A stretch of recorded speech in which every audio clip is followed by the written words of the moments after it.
Chapter 51, Limited Edition. Kanna wasn't entirely sure why she had agreed to Kyle's plan. Maybe it was because she really did need some galleons, or perhaps it was the way Kyle had framed it, a chance to prove to everyone that she could handle things on her own, that she had the ability to survive. Whatever the reason, she had found herself reluctantly agreeing. After dinner, the three of them, Kyle, Cedric, and Kanna, gathered around a table in the common room to go over their strategy for the next day. Anyway, Gryffindor has the Weasley twins helping them, so they're covered. The main focus is Slytherin, Kyle said, turning his attention to Kanna. Tomorrow, find an opportunity to bump into that Raoul, what's her name? Kanna, quietly attentive, whispered, Raoul and Yaxley. Right, those two, Kyle nodded. Try to casually run into them and say hello. Kyle thought for a moment before continuing. The first floor corridor would be ideal. Both Hufflepuff and Slytherin use it to get to the Great Hall, so it's easy to make it look like a coincidence.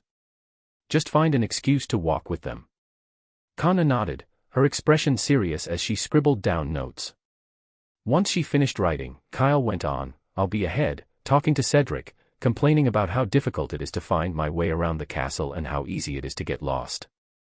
Cedric will pull out the regular map to show me. At that point, you step in. Show some disdain for our map and pull out the limited edition. Disdain. Kanna put down her quill and tried a few unimpressive facial expressions, which made Kyle rethink that part of the plan. Forget the disdain, he said with a sigh. Just pull out the map and casually mention that it's a limited edition and that there are only 10 of them available. Got it. Make sure to remember that line. And if they ask for more details, Kyle added, tell them you have connections that can get you these maps. Offer to help them out as a friend if they're interested. Okay, Kanna said, repeating the instructions silently to herself to commit them to memory. At that moment, Cedric chimed in, curiosity getting the better of him. What if they don't ask? Kyle shrugged casually. Then we sell to someone else. The whole idea of turning regular goods into exclusive, limited edition items had been Kyle's brainchild, and he knew it would appeal to pure-blood families. Adding Kanna to the equation only made the plan more convincing. Raoul and Yaxley, being purebloods themselves, would likely show off the maps if they got them, making them ideal spokespersons for the product. And if they didn't bite, they'd just revert to the original plan, release the limited edition maps and let word spread. Soon enough, the Slytherins would come looking for them. The only risk is attracting a professor's attention, Kyle explained. The maps aren't exactly dangerous, but selling them for 5 galleons each is bound to get noticed. If it gets too much attention, it might get banned before we can sell them all. So we do it quietly, he continued. Once we have the galleons, it doesn't matter if we get caught. The worst they'll do is dock some points. Cedric, hearing this, was almost in awe. Can it really work like that? Kyle grinned. Of course. Cedric had always understood that pureblood families loved distinguishing themselves from ordinary students. That was why he had gone through the effort of tracing the maps with gold edges. His original plan had been to sell them for just 1 galleon, but Kyle's idea of multiplying the price by 5 had suddenly given the maps a whole new allure. Even if the Slytherin first-years figured out they didn't need the map itself, they wouldn't care. What they truly craved was the prestige of owning a limited edition. It wasn't that purebloods were gullible, they were just rich and enjoyed having something different, something special. Cedric himself had always wanted to replace his Fopper quill with a nicer one, not because it was any more practical than an ordinary quill, but because it was more beautiful, more eye-catching. Besides, it could write an extra 2 lines before needing to be dipped in ink again. Cedric smacked his lips thoughtfully and asked, Kyle, are you sure there are only 10? Yeah, just 10, Kyle nodded confidently. He had done his homework, asking around. Although there were 13 Slytherin first-years, not all of them came from wealthy pureblood families, so 10 seemed like the perfect number. Those who didn't manage to buy one would have a solid excuse to justify why they missed out. With that confirmed, Cedric and Kyle shifted the conversation to that afternoon's Quidditch tryouts. As expected, Fred and George Weasley had joined the Gryffindor team as beaters. Additionally, a second year which named Alicia Spinnet had secured a spot as a reserve player. This year's Gryffindor team is going to be tough to beat, Cedric said, his expression serious. Their lineup is just too strong. I've seen Alicia train, and she's on par with our chaser, Matt Brinton. Plus, there's Oliver Wood, the best keeper in Hogwarts right now. His save rate is the highest among the 4 keepers. It'll be hard for us to get past him. Really? Kyle responded nonchalantly. Then I guess you'll have to cheer up.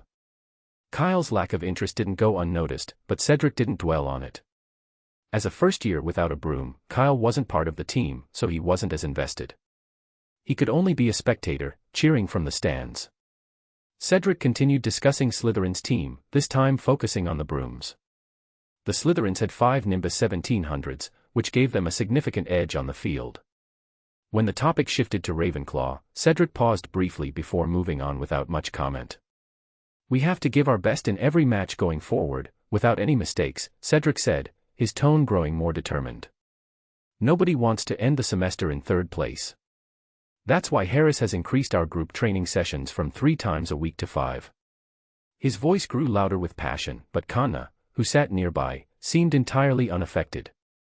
She stared at the parchment in front of her, lost in thought. The idea of having to approach someone tomorrow made her so nervous that she hadn't absorbed a single word Cedric had said. In fact, during the planning session earlier, Kanna had thought about quitting countless times. Each time, though, just as the word quit reached the tip of her tongue, a quiet voice inside her urged her not to speak it. She didn't understand why, but in the end, she chose to listen to that voice. Before long, Kyle and Cedric yawned and decided to head back to their dormitory for the night, leaving Kanna alone in the common room. She continued flipping through the parchment, still deep in her thoughts about the upcoming day. Chapter 52, They Gave Too Much. The next day, at the same time, in the same Hufflepuff common room, Kyle, Cedric, and Kanna sat together again. Only this time, there was a pile of golden galleons on the table in front of them. 1, 2, 3. No need to count. Kyle glanced at Cedric, raising an eyebrow. Exactly 60 galleons. That much. Cedric's mouth hung open, his whole body feeling dizzy, as if he were in a dream. In fact, it really did feel like a dream. Today's plan had gone surprisingly well. Kanna had been so nervous that she'd completely forgotten the specific process and, like a salesperson, pulled out the map as soon as they met. No, even a salesperson would at least say hello and make small talk, not jump straight to the point like Kanna did. This left Kyle and Cedric standing there, unsure if they should continue with the performance. But soon enough, they had their answer. Rowell and Yaxley's reaction was just as unexpected. Without even waiting for Kanna to speak, they eagerly asked where she got the map as soon as they noticed its gold border. After learning that only 10 copies had been made, they dropped their previous haughty demeanor and eagerly struck up a conversation with her. They took Kanna's arm, laughing and reminiscing about the banquet from a few years ago, acting like they'd been best friends forever. Kanna just went along with it, stumbling her way through the whole interaction.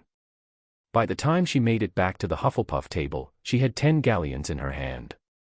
She had only a vague memory of when she received the galleons. It might have been while they were in the corridor, or maybe at the entrance to the Great Hall. Rowell and Yaxley were great conversationalists. On the way, they had seamlessly shifted the topic from the feast to the complex structure of Hogwarts Castle and, just as naturally, had asked Kanna if she could help them get a map.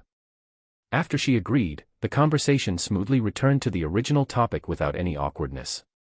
Though Kanna's goal aligned with theirs and the two sides were mutually benefiting, Kyle had to admit that Slytherins did possess a unique knack for socializing. At the table, the first thing Kyle said to Kanna was, "Remember to stay away from Slytherin in the future, or you won't even know when you've been sold out." Cedric, sitting beside him, nodded in agreement. To avoid further trouble, after lunch, 2 gold-edged maps were handed over to Rowell and Yaxley.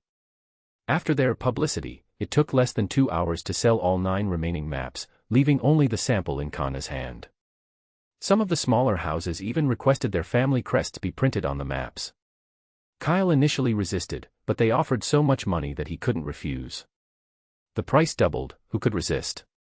And that's how they ended up with 60 galleons. Sharing the spoils, sharing the galleons. With everyone watching expectantly, Kyle pushed half of the galleons in front of Kanna. As agreed, we'll split it equally. No, you've counted it wrong. Kanna shook her head, counted 10 galleons from the pile, and placed them back. Then she looked at Kyle, puzzled. 3 people should split it equally, so it should be 20 galleons. Are you that bad at arithmetic? Kyle opened his mouth, but a lump formed in his chest. Just let it go. As long as she's happy, Cedric said, laughing so hard he nearly passed out. Kyle, bad at arithmetic. Cedric could laugh about that for the entire school year. Kyle grumpily shoved the 20 galleons over to her. He couldn't understand how Cedric, who'd always been so kind, had become like this. Good grief, does he not even have the decency to gloat behind my back?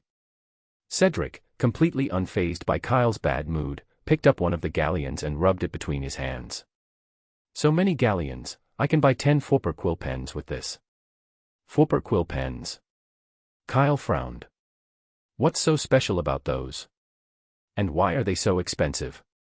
They're pretty, Cedric said matter-of-factly.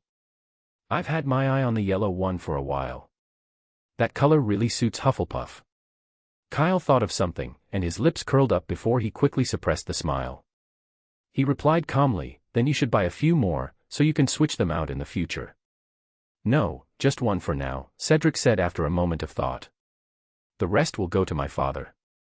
Hearing this, Kyle couldn't help but glance at him. Just as he was about to say something, Cedric continued, maybe if he's happy, he'll upgrade the broom he got me from the Clean Sweep 7 to the Nimbus 1700. Kyle swallowed the words that had been on the tip of his tongue. The Nimbus 1700 was 200 galleons more expensive than the Clean Sweep 7. 20 galleons to 200. Cedric's hopes were wildly optimistic. But then again, knowing Mr. Diggory's personality, once he learned that Cedric had made the academy team and earned a full 20 galleons, he might just get him that Nimbus after all. Kyle's eyes lit up as a sudden idea crossed his mind, but it was too late to act on it now. He'd have to wait until tomorrow. After dividing up the galleons, Cedric went to the kitchen and returned with biscuits, desserts, and other snacks, along with a large pot of pumpkin juice. The 3 of them decided to have a small celebration in the common room. Kyle lifted his glass of pumpkin juice and was just about to take a sip when he noticed Kanna across from him. She was pulling out 7 or 8 small bags and putting 2 galleons into each one. Seeing Kyle's confused look, Kanna explained, I'm afraid I'll lose them again, so it's better to keep them separate. Cedric, astonished, asked, Kanna, you lost galleons? Kanna nodded and briefly explained what had happened. After hearing her explanation, Cedric smiled and thought carefully. There shouldn't be any on the Quidditch pitch. After every flying lesson, Madam Hooch inspects the pitch, so if anyone dropped something, it would be found quickly. And when I was training yesterday, no one mentioned finding 20 galleons. How about this, tomorrow I'll ask around to see if anyone's seen them. It's okay, I don't mind anymore, Kanna said, pointing to the small pile of bags in front of her, her eyebrows curving as she smiled. These will last me a long time. You're just going to lose 20 galleons and not care? Cedric didn't respond, but somehow, the pumpkin juice in his hand suddenly tasted like bitter lemonade. Chapter 53, Hagrid's Letter. Selling the map had undoubtedly been a success. The young wizards were thrilled, the professors were pleased because no one was late to class anymore, and Kyle and his friends had made a tidy sum. If anyone was unhappy, it was probably Filch. Ever since Fred and George became wealthy, the smell of dung bombs often filled the corridors. Filch was furious and determined to catch the twins in the act, following them around all day. But Fred and George always found clever ways to lose him, leaving him more frustrated than ever. Meanwhile, Cho and Kanna got to know Kyle better through all of this, especially Kanna. She no longer hid from Kyle in class, and her social anxiety seemed to have improved. Now, when she earned extra points from a professor, she could even manage a thank you, just like everyone else.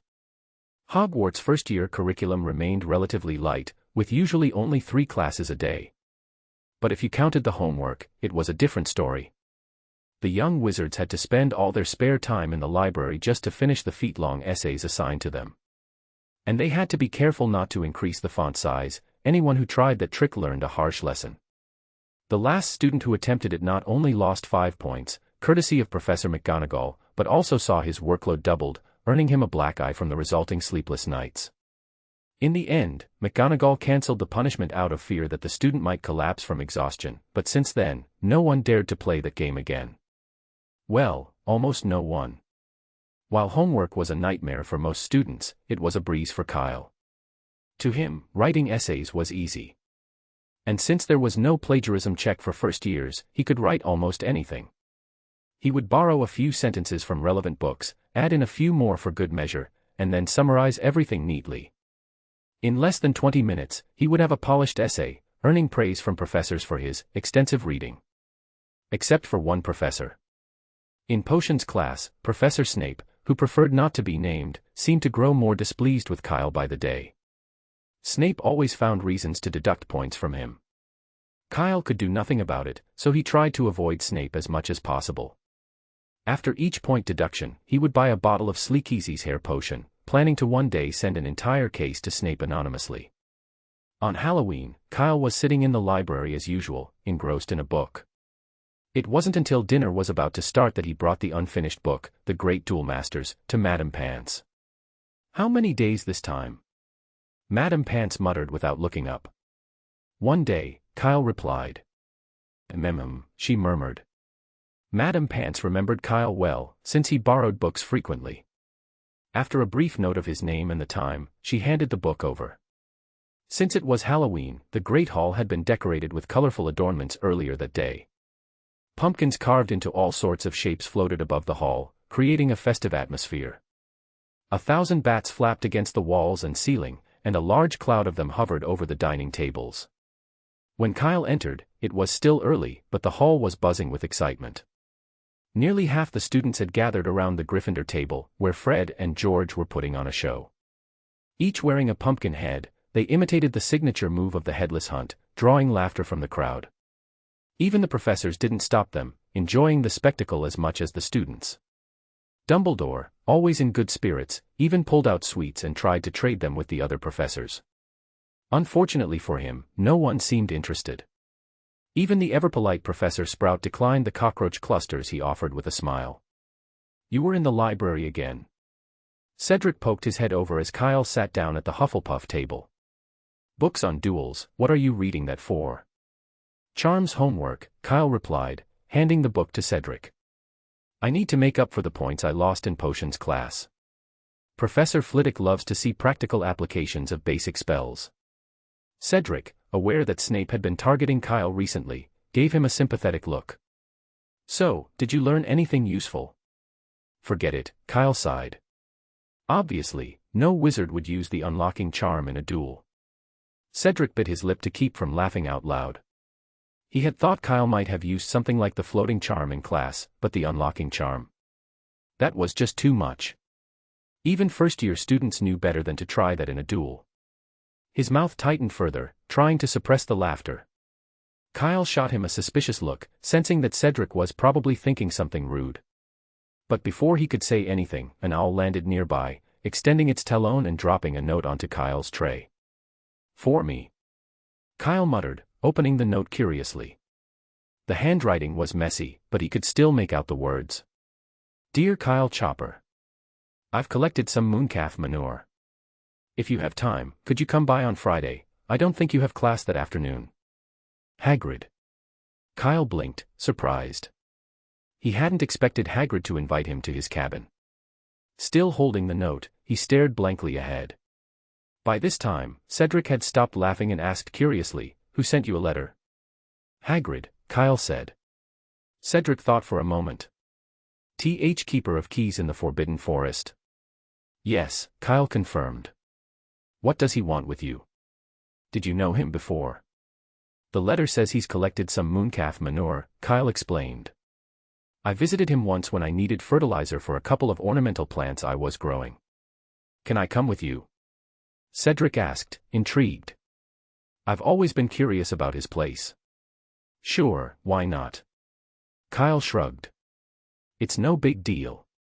He took out the quill he always carried and scribbled on the back of the note, "Okay, I'll come by tomorrow afternoon with my friend." He fed the owl a few nuts and watched it fly away. After that, the dinner began. Since it was Halloween, the feast was more elaborate than usual.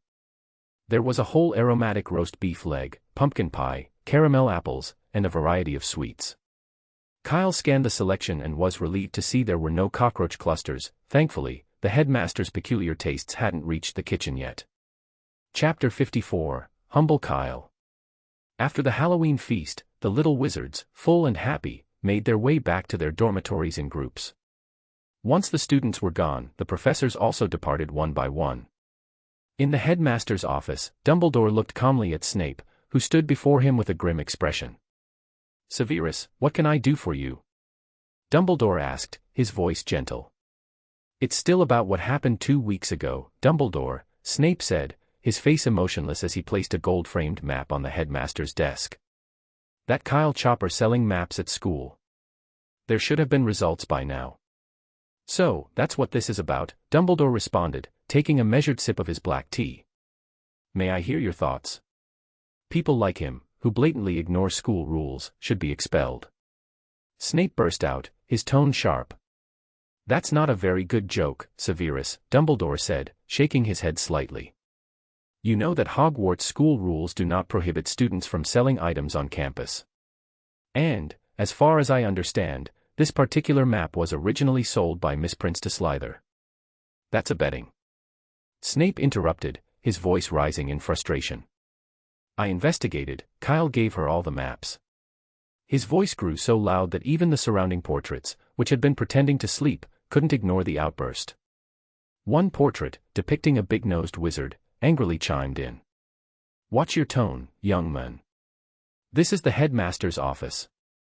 Snape, however, paid the portrait no mind and pressed on. "I should have insisted that Kana be transferred to Slytherin instead of listening to you and leaving her in Hufflepuff." "I think it's for the best," Dumbledore said with a gentle smile. "Don't you think Kana's former personality was a bit too withdrawn? As the last descendant of the Prince family in the wizarding world, that's not a good thing. And, Severus, you can't protect her forever."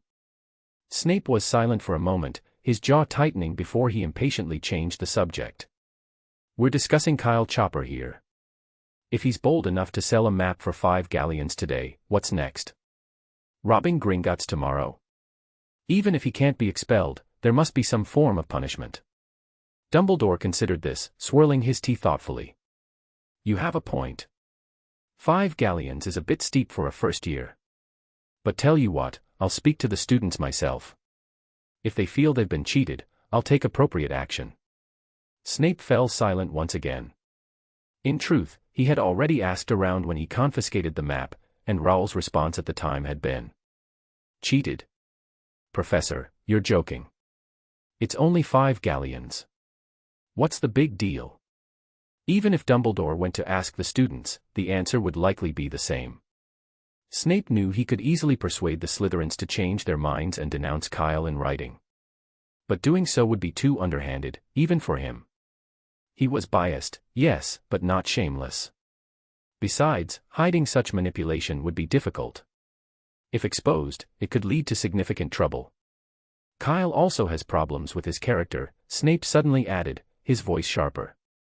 "I've observed that he's talented, but his performance in class is very average. At such a young age, he's already so hypocritical.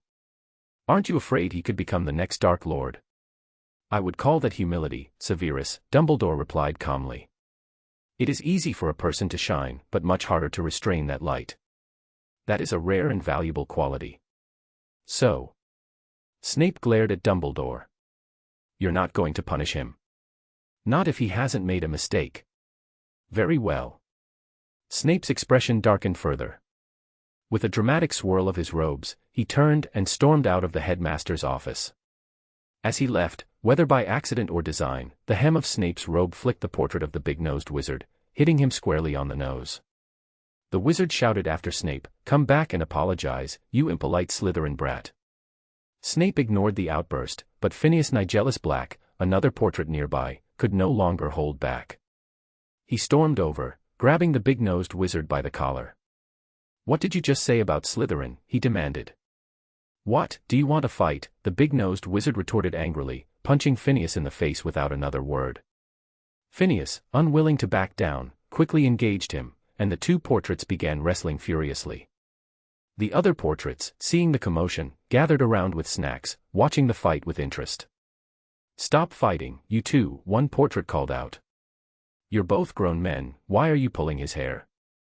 That knight over there, put away your sword. Oh no, that sir is reaching for his sword.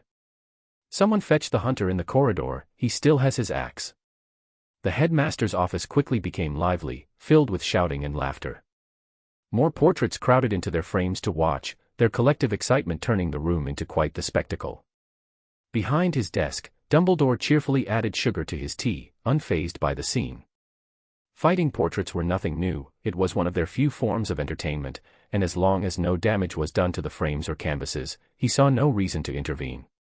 However, the sudden sound of Professor McGonagall's voice outside the door made the portraits freeze in place. "Minister, are you here to see Albus at this hour?" The portraits' ears twitched, and they quickly abandoned their brawl. In a flash, they fled the headmaster's office, with the fat lady and two knights dragging the bruised and battered combatants, Phineas and the knight, away. They couldn't be seen in their current state by the Minister of Magic, it would be a disgrace to Hogwarts. Just then, the door to the headmaster's office swung open. It happened so suddenly, Minerva. "There was nothing I could do," came a low voice. Cornelius Fudge, the Minister of Magic, walked in, a strained smile on his face. "Albus, long time no see. How are you?" "Long time no see, Cornelius," Dumbledore said, rising to embrace him. "Would you like a cup of tea? Or perhaps some pumpkin juice?" "Tea would be great," Fudge replied, still looking a little nervous as he rubbed his bowler hat in his hands and glanced at McGonagall, who stood nearby. Dumbledore snapped his fingers, and a steaming cup of tea appeared on the table. "Sugar." Fudge shook his head, sitting down. His unease was palpable, and he kept glancing at McGonagall. Sensing that Fudge wanted to speak privately, McGonagall made her way to the door. "Albus, I'll be off then," she said, leaving the office. The moment she left, Fudge leaned in closer. "Albus, I can't hide it anymore.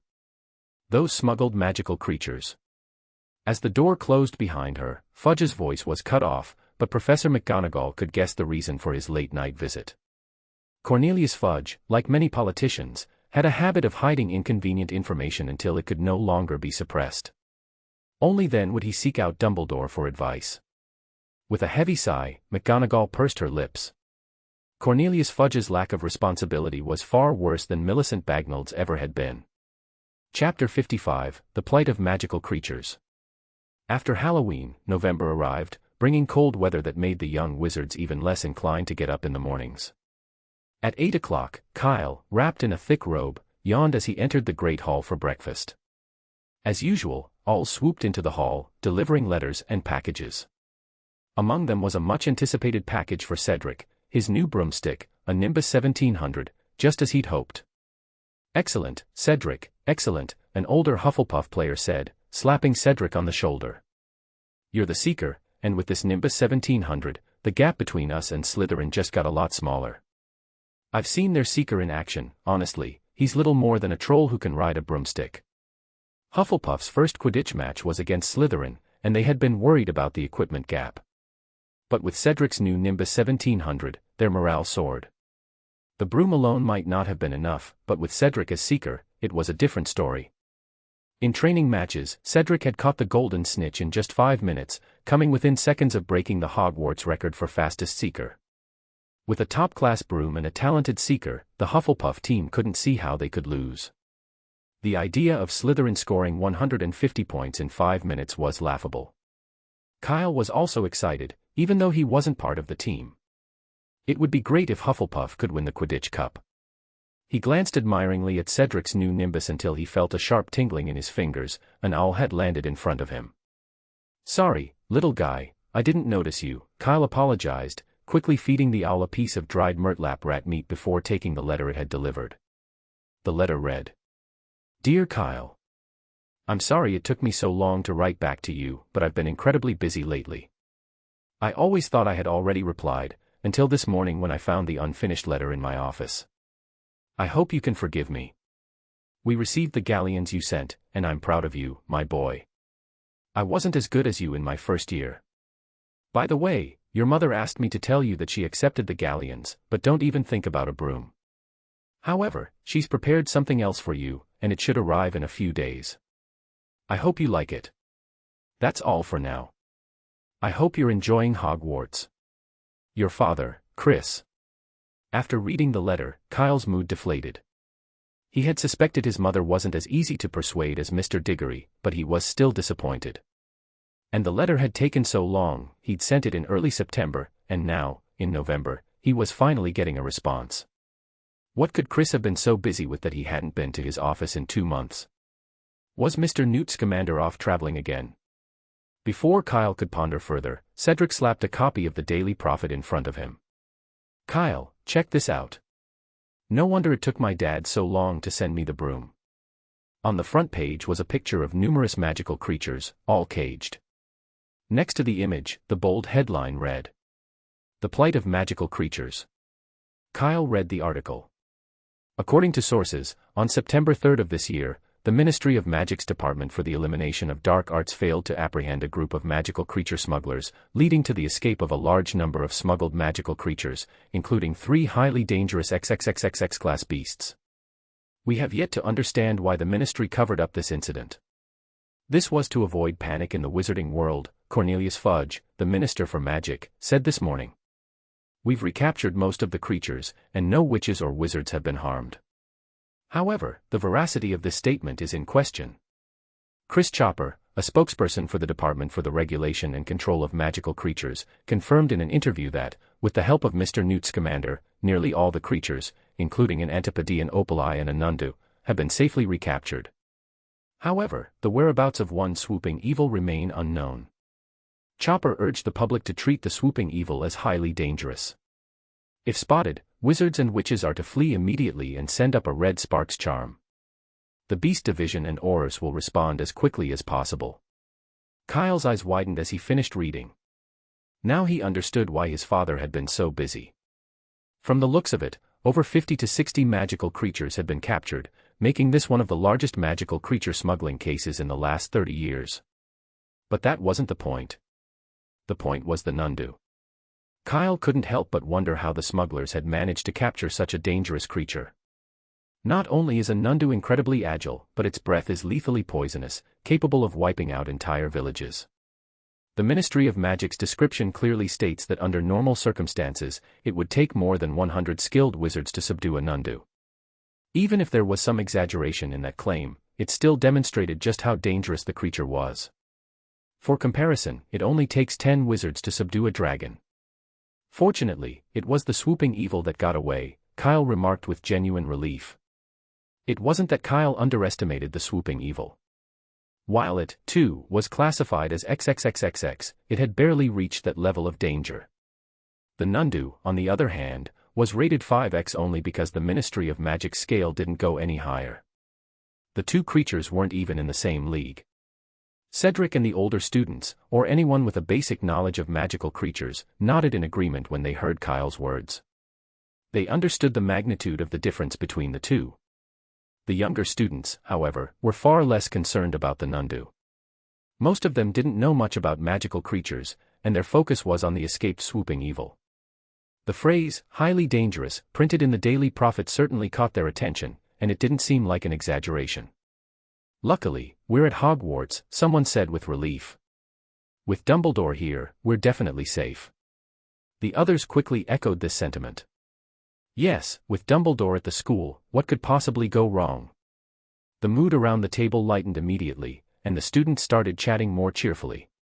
But the liveliness didn't last long. The realization soon hit them that a dangerous creature was still at large, and their initial confidence in Hogwarts' safety was soon replaced by more pressing concerns.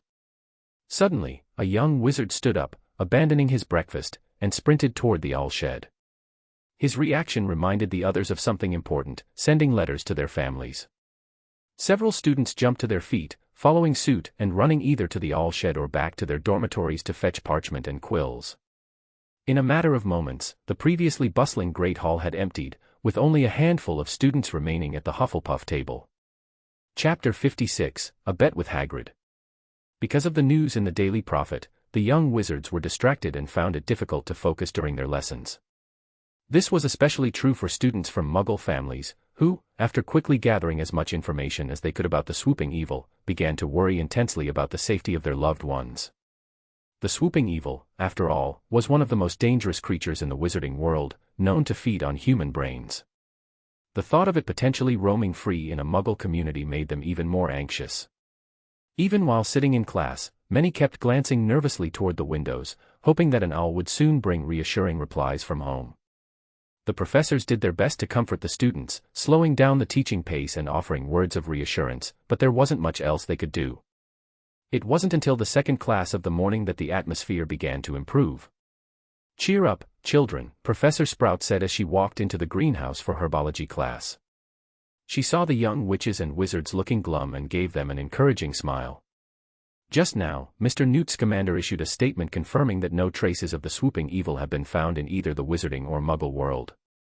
So, it has probably flown to another place, and you don't need to worry about the safety of your families.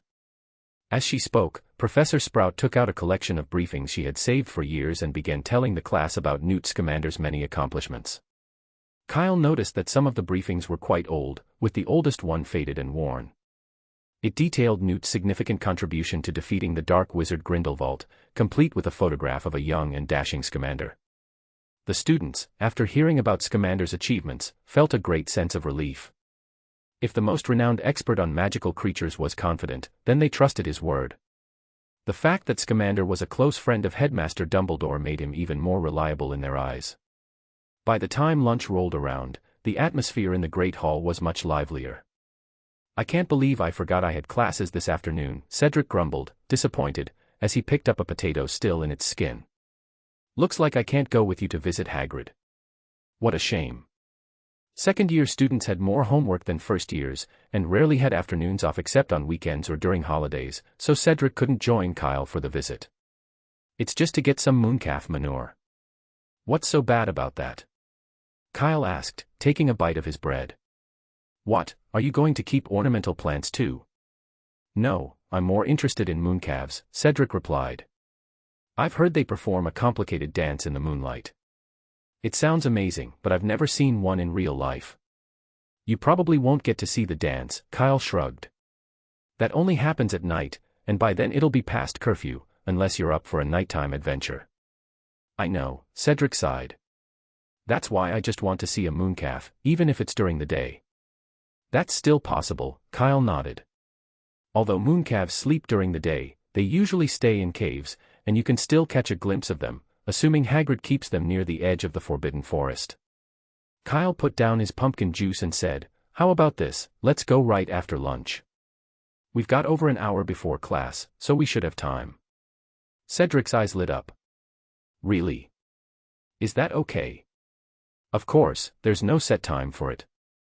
At that moment, Kyle noticed Kana sitting next to them, showing interest. Casually, he asked, "Do you want to come along?" Kana hesitated briefly before nodding. Thanks to Professor Sprout's stories about Newt Scamander, Kana had developed a fascination with magical creatures and was eager to see them up close. After lunch, the three of them headed to Hagrid's cabin by the Forbidden Forest. This time, they didn't bother knocking. When they arrived, they found Hagrid watering his pumpkin patch.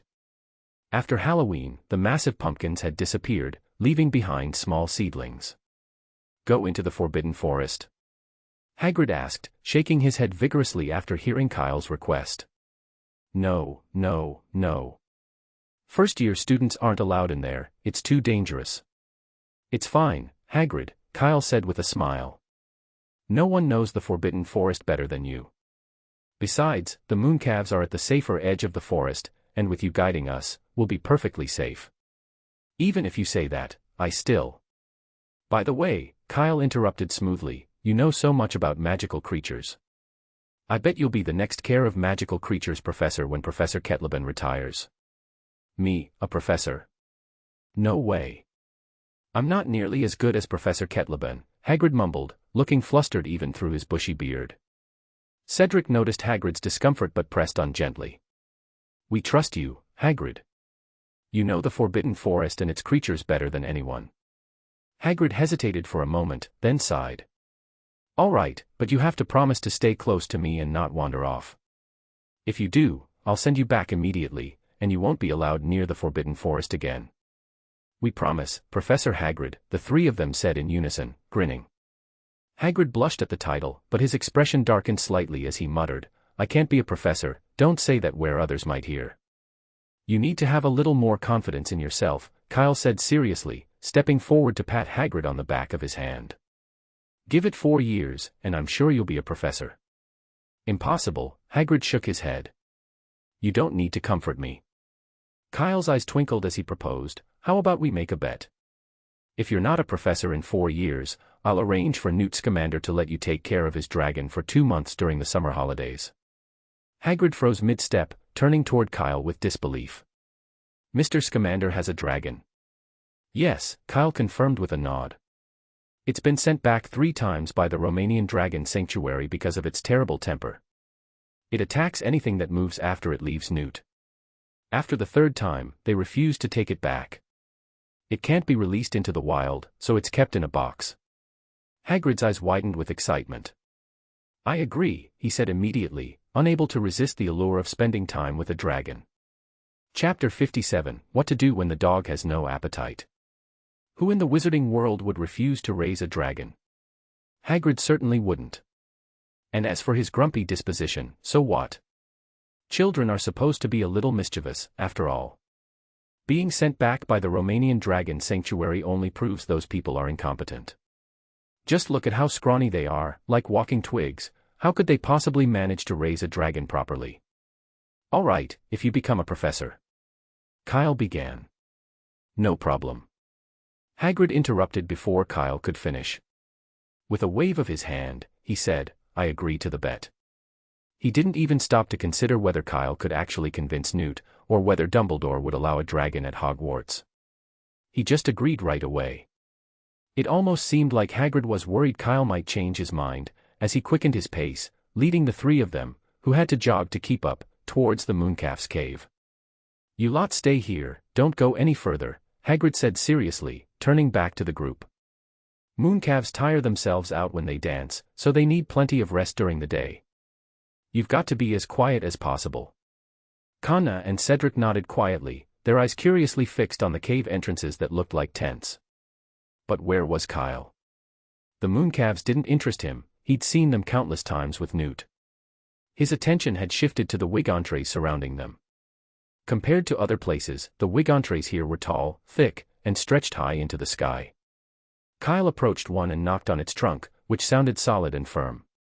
Noticing Kyle's actions, Hagrid whispered an explanation. Because mooncalves stomp their droppings into the ground, wig entrees grow really well around them. By the way, this is also a bowtruckle's nest. Kyle glanced up and soon spotted countless little green seedlings scattered throughout the wig entrees. It was exactly like what Newt had shown him. In that magical suitcase, the bowtruckles and mooncalves were neighbors. Kyle picked up a branch from the ground. "Hagrid, can I collect some branches?" "You can, but what do you need them for?" "I've got some ideas." When they emerged from the Forbidden Forest, Hagrid was carrying a large bundle of dead branches in his hands. Kyle had wanted to use the floating charm to help, but Hagrid found that unnecessary and insisted on carrying them himself. Once they exited the forest, Cedric headed back to the castle for his classes, leaving Kyle and Conna behind. Unlike their previous visit, Hagrid warmly invited the 2 of them to stop by his cabin.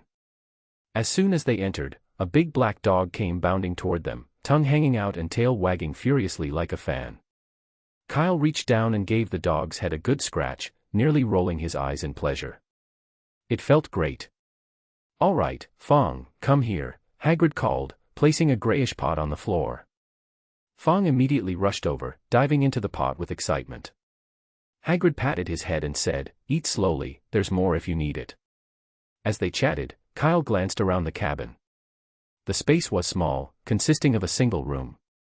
A ham hung from the ceiling, along with a pheasant, and a brazier with a copper kettle sat boiling water. In one corner was a large bed covered with ragged quilting. The room looked rather shabby, inconspicuous at best. But Kyle noticed something else. The ham was made from Tebow warthog, and the rope used to hang it appeared to be a shiny, white silk, likely from an acromantula spider. And the cushion they were sitting on? It was made from unicorn hair. Though not entirely tail hair, it was still an impressively luxurious cushion, the most expensive one Kyle had ever sat on. Once Hagrid sat down, Kyle introduced them. "This is Kana, and the one who just left is Cedric. They're both Hufflepuffs like me, but Cedric's a second year." "Hello," Hagrid greeted Kana warmly. He then handed both her and Kyle a piece of rock cake from the plate next to him. "You must be hungry. Try some of my cooking." Kana picked up the rock cake, only to feel its unexpected weight, as though she were holding a brick. She blinked, wisely choosing not to take a bite. Kyle refrained from eating as well, but he cleverly asked Hagrid for another piece, saying he would share it with Cedric later. Hagrid, delighted by this, generously handed Kyle the entire plate of rock cakes and encouraged him to come back for more anytime. Kyle, of course, didn't want them, so he took only 2 and stuffed them into his pocket. He wasn't planning on eating them either, even if they tasted decent. Without a giant's teeth, they were practically inedible. However, they might prove useful for self-defense. Lately, Snape had been pushing him to his limit, and Kyle felt on the verge of a breakdown. If worse came to worst, the rock cakes would make an excellent tool for self-preservation. He could always claim he offered Professor Snape a rock cake, but Snape had simply failed to catch it. After handing back the plate, Hagrid looked at Kyle, an awkward expression on his face. "Well, I've got this dog, but he's been a bit sluggish lately, not eating much. What do you think could be wrong?" Kyle instinctively glanced at Fong, who was eagerly devouring his second bowl of food. Lacking energy. No appetite. It couldn't be Fong, so Kyle looked back at Hagrid, puzzled. Hagrid quickly clarified. "Not Fong, the other dog." "Oh." Kyle realized Hagrid was talking about the 3-headed dog. Kyle looked around the cabin but didn't see any sign of the creature. "Didn't I tell you before?" Kyle said, turning back to Hagrid. "You just need to let him loose in the Forbidden Forest." "I did, but it didn't work," Hagrid replied, sounding a bit frustrated. "He perked up while he was out there, but as soon as I brought him back to the cabin, he became sluggish again." Kyle was momentarily speechless. Hagrid's unique way of thinking never failed to amaze him. Did he really believe he was just walking a regular dog, and then bringing it back here? "Hagrid, the 3-headed dog," Kyle began. "Just one head. Just one head." Hagrid interrupted, denying it frantically. Kyle took a deep breath, ignoring Hagrid's protests, and continued, "The 3-headed dog is a large magical creature that naturally prefers open, spacious environments. If they're kept in a small, low-ceilinged space for too long, they start to feel depressed." "It's not small in here," Hagrid muttered defensively. "Well, it's fine for you," Kyle explained patiently. "But within a year, a 3-headed dog can grow to 3 meters tall, and its body can stretch over 5 meters in length. By then, it'll barely be able to turn around in here." Chapter 58, What an Ugly Dog. Kana was completely dumbfounded during the entire exchange between Kyle and Hagrid. "Who am I? What am I doing here? And what on earth are they talking about?" she wondered. Weren't they just talking about a dog with no appetite? Now they're mentioning a 3-headed dog. What even is that? A dog with 3 heads? But there's no such creature in this house. Kyle. Kana quickly interrupted while Hagrid was deep in thought. "What were you talking about just now?" But Kyle didn't answer her directly. Instead, he turned to Hagrid and motioned with his head. "Come on, don't hide it. I'm not a professional veterinarian, I need to see it for myself." "I didn't." Hagrid started to protest, but after a moment of hesitation and remembering the sorry state of his furry friend, he sighed in defeat. "All right, but you can't tell anyone." "Of course," Kyle nodded. "I swear on Cedric's character." Hagrid, too wrapped up in his own thoughts, didn't quite catch what Kyle said and stood up to leave the room. But Kana heard it loud and clear. "Why did you swear on Cedric's character?" she asked, confused. "Don't worry about the details," Kyle replied with a dismissive wave. "If I had one, I would have sworn on mine." Kana fell silent and moved aside, not sure what to make of that. Hagrid returned shortly afterward, and it was clear the place where he had hidden Fluffy wasn't far from the cabin. Once back inside, Hagrid hurriedly drew the curtains and lifted the moleskin coat draped over his arm, revealing Fluffy, the infamous 3-headed dog, tucked beneath it. Fluffy was now almost as big as a cow. Realizing he'd been brought into the cramped room again, he quickly lowered his heads and lay flat on the floor, trying to make himself as small as possible. Kanna was utterly shocked. She had never imagined Hagrid would actually bring out a dog with 3 heads, and it was so ugly. The 3-headed dog, like many large magical creatures, was not what one might call cute. Fluffy's giant mouth, packed with sharp teeth, took up nearly half of each head. His nose was wrinkled up, with folds of flesh that resembled a washboard. Does the 3-headed dog have Sharpay blood or something? Kyle mused, scratching his head. He wasn't entirely sure. He had never seen one before, and even Newt's magical suitcase didn't have everything. In fact, even in Greece, the 3-headed dog was an exceptionally rare magical creature, almost as rare as a basilisk. Kyle figured that whoever sold Fluffy to Hagrid must have been an outsider. What luck, Kyle said to himself, reaching out to stroke Fluffy's rather unattractive head. The fur was stiff, feeling almost like a well-worn shoe brush left out in the elements, definitely not as pleasant as Fong's soft coat. Fluffy, ever the feisty one, didn't appreciate the gesture. Realizing one of his heads was being petted, he opened his mouth and tried to bite Kyle's hand. Kyle dodged quickly and gently patted the middle head. Don't be naughty. I'll give you a treat later. At this, Fluffy calmed down instantly and responded with a couple of soft woofs. How about some murtlap dried rat meat? Kyle suggested after a moment's thought. It's tougher than beef, and I bet you'll like it. Woof, came Fluffy's response. 30. Kyle frowned. No way, that's too much. I only have 9. You 3 can split it. Kyle was busy haggling with Fluffy when Hagrid, who had been observing the whole exchange, nearly jumped out of his skin in disbelief. Looking from Kyle to Fluffy, he asked, Did Mr. Scamander teach you that as well? Kyle just smiled and didn't answer. In the wizarding world, many knew that Kyle had a knack for communicating with magical creatures, but the explanation given to the public was simple: Mr. Scamander taught him. Since Newt had never denied this, most people accepted it as the truth. After all, as the greatest magi-zoologist of the century, Newt Scamander was expected to know some tricks that others didn't.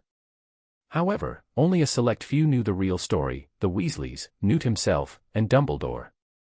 But Hagrid certainly wasn't one of them. By Merlin's beard, Hagrid said, looking at Kyle with awe and a hint of envy. It seems Mr. Scamander thinks very highly of you. I begged him for ages, but he never agreed to teach me how to talk to magical creatures. These are just little tricks, Hagrid, Kyle replied, smiling as he fed some dried murtlap meat to Fluffy. Besides, you already understand what Fluffy's saying, even if you don't speak his language. Yes, I do, Hagrid said proudly. I always know what Fluffy wants, and he knows me too. He was a real handful when he was little, but if I sing, he always falls right asleep. To demonstrate, Hagrid began singing softly while gently patting Fluffy. Kyle could hear Fluffy's thoughts loud and clear. It's starting again, my head is killing me. Just sleep, it'll be over soon. Go to sleep, now. As Hagrid sang, all 3 of Fluffy's heads gradually drooped, and within moments, they were snoring loudly. Their synchronized, well-practiced slumber made Kyle feel almost sorry for the poor creature.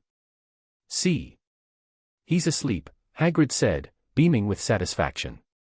Kyle laughed awkwardly, glancing at Hagrid's happy face. After a moment of thought, he decided against revealing what Fluffy had actually been thinking and shifted the conversation back to a more pressing issue. He's getting really big now, Hagrid, Kyle said, stroking one of Fluffy's heads. You must have noticed he's been in a low mood ever since we brought him into this room. You need to let him loose in the Forbidden Forest as soon as possible. I know, Hagrid sighed, looking troubled. But I'm just not comfortable with it. Fluffy's still so young. What if something happens to him without me around? Kyle raised an eyebrow. He had a strong suspicion that Hagrid should be more concerned about the well-being of the other creatures in the Forbidden Forest. Hagrid hesitated for a moment before continuing, his eyes darting around the room. And if I put him in the Forbidden Forest, Dumbledore might see him. What if he decides to send Fluffy away? Then put him deeper into the Forbidden Forest, Kyle suggested. Don't forget, this is a delicate time. The Ministry's Aurors are tracking down every unknown magical creature. It's better if Dumbledore finds Fluffy than them. But he's not one of those creatures, Hagrid protested, his face flushed with excitement. I checked thoroughly. The Greek who sold him to me wasn't in any of the photos the Ministry released. The Aurors won't care about that, Kyle said calmly. What they'll care about is the fact that you happened to purchase an unknown three-headed dog right before that group was arrested. That's enough to make them suspicious. Chapter 59, The Headmaster's Office. Kyle and Connor returned to the castle shortly after leaving Hagrid's hut. Once they were gone, Hagrid sat alone, pondering until evening. In the end, he decided to follow Kyle's advice and release Fluffy into the Forbidden Forest that very night. Although reluctant, he knew there was no other choice. First and foremost, it would make Fluffy happier. And if Fluffy was happy, Hagrid would be too. Kyle had made a valid point, the situation was tense. Just earlier, Professor Oren from Defense Against the Dark Arts had complained to Hagrid while gathering materials in the Forbidden Forest.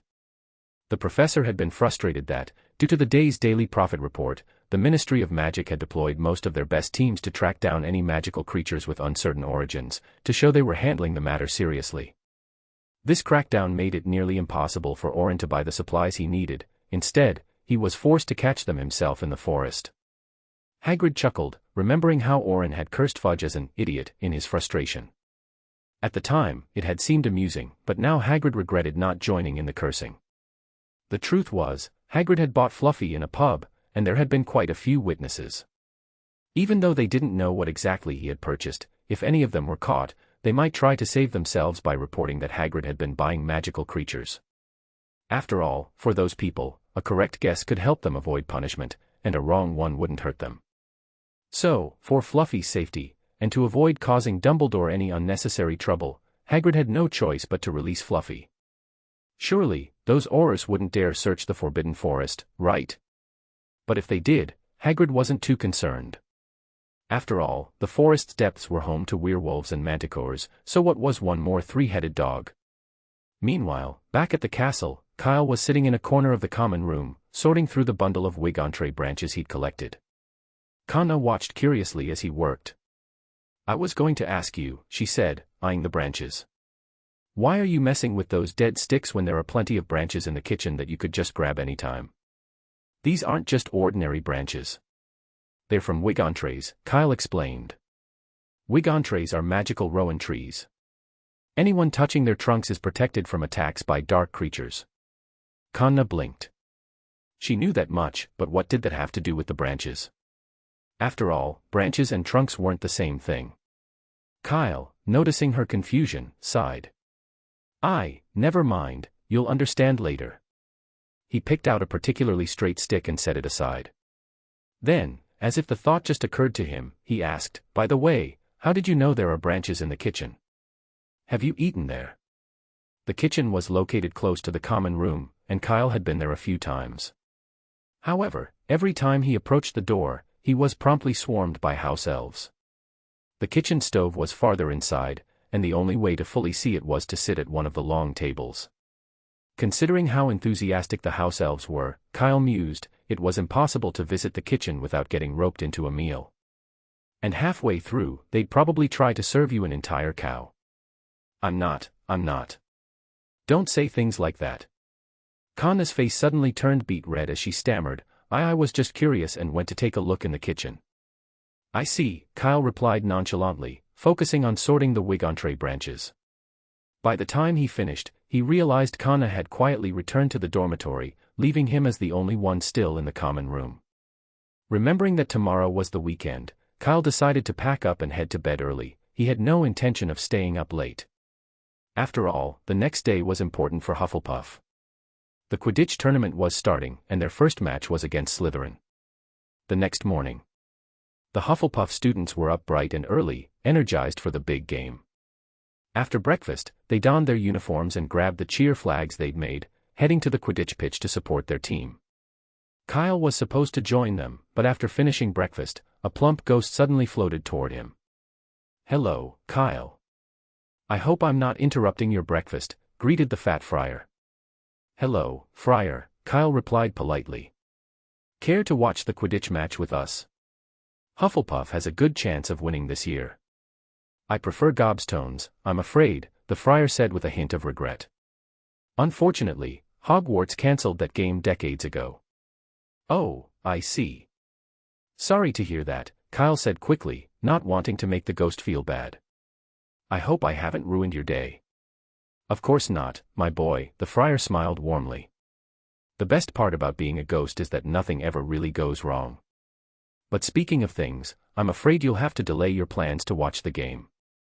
Dumbledore wants to see you in his office, 8th floor. The password is Butterfinger. Dumbledore wants to see me. Kyle was caught off guard. Curiosity piqued, he asked, do you know why the headmaster wants to see me, friar? I'm just the messenger, the fat friar shook his head with a gentle smile. All right, I'll go now. Thanks, friar.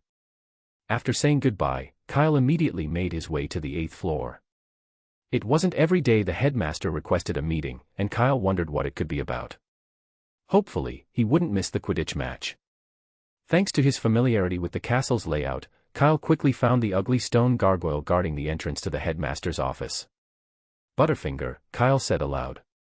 With a jump, the gargoyle moved aside, and the wall behind it split open to reveal a set of revolving stairs, slowly ascending like an escalator. Kyle stepped on and rode the stairs up to a large oak door with a griffin-shaped knocker.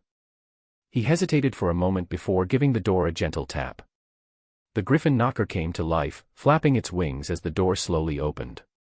Kyle stepped into the headmaster's office and couldn't help but look around with wide-eyed curiosity. The room was spacious and circular, filled with odd, fascinating little noises.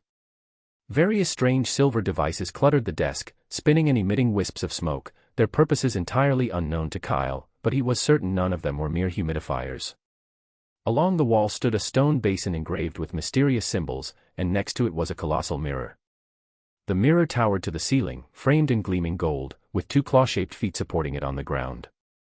Chapter 60, Helping the Headmaster Soothe His Pet. The Mirror of Rarest, a legendary alchemical artifact, had the power to reveal a person's deepest desires, whatever their heart most longed for would appear before them when they stood in front of it. It was a mesmerizing and magical object. Is this some kind of mirror of the mind? Kyle mused, resisting the temptation to take a peek. He deliberately looked away, knowing the allure could be overwhelming. It seems you recognize the Mirror of Rarest, Dumbledore's gentle voice came from behind Kyle. The headmaster had appeared without Kyle noticing. I'm glad you were able to resist its temptations. This is something many adult wizards find difficult to do. People often waste away in front of it, entranced by their own visions, sometimes even driven to madness. I just don't want to add to my worries, Headmaster, Kyle replied with a chuckle as he turned around. I'm quite content with my life as it is. A very wise choice, Dumbledore nodded approvingly. He stepped closer to the mirror, his fingers brushing the ornate golden frame. I must admit, you've already surpassed me in this regard. Even I find it hard to resist looking at the mirror from time to time. Curious, Kyle asked, so, what do you see when you look in the mirror, Headmaster? The true meaning of magic? Or perhaps a deeper, more profound theory? Dumbledore smiled warmly, his eyes twinkling. You've made me blush, Kyle. I'm afraid I'm not as great as you imagine. What I see is myself holding a pair of thick, woolen socks. Kyle raised an eyebrow in surprise, but Dumbledore winked. There are never enough socks, you see. Christmas comes and goes, and I haven't received a single pair in ages. People always insist on giving me books. Kyle couldn't help but suspect that Dumbledore might be dropping a subtle hint, especially since Christmas was only 2 months away. As Kyle briefly considered whether he should take the hint and give socks as a gift, Dumbledore had already returned to his desk. He summoned a cup of black tea for himself and a plate of sweets appeared alongside. Would you like something to drink, Kyle? Dumbledore offered. Lemonade, please, Kyle replied. With a nod, a large glass of lemonade materialized on the table. Kyle took a sip and found that it tasted exactly like normal lemonade, nothing extraordinary, despite being in the headmaster's office. Dumbledore, meanwhile, was leisurely sipping his tea, showing no urgency to speak. The room was quiet, the portraits of previous headmasters hanging on the walls softly snoring in their frames. Occasionally, one would half open an eye and sneak a glance at Kyle, but they remained silent. The atmosphere was becoming a bit uncomfortable for Kyle, who wasn't used to the quiet stillness. Just then, the whistle of the Quidditch match echoed faintly from outside the window, signaling the start of the game. Finally gathering his thoughts, Kyle asked, "Headmaster, what can I do for you?" "Ah, look at me," Dumbledore laughed softly, patting his forehead. "I've been so distracted by my tea that I almost forgot the reason I asked you here." Dumbledore stood up and motioned for Kyle to follow him. They moved to a tall, gilded perch behind the door, where a magnificent fiery red bird was perched. It was Fawkes, the headmaster's phoenix. "The phoenix has been sulking with me for a while now," Dumbledore said, looking rather distressed. "But I can't figure out what the problem is. Could you ask him for me?" "Is that so?" Kyle turned to Fawkes, who had already heard what Dumbledore said. The majestic bird glanced briefly at Kyle, then shot a displeased look at Dumbledore, chirping in clear frustration. Kyle nodded knowingly. "No wonder you're so upset. What did it say?" Dumbledore asked, intrigued. Despite his remarkable linguistic abilities, including mastering the languages of snakes and goblins, Phoenix speak remained elusive, especially since Fawkes, when irritated, seemed to speak with an accent that made it even more difficult to understand. With some discretion, Kyle responded, "Headmaster, Fawkes says he doesn't want you putting cockroach clusters in its food anymore." Dumbledore blinked, clearly surprised. "I always thought it'd enjoy those." Fawkes immediately turned its back to Dumbledore in anger, making it very clear that it did not appreciate the misunderstanding. It was a phoenix, after all, not a chicken. Worms were the furthest thing from its preferred diet.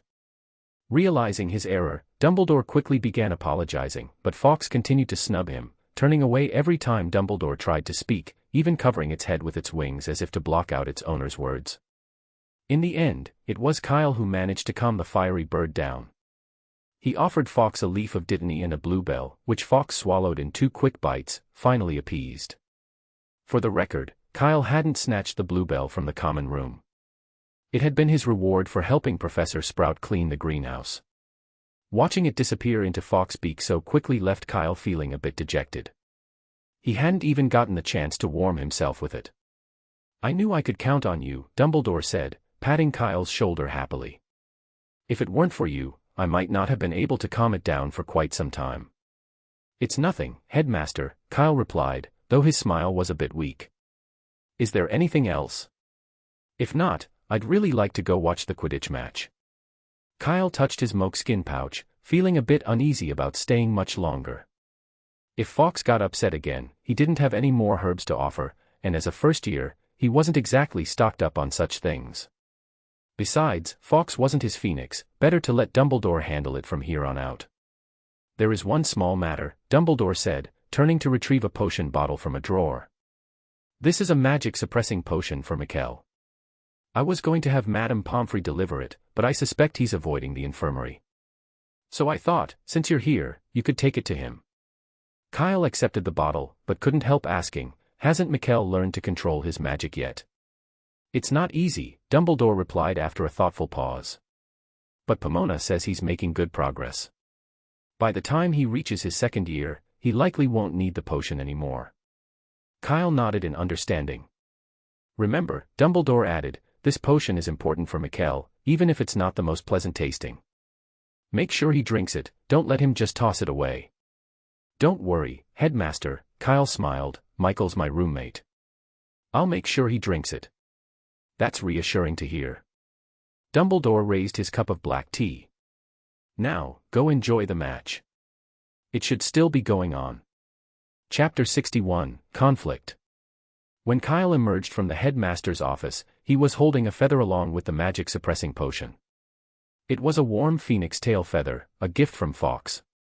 The phoenix had plucked it off right in front of Kyle's eyes as if sensing his departure. Kyle hadn't just broken even, he had profited, trading a simple bluebell for a fresh phoenix tail feather. What a generous phoenix, he thought. After leaving the 8th floor, Kyle hurried towards the Quidditch pitch. But upon arriving, he was greeted by a group of young Hufflepuffs carrying Cedric and rushing towards the hospital wing, all while cursing angrily. "The shameless scum from Slytherin. Rude and dirty, they don't deserve to play Quidditch. Slytherin should be disqualified." Cedric, being carried by the young badgers, clutched his head with one hand while holding his right leg with the other, his face twisted in pain. Seeing this, Kyle quickly followed. From their heated conversation, it wasn't hard to guess that Cedric had been injured, and that the Slytherin players were responsible. Spotting Ryan and Mikkel in the crowd, Kyle rushed over, patting one of them on the shoulder. "What happened on the pitch?" he asked. Ryan, startled, turned around in surprise. "Kyle, where have you been? Why are you only just getting here?" "The headmaster called for me, so I went to his office," Kyle replied briefly, before asking again, "Never mind me, how's Cedric?" At this, Ryan's face flushed with anger. "It's those shameless Slytherins again. You don't know, Cedric was about to catch the snitch, just a little more and we would have won. But then the Slytherin captain took advantage of Cedric focusing on the snitch and punched him in the head, knocking him clean off his broom." "Yes," Mikkel added, equally outraged. "And do you know what that git said to Madam Hooch?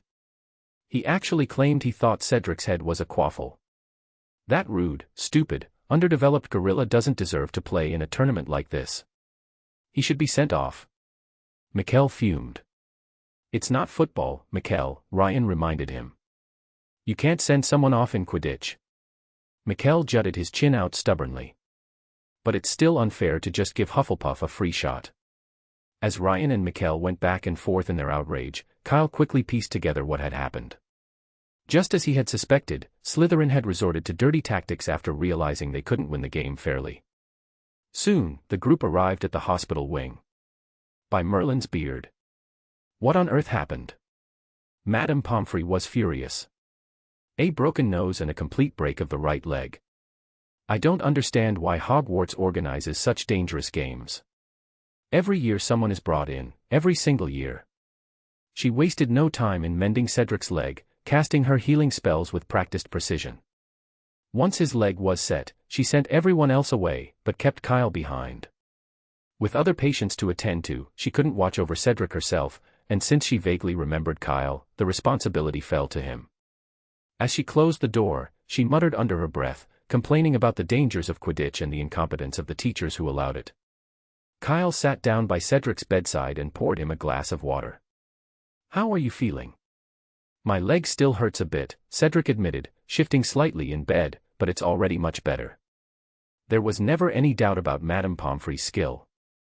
If it had been Cedric's arm instead of his leg, he would likely have been discharged already. It's a pity about the game, though. We were 30 points ahead. Cedric sighed in frustration as he sank back into his pillow. If only I'd paid more attention to what was happening around me. "It's okay, it's just one game," Kyle reassured him. "Winning or losing isn't important. Besides, it's practically Slytherin tradition to foul during the match. Even if you dodge them this time, they'd come after you again. And if you keep avoiding them, you'll never be able to catch the golden snitch." "You're right," Cedric admitted, scratching his head in frustration. "But what about the rest of the games?" Hufflepuff and Slytherin would face each other more than once during the season, and Cedric had no desire to end up in the hospital wing 3 more times. "Don't worry," Kyle said after a moment's thought. "You just focus on getting better, and leave the rest to me." "Wait, are you joining the Quidditch team?" Cedric asked in surprise. "What position would you play, Peter?" Kyle snorted. "You're thinking too much. Once the competition has started, it's impossible for me to join, even if I wanted to, unless someone withdraws voluntarily." Hogwarts rules on Quidditch were clear: each house had only one opportunity to recruit new players, and it was limited to the second week of the school year. In reality, the captains often selected their teams by the end of the first week and submitted the names to Madame Hooch at the beginning of the second. This gave new players time to train with the team before the matches began, and saved the professors any hassle. After that, no substitutions were allowed unless a player left school, dropped out, or could no longer play for medical reasons. And Madame Hooch was firm on this. "Then what did you mean by taking care of it? Wait, you're not thinking of going after Slytherin, are you?" Cedric's expression turned serious as he realized what Kyle might be implying. "Don't do anything that breaks school rules.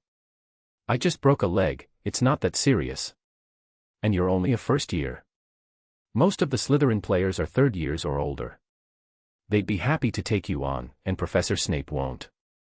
Hey, hold on a minute, Kyle interrupted, raising an eyebrow. What's all this talk about first years and third years? You don't think I'm planning to duel them, do you? Cedric froze. Aren't you? You wish, Kyle replied, giving him a disgusted look. I think Madame Pomfrey should check your head again. Chapter 62, The Tense Atmosphere in the Hospital Wing. In the hospital wing, Cedric and Kyle locked eyes, an awkward silence filling the air. It was Cedric who felt the weight of the moment more. If he weren't lying in bed, he might have tried to dig a hole right there to escape the embarrassment. I'm glad that's not the case, Cedric muttered, turning his head to the side in an attempt to appear calm. Kyle cleared his throat, his tone suddenly serious. Cedric, why on earth would you want to duel them? We're Hufflepuffs, the most honest and model students at Hogwarts. That kind of thinking is dangerous. He leaned in slightly. Think of Professor Sprout, how disappointed she'd be if she found out you'd become so impulsive, reckless, and disobedient. I haven't thought about it. Cedric shot back, annoyed. The truth was, when he was brought to the hospital wing, he'd overheard some of the others talking about confronting the Slytherins for a proper one-on-one fight. Quite a few were fired up about it. At the time, his head and leg had hurt too much for him to protest, and he had been too out of it to stop them. Now, as Kyle spoke, he'd assumed his friend was thinking the same way. You don't need to explain, Kyle said, not even glancing at him, his voice calm and reflective. I understand. You were seriously hurt, and it's only natural to say something rash when you're emotional. Just be more cautious next time. Here, have a chocolate frog. Before the young Badgers left the hospital wing, they had left some snacks, mostly treats they'd brought to enjoy during the game. Kyle picked up a chocolate frog, unwrapped it, and handed it over. I'm telling you, I didn't think like that. Wait a second. Cedric paused mid-sentence, suddenly noticing the card in Kyle's hand. What are you holding? Kyle calmly slid his hand into his pocket. Just an ordinary card. Nicholas Flamel. I don't have him yet. No, Cedric said, sitting up straighter. That's not Nicholas Flamel, it's Agrippa.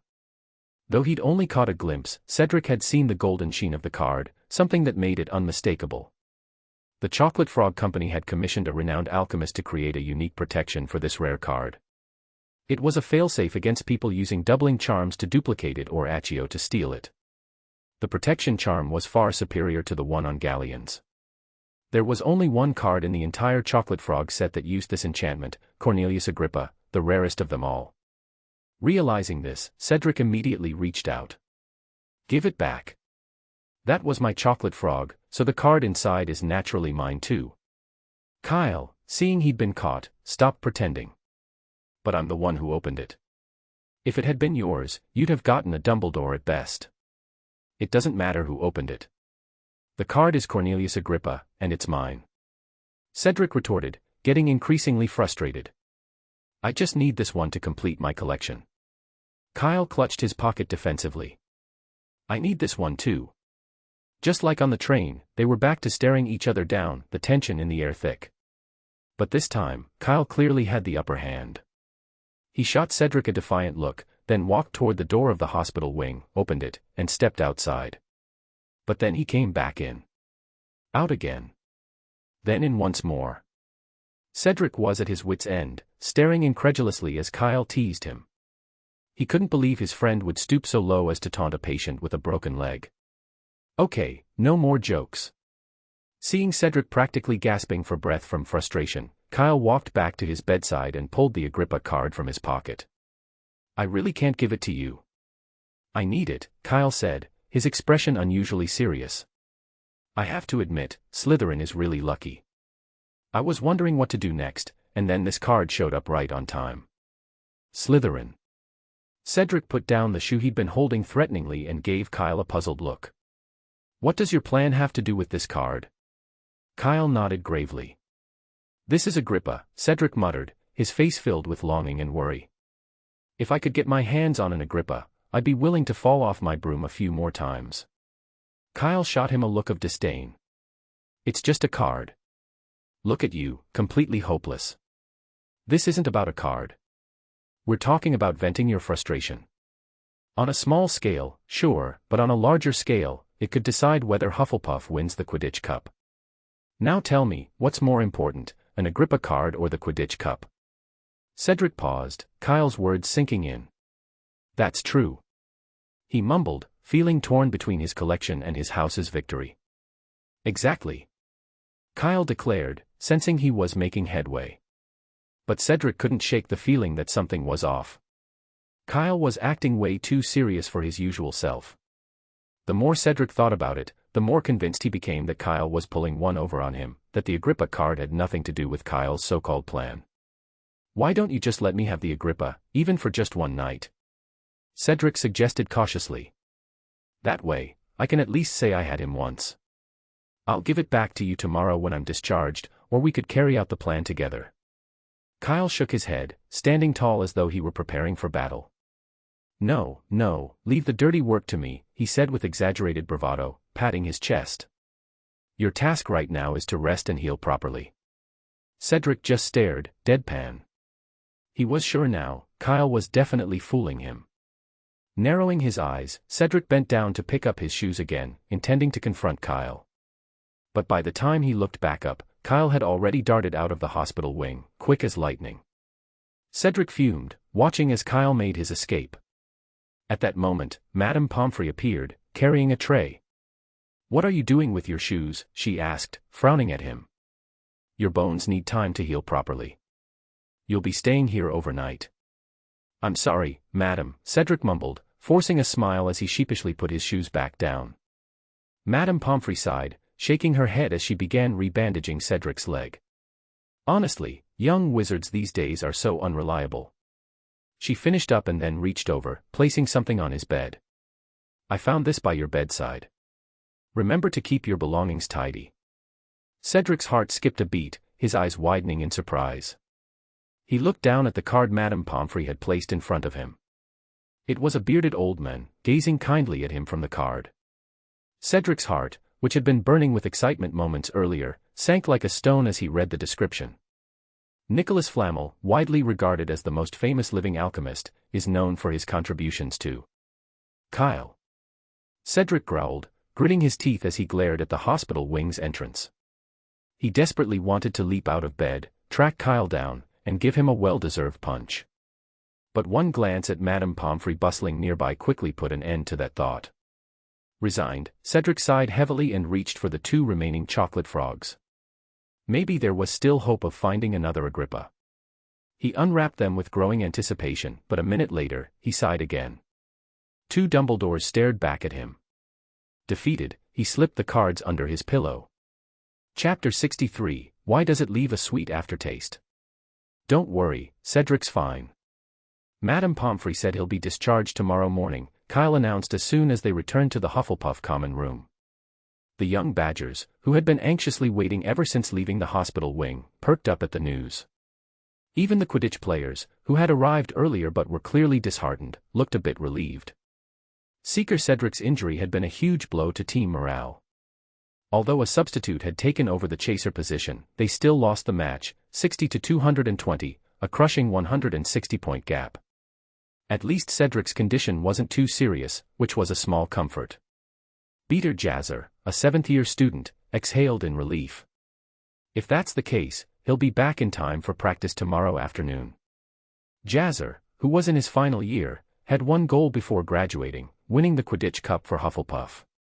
Damn it. Captain Harris slammed his fist against the wall in frustration. This can't just be left like this. Yes, we can't let this slide, someone chimed in angrily. Slytherin hit our Seeker so blatantly. They're showing they don't respect you as captain, and I can't stand it. Captain, another voice spoke up quietly, I heard some of the Slytherin players are going to Hogsmeade tomorrow. Maybe we could. Shut it, Henry, Harris interrupted sharply, turning to glare at him. Remember, no one lays a hand on any Slytherin players. I'll deal with this. Kyle, who wasn't far away, glanced back at Harris after hearing what he said. The captain is still sharp, Kyle thought. We really can't afford to openly cause trouble with Slytherin right now. At the moment, Hufflepuff's house points were only about 10 points behind Slytherin's, a very narrow gap. If Snape got the chance, he wouldn't hesitate to dock Hufflepuff 100 points. And while losing that many points wouldn't normally bother Hufflepuff, there was a real fear that they wouldn't get the satisfaction of hitting back, and they'd still lose the points. That would be truly frustrating. The chance of that happening wasn't small either. Kyle suspected that a certain professor was keeping a close watch on them and might even be the one who leaked the news about the Slytherin players heading to Hogsmeade Village. Shaking his head, Kyle stopped paying attention to the conversation. He called Mikkel and Ryan over, and the three of them returned to the dormitory together. "Kyle, what was so important that you couldn't say it outside?" Mikkel asked, a bit reluctant as he'd been discussing Quidditch with the others when Kyle called him back to the dorm. He glanced at the Wimborne Wasps poster on Kyle's bed and sighed. "I've just started to realize how interesting Quidditch actually is. Too bad first years can't join the team. But I'm definitely signing up next year. What about you guys? Want to come along?" Mikkel closed his eyes, already imagining himself soaring across the Quidditch pitch on his broomstick. He envisioned catching the golden snitch, with the crowd roaring his name in deafening cheers. It was a wonderful feeling. "Wake up first, sleep later." An indifferent voice snapped him out of his daydream. "Quidditch can wait until next year. You have more important things to take care of right now." Kyle waited until Mikkel opened his eyes before reaching over and handing him a blue bottle of potion. "Time to take your medicine, buddy." Michael's smile instantly vanished when he saw the magic-suppressing potion. "No way. I just took it the other day." Mikkel protested firmly. 60 days ago, Kyle corrected him. "You know you're supposed to take it every 2 months. It's been 2 months already. That fast." Mikkel still couldn't believe it. The foul taste of the potion was so unforgettable, it felt like he had just taken it yesterday. "Hey, did you forget?" Ryan whispered from the side. "Halloween was just a few days ago." Hearing this, Mikkel quickly snapped back to reality. Right, it was just Halloween, he thought. So, 2 months really had passed. "Okay, fine, you're right," Mikkel admitted, his eyes darting around. "But I've got stuff to do later. Just leave it on the table, and I'll drink it when I get back tonight." "Okay, don't forget," Kyle said as he placed the potion on the table. Mikkel let out an audible sigh of relief. "Don't worry, I won't. I'm heading to the library to finish my homework. See you tonight." As Mikkel turned to leave, Kyle quietly drew his wand. Incarcerus. Thick ropes shot from the tip of Kyle's wand, binding Mikkel tightly. "What are you doing? What are you doing?" Mikkel struggled frantically, but it was no use. He could only watch helplessly as Kyle approached with the potion in hand. "Don't come any closer. Don't come any closer," Mikkel pleaded. "Don't blame me. I'm upset about this too," Kyle said sincerely as he knelt down beside him. "But I have a job to do. Dumbledore gave me the task, and I have to see it through. I'm fine, really," Mikkel insisted, trying to salvage the situation. "Professor Sprout said I've improved a lot. There's no way I'll have accidents like before. That was the levitation charm, and we've all learned the floating charm by now," Kyle reminded him. "Then I don't need a wand," Mikkel cried out, still struggling. "I can do it without a wand, right?" Kyle shook his head. Doing charm class without a wand is like playing Quidditch without a broom. Kyle gave Ryan a subtle signal, and Ryan immediately caught on. Rolling up his sleeves, he stepped forward. Together, the two of them managed to get the magic-suppressing potion down Michael's throat without spilling a single drop. Ryan, holding the now empty bottle, asked curiously, "What exactly is this stuff?" "Magic-suppressing potion. It's pretty rare," Kyle explained. "Rare?" Ryan asked. "Yeah," Kyle replied, pausing to think. "Let me put it this way, if you weren't at Hogwarts, you'd need at least 50 galleons to get your hands on a potion like this. And that would be for the lowest quality version." 50 galleons. Ryan gasped. His wand had only cost 7 galleons, and this one potion was worth 7 wands. "Yep. But the one you just saw was made by Professor Snape himself," Kyle continued. "A potion brewed by a master like him would sell for double that in Diagon Alley, around 100 galleons." Even Mikkel, who had been lying on the floor pretending to be a limp fish, suddenly sat up when he heard that number. He had just swallowed something worth 100 galleons. Mikkel smacked his lips, trying to catch the sweet aftertaste. Chapter 64, The Freely Floating Bottom Line. It was evening in an empty classroom at Hogwarts. The flickering light of an oil lamp cast the shadows of the three figures present obliquely onto the wall. "I'm glad you came to us, Kyle, but we can't do this," Fred said, lowering his head and hiding his face from the light. "We've known each other for years, but this is the first time you've asked for our help since you got to Hogwarts," he continued.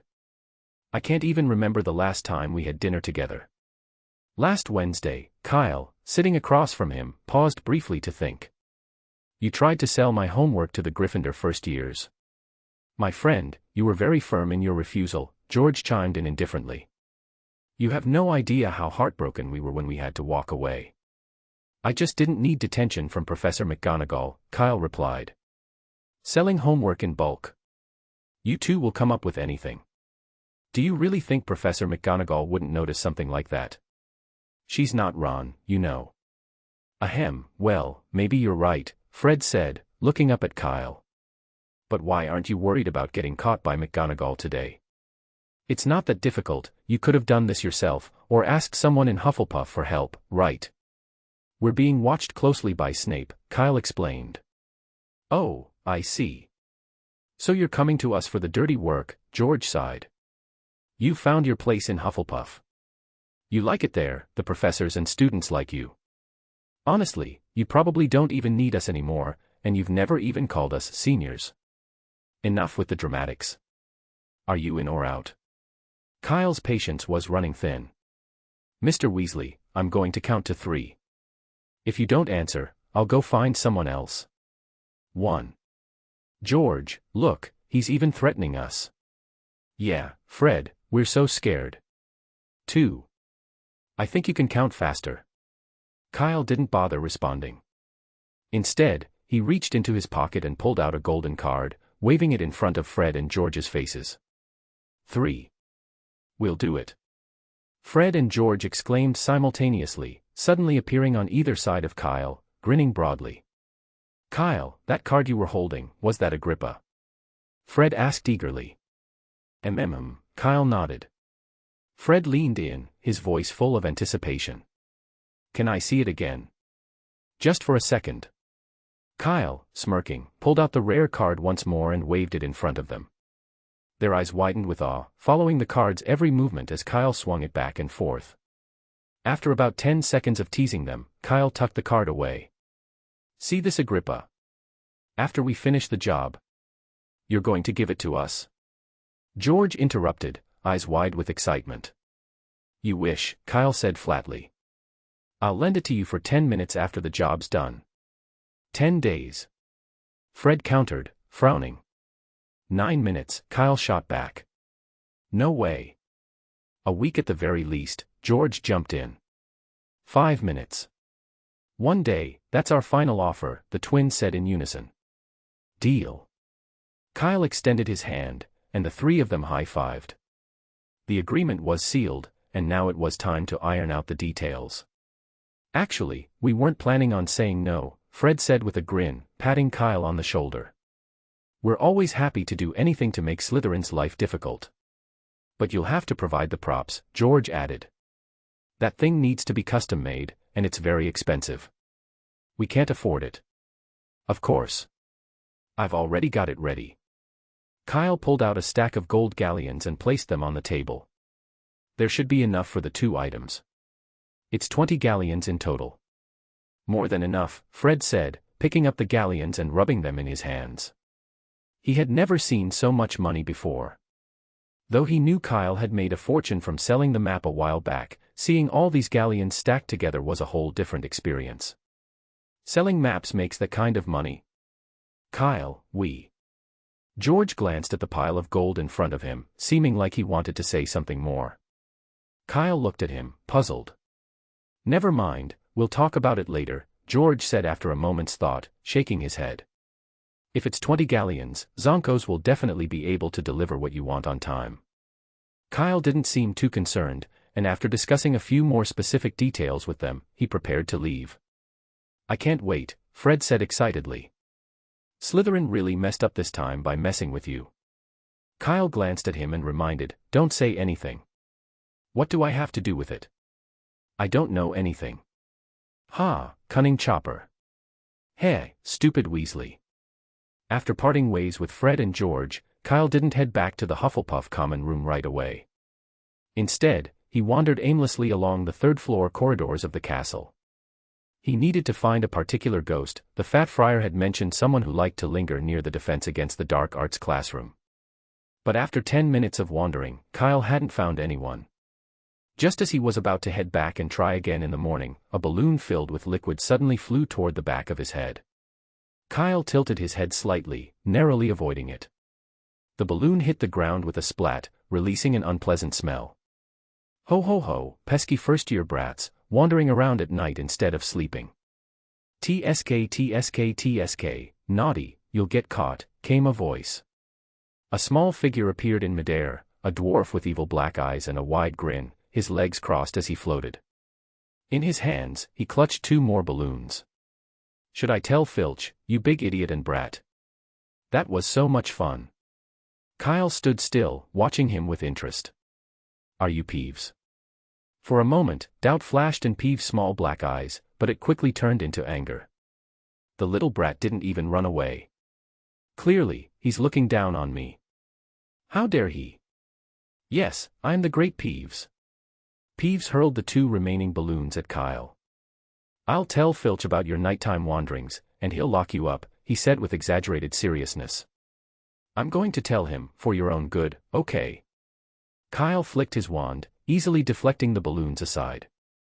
Unfazed, he replied, I agree with you, but it's still 5 minutes before curfew, so it's not technically a nighttime stroll. Besides, I came here specifically to see you. Come to see me on purpose. Peeves was taken aback. It was rare for any student to willingly seek him out. Yes, Kyle said, lowering his voice as he looked around. I have an idea. I'm not sure if you're interested in getting involved. Per 65, New Broomstick, the Nimbus 2000. The following evening, to celebrate Cedric's discharge from the hospital, the Hufflepuff Quidditch team threw him a small party in the common room after their training session. Cedric was doing well, which was excellent news for the team, and their captain, Harris, had even managed to bring back some butterbeer from Hogsmeade Village to share with everyone. Mainly, though, he wanted a drink for himself. As captain, Harris was under tremendous pressure. Ever since the first round of matches, he had been losing hair by the handful. The competition was fierce. Gryffindor had a top-tier team, with hardly any weaknesses. Slytherin, well-equipped and notorious for bending the rules, made them a nightmare to play against. And Ravenclaw, though often underestimated, was a strong, well-balanced team. For Hufflepuff, Cedric, their talented seeker, was almost their only hope of winning the championship. Harris lifted his butterbeer and clinked glasses with Cedric. Don't worry, it won't happen again. I'm going to assign one of the beaters to protect you. Next time Slytherin tries anything dirty, that beater's bat will land on their face first. Cedric frowned, clearly not thrilled with the idea. There were only 2 beaters on the team, and if one of them was assigned to protect him, it would leave the chasers at a disadvantage. If the other team built up too big of a lead, even catching the golden snitch might not be enough to win. After mulling it over, Cedric decided the plan wasn't worth the risk. He explained his concerns to Harris. Don't worry about that, Harris replied, after thinking it over. This is just a preliminary plan. We can tweak it during our training sessions. Cedric tried several more times to convince Harris to drop the idea, but no matter how well he argued, Harris always responded with the same line, we'll talk about it after the training match. Realizing that Harris wasn't going to budge, Cedric gave up for now. Fine, he thought, we'll see what happens after the training match. Kyle, who wasn't part of the team, also attended the feast but didn't have to worry about any of the tactical discussions. Instead, he simply focused on enjoying the food. He was tempted to try some butterbeer, but before he could reach for a mug, an older student stopped him, reminding him that under 5th-years weren't allowed to drink. That put a damper on Kyle's excitement, but there wasn't much he could do about it. Even Cedric, the guest of honor, was drinking pumpkin juice instead. Once the feast ended, everyone headed back to their dormitories. The following days unfolded like any other. Kyle attended classes, ate meals, and spent time in the library doing his homework, just like the rest of the young wizards. It was as if the party and all the earlier drama had never happened. Even Fred and George, notorious for their pranks, seemed to have calmed down a bit. They had only lost Gryffindor 10 points in the past few days, much to Professor McGonagall's delight. She had stopped being as strict with them, and the atmosphere in the school seemed more relaxed. This peace lasted until mid-November, when the second Quidditch match of the season arrived. It was a weekend, and early that morning, a rumor began to spread through Hogwarts like wildfire. Have you heard? There's a new broom on the Gryffindor team. In the Great Hall, a Slytherin first-year eagerly shared what he had just overheard. A new broom. Rosier, the seventh-year Slytherin team captain, scowled as he heard the news.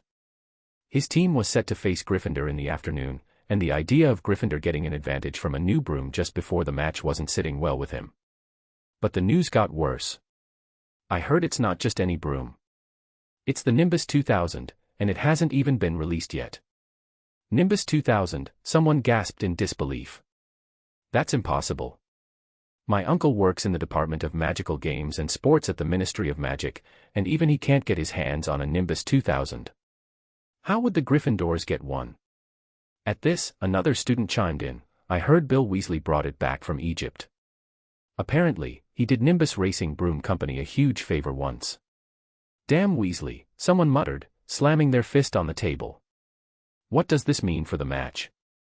The Nimbus 2000's performance has to be miles ahead of the Nimbus 1700 we're using. The Slytherin who had first spoken stood up abruptly.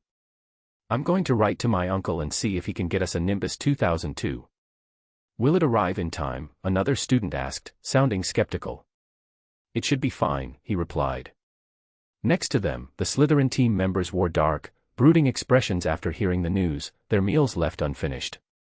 Rosier, their captain, was especially furious. He slammed his fist on the table, knocking his plate over in frustration. Damn it, why now of all times, he growled.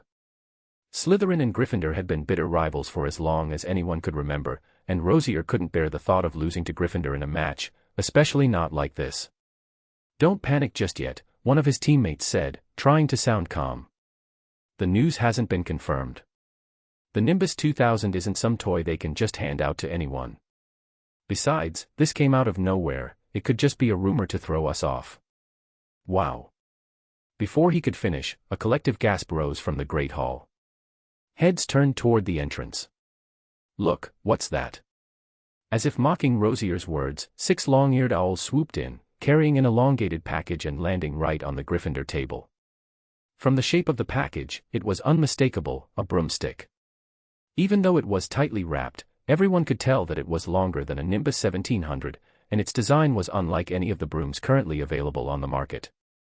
The Weasley twins eagerly grabbed the package, grinning from ear to ear, and began talking excitedly with their teammates. Though it was difficult to hear what they were saying from across the hall, the excitement on the Gryffindor side was palpable. Their Quidditch players exchanged glances, their eyes gleaming with excitement, and maybe even a hint of smugness. Rosier's face twisted into a grimace as he watched them, feeling as though their excitement was a direct taunt aimed at him and his team. His frustration boiled over, and, with no food left on his own plate to flip in anger, he instead knocked over the plate of a nearby first-year who was unfortunate enough to be sitting next to him. Everyone, go find out what's going on, Rosier ordered through clenched teeth. We need to know if that broom is really the Nimbus 2000. And what if it is? Someone asked nervously. Then write home and get one for yourself. Rosier snapped, his temper flaring. What are you waiting for? Go. The Slytherin team members scattered at his command. Other Slytherins in the hall, noticing the tension, quietly slipped out as well. No one wanted to stick around and risk being the next target of Rosier's foul mood. Chapter 66, Art is Explosion. Compared to the distracted Slytherins, the atmosphere on the Gryffindor side was much more cheerful, and their laughter grew even louder after watching Rosier storm out of the auditorium. George, is this the Nimbus 2000? After the Slytherins had all left, a boy with dark skin and long hair couldn't wait to get to the twins, urging, what are we waiting for? Show us. His words were immediately echoed by others. Yeah, open it up and show us. By Merlin's beard. This has to be the best broomstick ever. Even the professional teams probably don't have Nimbus 2000s. But despite the crowd's urging, Fred and George didn't seem in any hurry to open the package. George glanced sideways with a look of disgust and said, "Hey, Lee Jordan, I'm Fred. Don't you recognize us yet?" "Sorry, Fred, can I see?" "No, I'm Fred." Next to him, the real Fred hooked an arm around George's shoulder and said, "Seriously? You fell for such a simple trick? I'm starting to question whether you're really our best friend." Poor Lee Jordan looked completely lost. He stared at the two identical faces next to him, unable to find any difference between them. They were practically duplicates. "Okay, Fred, George, I'm sorry," Lee Jordan sighed, shaking his head before taking a deep breath. "Whoever you are, can I please just have a quick look at the Nimbus 2000? Please." Under normal circumstances, Lee would have pointed a finger in the twins' faces, mocking their silly sense of humor and throwing in some colorful slang to insult them. But this time, he didn't. He even apologized, bowing slightly. He really had no choice. As a massive Quidditch fan, the temptation of seeing a brand new broomstick, one not even released yet, was far too great. He wouldn't be able to sleep at night if he didn't get a glimpse. "What Nimbus 2000? Fred gave him a puzzled look. "I don't know what you're talking about. The broom we use is obviously the old Clean Sweep 5. "I get it, you're trying to keep it secret," Lee Jordan said, glancing around before lowering his voice. "But now that the Slytherins are gone, we're all on our own. It's fine, just a quick peek." Fred and George remained silent. "Why don't we head back to the common room?" someone suggested. "It'll be safer to look there." "You can't do this," objected some small witches and wizards from Hufflepuff and Ravenclaw. "We want to see it too." But no one really paid attention to their protests. The Gryffindors crowded around the twins and rushed out of the auditorium. However, when they reached the portrait of the fat lady, they realized Fred and George had disappeared. "They must have snuck away while we were upstairs," Lee Jordan said, feeling deeply aggrieved. "Can you believe it? They turned on their own people." By noon, the atmosphere at the Slytherin table was still heavy. All morning, they had scoured Hogwarts, but there wasn't a single trace of Fred or George. It was as if the two had vanished into thin air.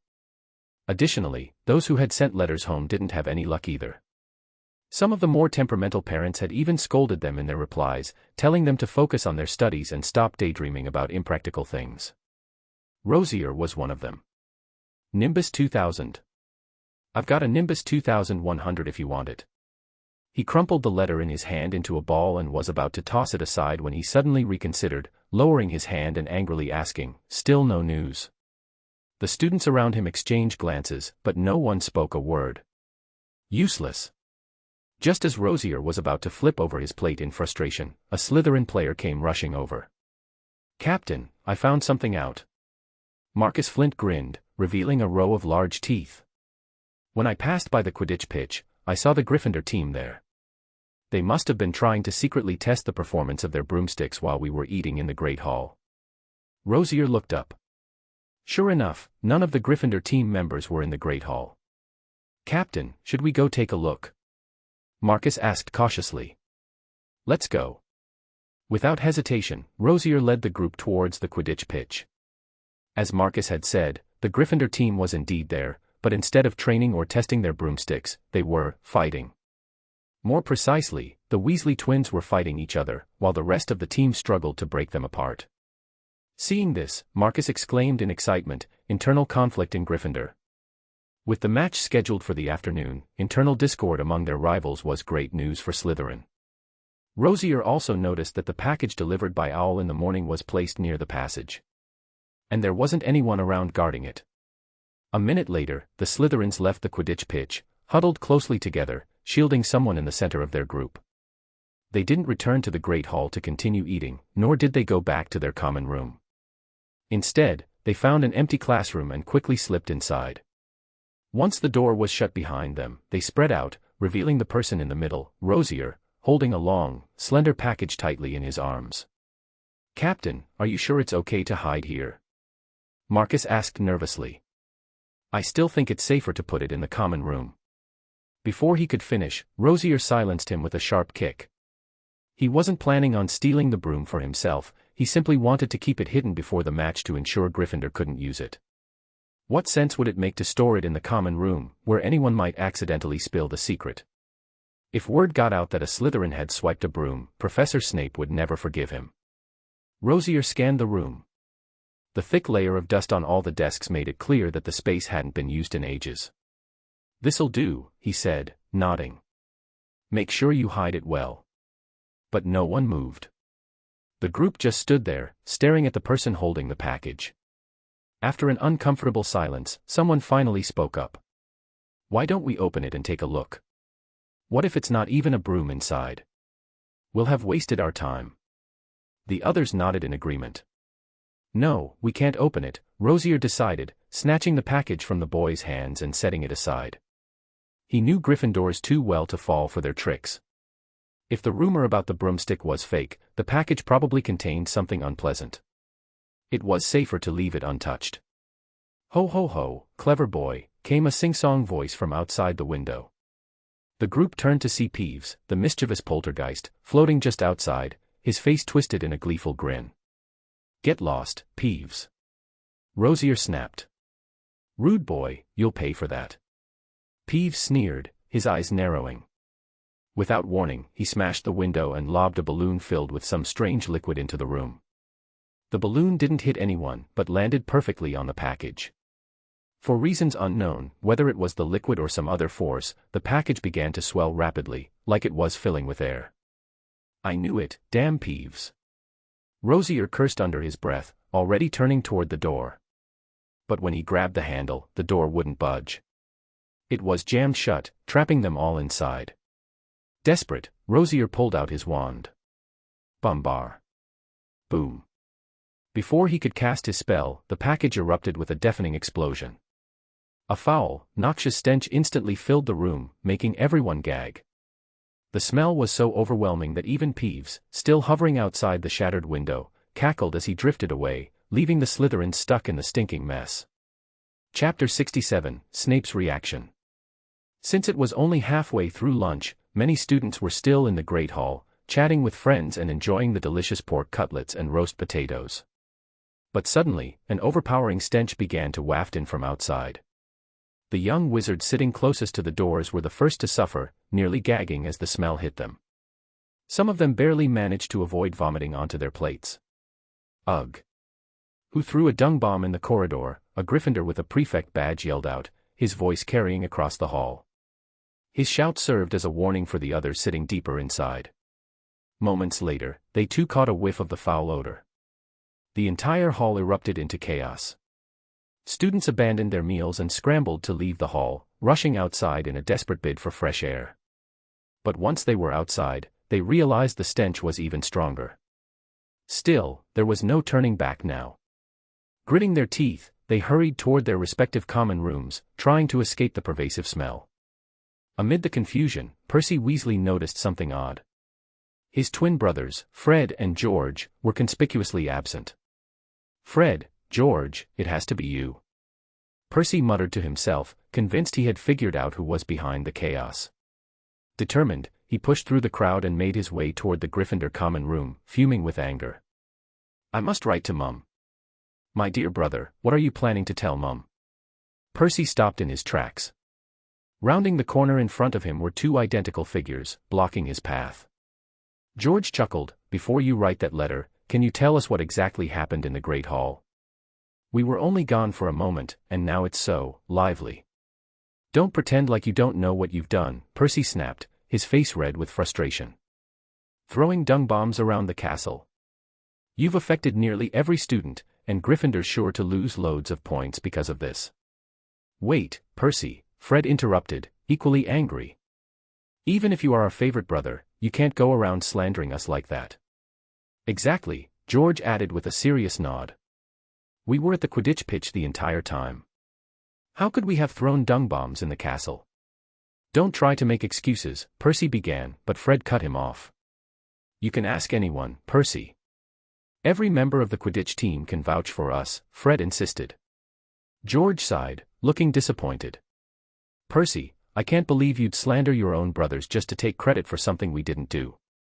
I'll definitely be writing to Mum about this, Fred added as they both turned to leave. Percy watched them walk away, doubt creeping into his mind.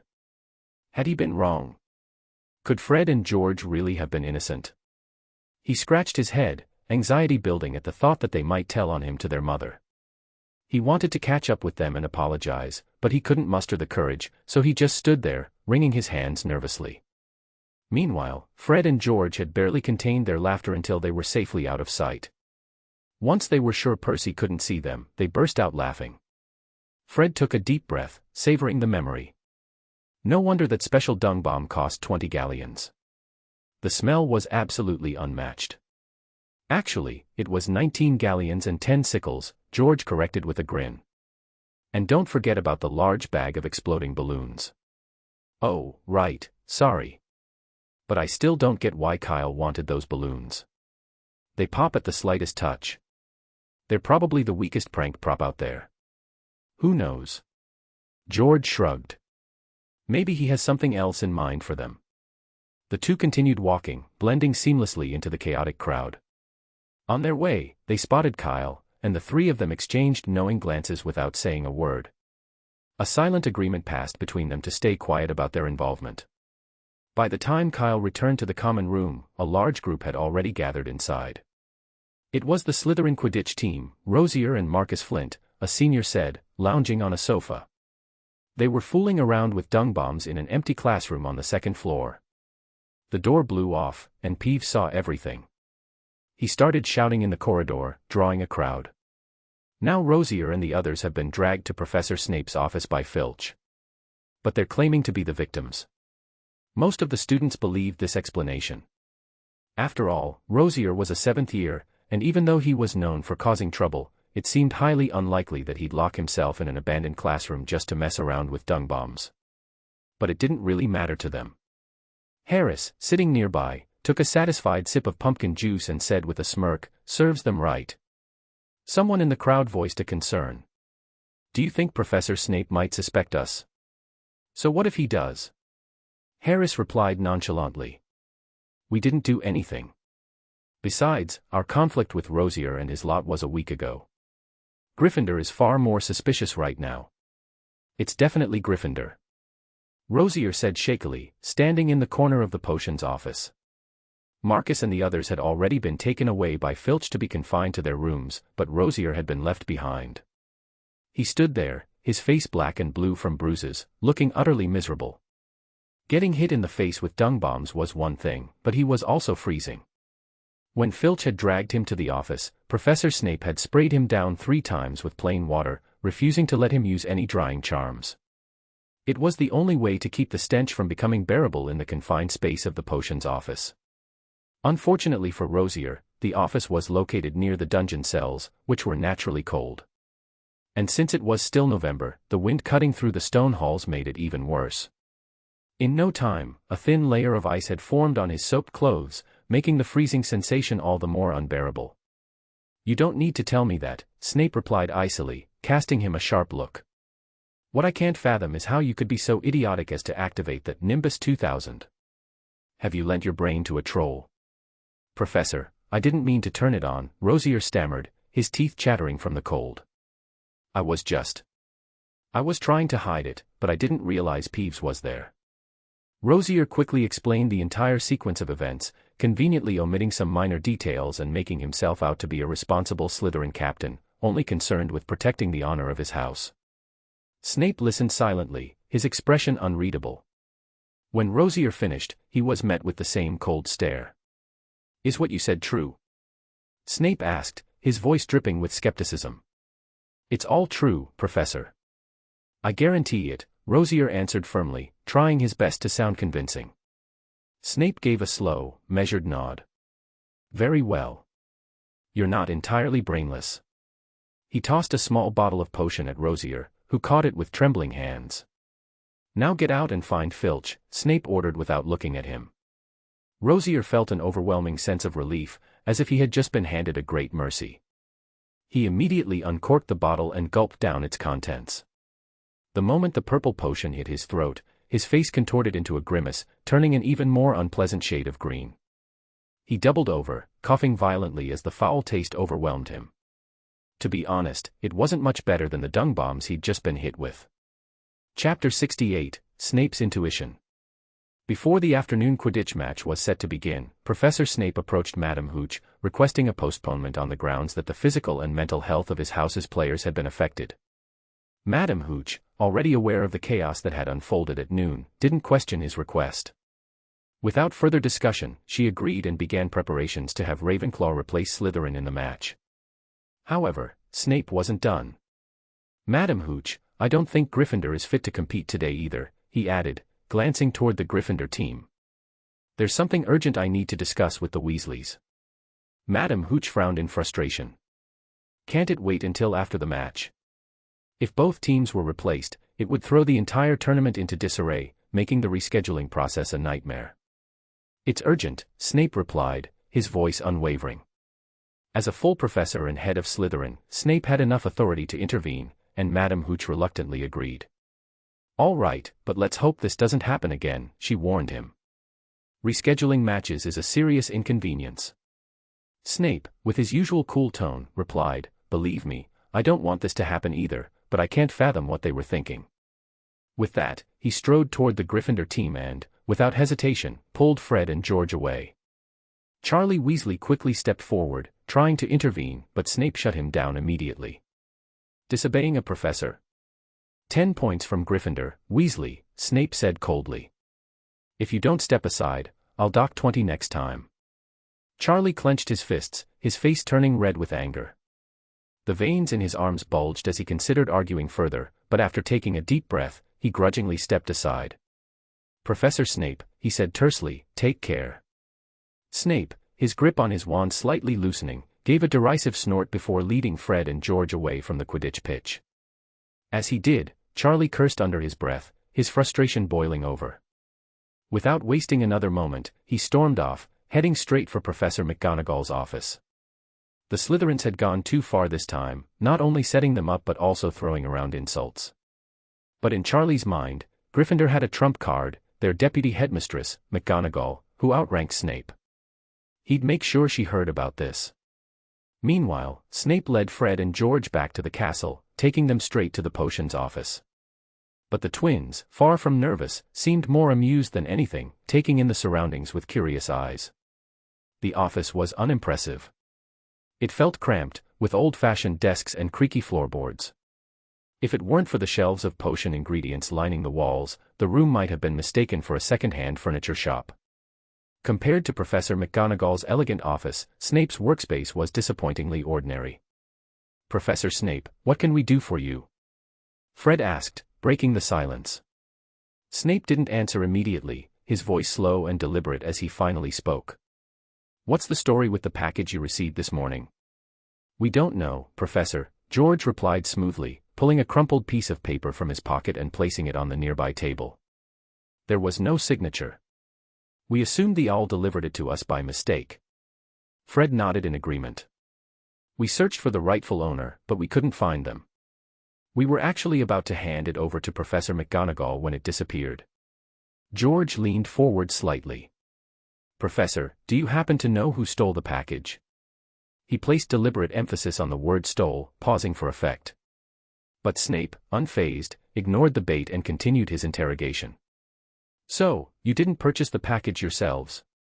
Snape asked, his voice sharp. "Don't try to fool me. I know it came from Zonko's. I'll be heading to Hogsmeade later to ask around." Fred remained calm, his expression unchanged. "That's your prerogative, Professor." George added with a polite smile, "But if you happen to find out who stole the package, we'd appreciate you letting us know.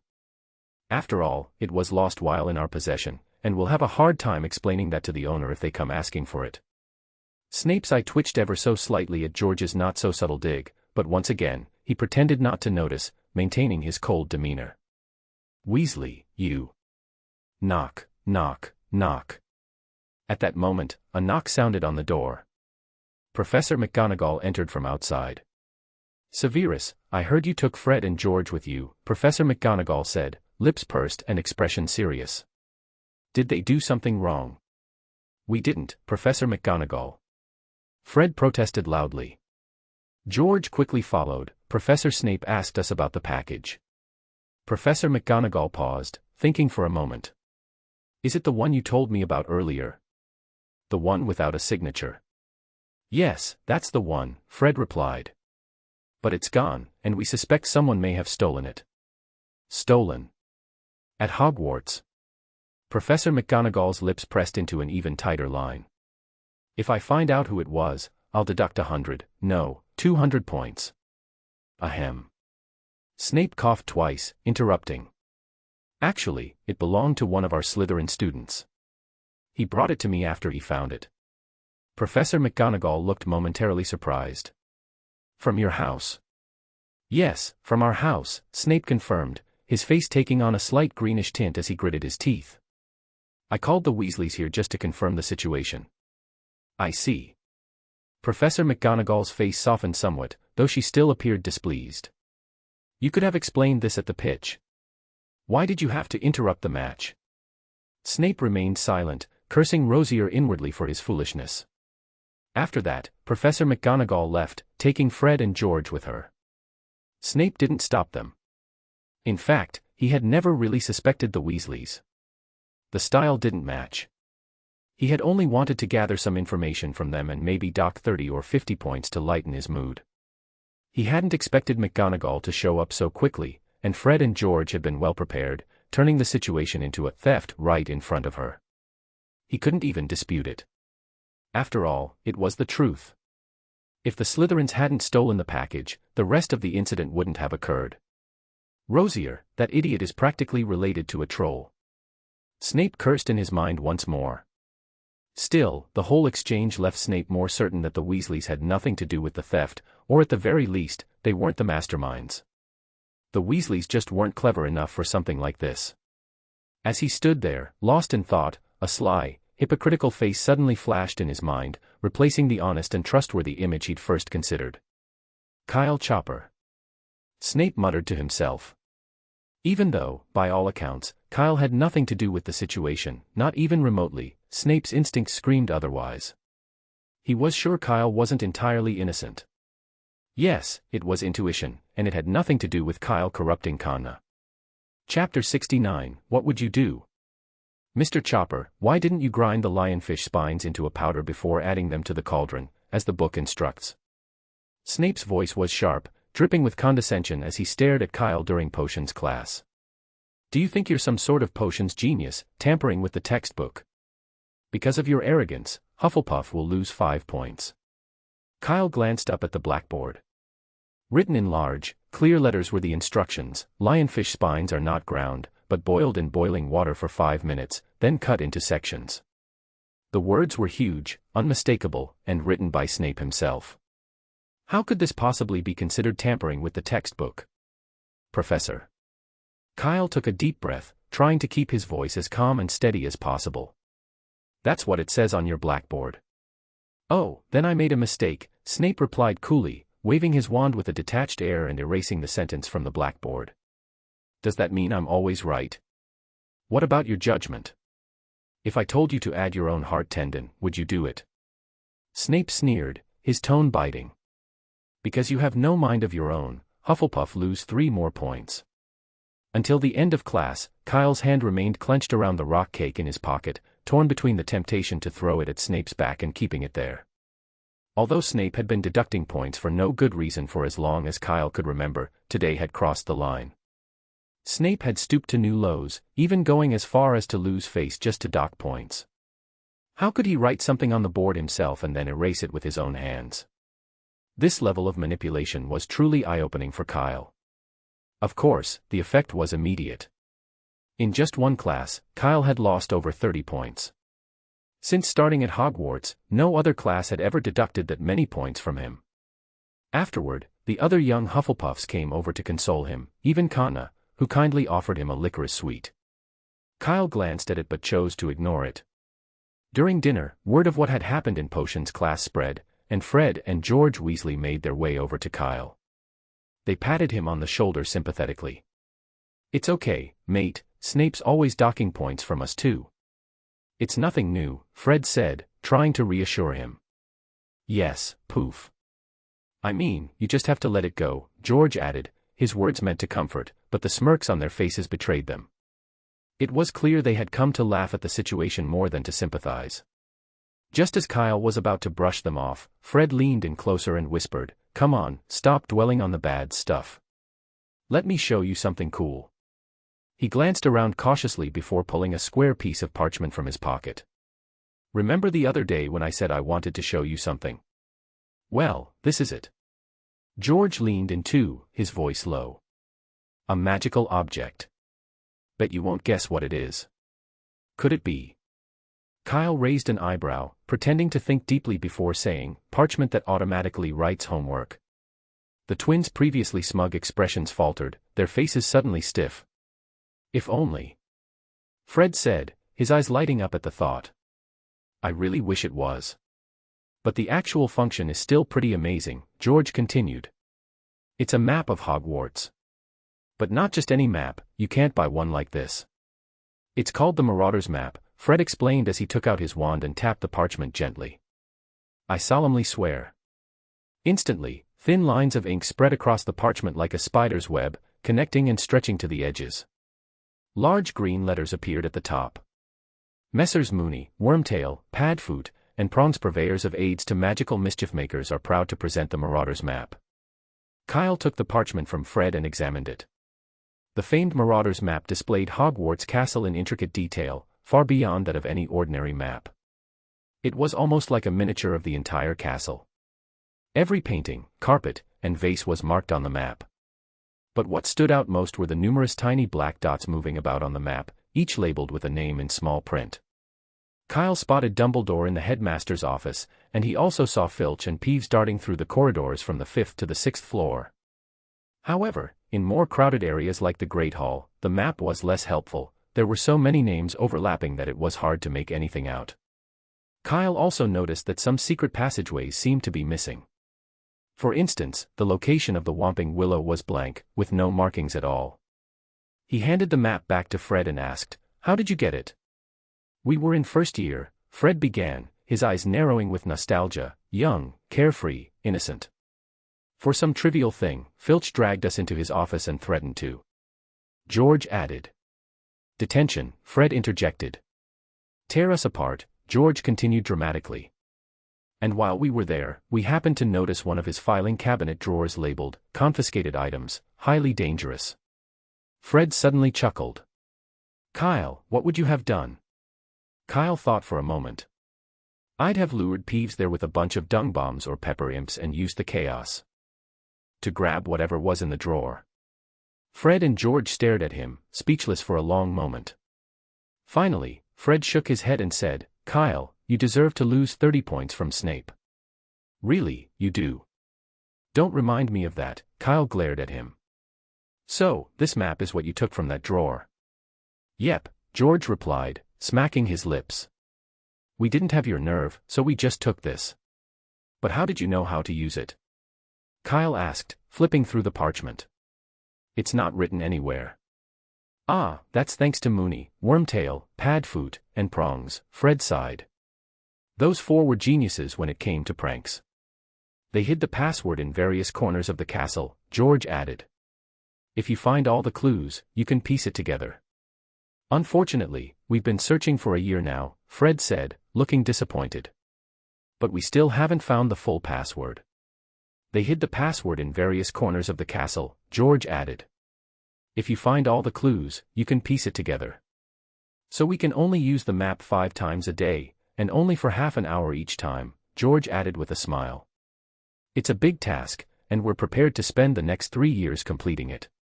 "And if you don't find it in 3 years?" Kyle asked. "Then we don't deserve it," George shrugged. "And we'll pass it on to a new owner." "Really?" Kyle said with a hint of amusement. "So, you're showing it to me to recruit me into your quest for clues?" "No, Kyle," Fred said, shaking his head. "The password is a test from the Marauders, and we have to solve it on our own." "Then what's this about?" Kyle asked. Simple, the twins said in unison, grinning widely. We're going on a night tour. Chapter 70, Why Are You Wearing Slytherin's Clothes? I can't believe it, Kyle, Cedric said, his voice filled with dismay, as he stood near the barrel at the entrance to the Hufflepuff common room late at night. You actually agreed to go on a nighttime tour with the Weasley brothers. I've thought about it, and they're right, Kyle replied, rummaging through his moleskin pouch without looking up. I really need to do something fun to cheer myself up. But you can't go on a nighttime tour. Cedric said, clearly distressed. That's against the rules. If you get caught, you'll not only lose points, but you'll also be put in detention. You're only a first year, Kyle, you can't start breaking school rules like this. Cedric's concern was evident. He spoke earnestly, as if he truly feared that Kyle might be led down the wrong path by Fred and George. Don't worry, Cedric. With the Marauder's map, no one can catch us, Kyle said confidently, finally finding what he was looking for in the pouch. He glanced up at Cedric and added with a smirk, besides, before lecturing me, take a look around. This is the castle corridor, not the common room. You're part of this night tour too. I don't want to go on a night tour. Cedric protested, sticking his neck out. I'm just coming along to keep an eye on you, to stop you from breaking more rules. Kyle raised an eyebrow and snorted, as you wish. We'll turn back now and forget about going to the Forbidden Forest to watch the Mooncalves dance. Well. Cedric's resolve wavered. His eyes darted, suddenly a little unfocused, as he mumbled, no, that's not what I meant. I just want to. You want to go to the Forbidden Forest, don't you? Kyle interrupted bluntly, pointing at Kanna, who stood silently beside them. You should learn from her. If you want to go, just wait quietly. Say one more word, and I won't take you. Cedric chuckled awkwardly, immediately silencing himself. Earlier in the Great Hall, although Kyle and the Weasley twins had spoken in hushed tones, Cedric and Kanna, who had been seated nearby, had inevitably overheard part of their conversation. When Kyle snuck out of the dormitory later that night, he had turned around to find two pairs of eyes fixed on him in the moonlight. The sight startled him, sending a shiver down his spine. Any sleepiness he had left vanished, replaced by cold sweat. The two figures, of course, were Cedric and Kanna, and their intentions were clear, they wanted to join him on his adventure to the Forbidden Forest. And so, the scene that was unfolding now had come to pass. After Cedric finally quieted down, Kyle pulled a bundle of long, striped items from his pouch and handed them over. Pick one. Cedric squinted at the bundle in Kyle's hands. Something about it seemed familiar. When he looked more closely, he realized they were scarves from the other three houses, Gryffindor's scarlet and gold, Slytherin's silver and green, and Ravenclaw's gray and blue. There were about a dozen scarves in total, so tightly bound together that at first glance, one could mistake them for a log. Confused, Cedric blurted out, Kyle, why are you giving me this? I already have my own scarf. These aren't for warmth, Kyle replied, still focused on his pouch. They're just in case. If you get spotted, toss it on the ground as you run. Cedric and Kanna exchanged bewildered glances, unsure of what to do. When they didn't move for a while, Kyle simply took two silver-green scarves and draped them around their necks, matching the one he wore himself. Properly equipped, the trio left the kitchen corridor and made their way to the agreed meeting spot, the entrance of a hut near the Great Hall, where the first-year students would wait. It was a place rarely noticed by anyone, save for the occasional pile of branches, and even Filch seldom patrolled the area. When they arrived, Fred and George were already there. Wow, look who's here, George said with a mischievous glint in his eye. The golden boy Cedric, and the warrior who conquered Snape, Kanna. Fred joined in, grinning widely.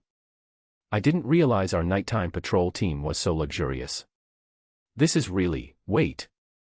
His eyes suddenly widened as he noticed something unusual. Why are you all wearing Slytherin scarves? Kyle sighed and explained the plan once more. What a genius idea. Fred and George were clearly impressed. Do you have more? Fred asked eagerly. Get us one, quick. Kyle shrugged and handed them two more silver-green scarves.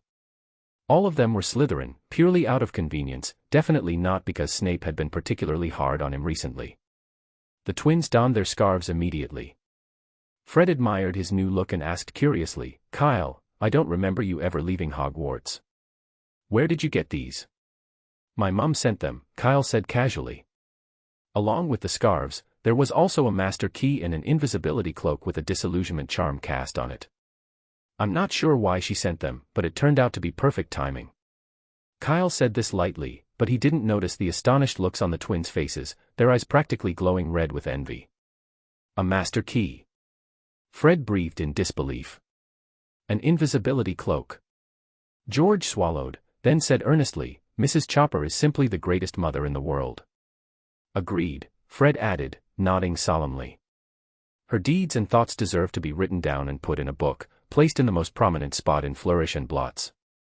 And in the school library too. If that day ever comes, I swear I'll buy it," George vowed. "Even if it bankrupts me. And put it in the kitchen. Or in Mum's room. If that day ever comes." Kyle grinned, shaking his head. "You'll probably end up hung up and beaten by Mrs. Weasley." "No," Fred replied seriously. "Mum would never hang us up and beat us. She just twists our ears," George laughed. "I think she's trying to twist them off so she won't get our names wrong anymore. Though, to be fair, she's never mixed them up." As Kyle and the twins bantered and laughed, Cedric and Conna stood frozen, nervous and stiff. They were far too anxious to join in, terrified that Filch might appear out of nowhere and drag them off to the professor's office. Noticing their discomfort, Fred unfurled the Marauder's map with a flourish. "Don't worry, we've been watching the map the whole time." He pointed at the parchment. "Filch and Mrs. Norris are on the 5th floor. As long as we don't make too much noise, they won't. Oh no, the cat's coming down." On the map, the name Mrs. Norris was speeding towards them. George reacted quickly, pulling out his wand and aiming it at a nearby tapestry. Revelio. The tapestry split down the middle, revealing a hidden passage. "Quick, get in there," Fred urged, his voice hushed but urgent. "We've got to move before that cat gets here." Without hesitation, the group hurried into the secret passage. George, the last to enter, slipped through just as the tapestry closed back up, restoring the corridor to its original appearance. A second later, Mrs. Norris arrived. She sniffed around the now empty hallway, lingering in confusion for a moment before eventually wandering off, leaving the corridor as silent as before. Chapter 71, The Happy Pet Owner. The secret passage seemed designed for night owls, its exit tucked away behind some bushes near the Quidditch pitch, just a short distance from the castle. Once everyone had emerged, Fred and George took the lead, walking a few steps ahead before turning around and spreading their arms wide. "Welcome to Hogwarts at night," Fred declared with a grin. "This feels completely different from the daytime." "Enjoy it," George added. Cedric and Conna, both a little excited, exchanged glances. This nighttime adventure was entirely new for them. The sense of novelty filled them with a mixture of thrill and nervousness. Kyle, on the other hand, wasn't feeling particularly emotional about it, but it was still his first time seeing Hogwarts under the night sky. Curiosity got the better of him, and he began to take in the surroundings. Hogwarts at night was serenely quiet. The stars twinkled above, casting a gentle glow that felt like little nightlights scattered across the sky, illuminating the castle's silhouette. The scene was both beautiful and dreamlike, exuding a sense of calm and peace that was different from the bustling energy of the day. They stood there for a moment, taking it all in, until Fred reminded them that they had business to attend to. The group then began heading towards the Forbidden Forest. Along the way, they made a wide detour, purposely avoiding Hagrid's hut. Fong, despite his timid nature, was still a trained hunting dog with sharp senses. If they wandered too close, he might notice them, and the last thing they wanted was for Hagrid to drag them all back to the castle. After safely passing Hagrid's cabin, the group found themselves in front of a vast expanse of woodland. With Kyle's guidance, they soon came upon a lush Wiggentree, the home of the Mooncalves. As luck would have it, the Mooncalves were already emerging from their lair. These shy magical creatures looked up at the night sky, their long necks extended, with their large, round heads contrasting comically with their slender, spindly legs. They almost resembled mini alpacas, and their awkward proportions made them oddly endearing. Under the moonlight, the Mooncalves began to raise their front legs, while their slightly thicker hind legs swayed in a quirky, irregular rhythm. "The Mooncalves are dancing," Cedric whispered excitedly. "I've only seen this in books before, but seeing it in person is so much better." "Keep it down," Kyle whispered back, "or they'll notice us and stop." Mooncalves were notoriously shy, and if they became aware of people watching, they'd retreat back into their nests. But Cedric was right, the live performance was far more captivating than any pictures from a textbook. Of course, that wasn't a surprise. Kyle silently mused that Newt Scamander, though an expert in magical creatures, probably wasn't much of a photographer. His passion lay in studying the creatures, not capturing perfect shots. The Mooncalves continued their dance, and as they warmed up, their movements became more complex and mesmerizing. With each graceful step, tiny silver-white lights began to appear on the ground behind them, trailing their movements. These glowing specks multiplied and gradually spread across the ground, creating what looked like a shimmering stage beneath the Mooncalves' feet. The silver-white stage twinkled under the moonlight, elevating the Mooncalves' dance to an almost ethereal level. So beautiful. Kanna's eyes sparkled with wonder as she watched in awe. Ahem. Kyle debated for a moment before leaning in and whispering to her, that silver stuff is actually their feces. The stars in Kanna's eyes vanished almost instantly. She turned to Kyle in disbelief. "It's true," Kyle said nonchalantly. "If you don't believe me, check Fantastic Beasts and Where to Find Them. It's written in there." Kanna. After learning that the Mooncalves danced on their own droppings, she knew there was no going back. The graceful, mesmerizing dance she had just witnessed lost all its charm in an instant. Kanna felt a wave of frustration wash over her. Why did Kyle have to tell her this now? Couldn't he have waited until after they'd finished watching? The more she thought about it, the angrier she became. She turned around and punched Kyle in the arm. Fred and George, standing nearby, felt similarly. They each gave Kyle a punch, muttering for him to shut up when he should. Only Cedric seemed less bothered, likely because he already knew this little fact. Seeing that he'd upset everyone, Kyle quickly raised his hands in surrender. Okay, I was wrong. But it didn't work. The group continued to glare at him, even Cedric. Realizing he had to salvage the situation somehow, Kyle changed his approach. "All right, how about this? That stuff is silver, and so is sickles. You know what that means. If you're quick, you could probably gather 5 in one night."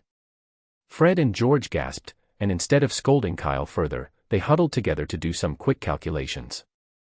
5 sickles a night, that's 35 a week, and... Their minds raced. They couldn't keep up with the sums, but they knew it was a lot of money. And with 6 more years at Hogwarts ahead of them, the possibilities seemed endless. Even if they split the profits with Kyle and the others, they could open their own joke shop before graduation. Tears welled up in the twins' eyes, and they embraced each other, nearly jumping with joy at the thought that their dream was within reach. From then on, they ignored everything else and stared intently at the Mooncalves, waiting for the silver droppings to stop multiplying before springing into action. The Mooncalves, startled by the sudden enthusiasm, bolted for their burrows.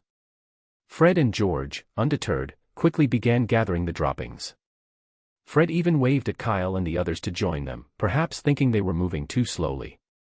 However, Kyle and Cedric remained where they were, and though Kanna hesitated, she was eventually dragged along by Kyle. "Aren't you going to tell them the truth?" Cedric, ever the honest one, looked conflicted. Mooncalf droppings were valuable, yes, but only when fresh. Unlike more common magical substances, they couldn't just be sold anywhere. A stable sales channel and customers were needed for such goods, and Fred and George weren't exactly in a position to transport the droppings beyond Hogwarts grounds. Besides, this was Hogwarts.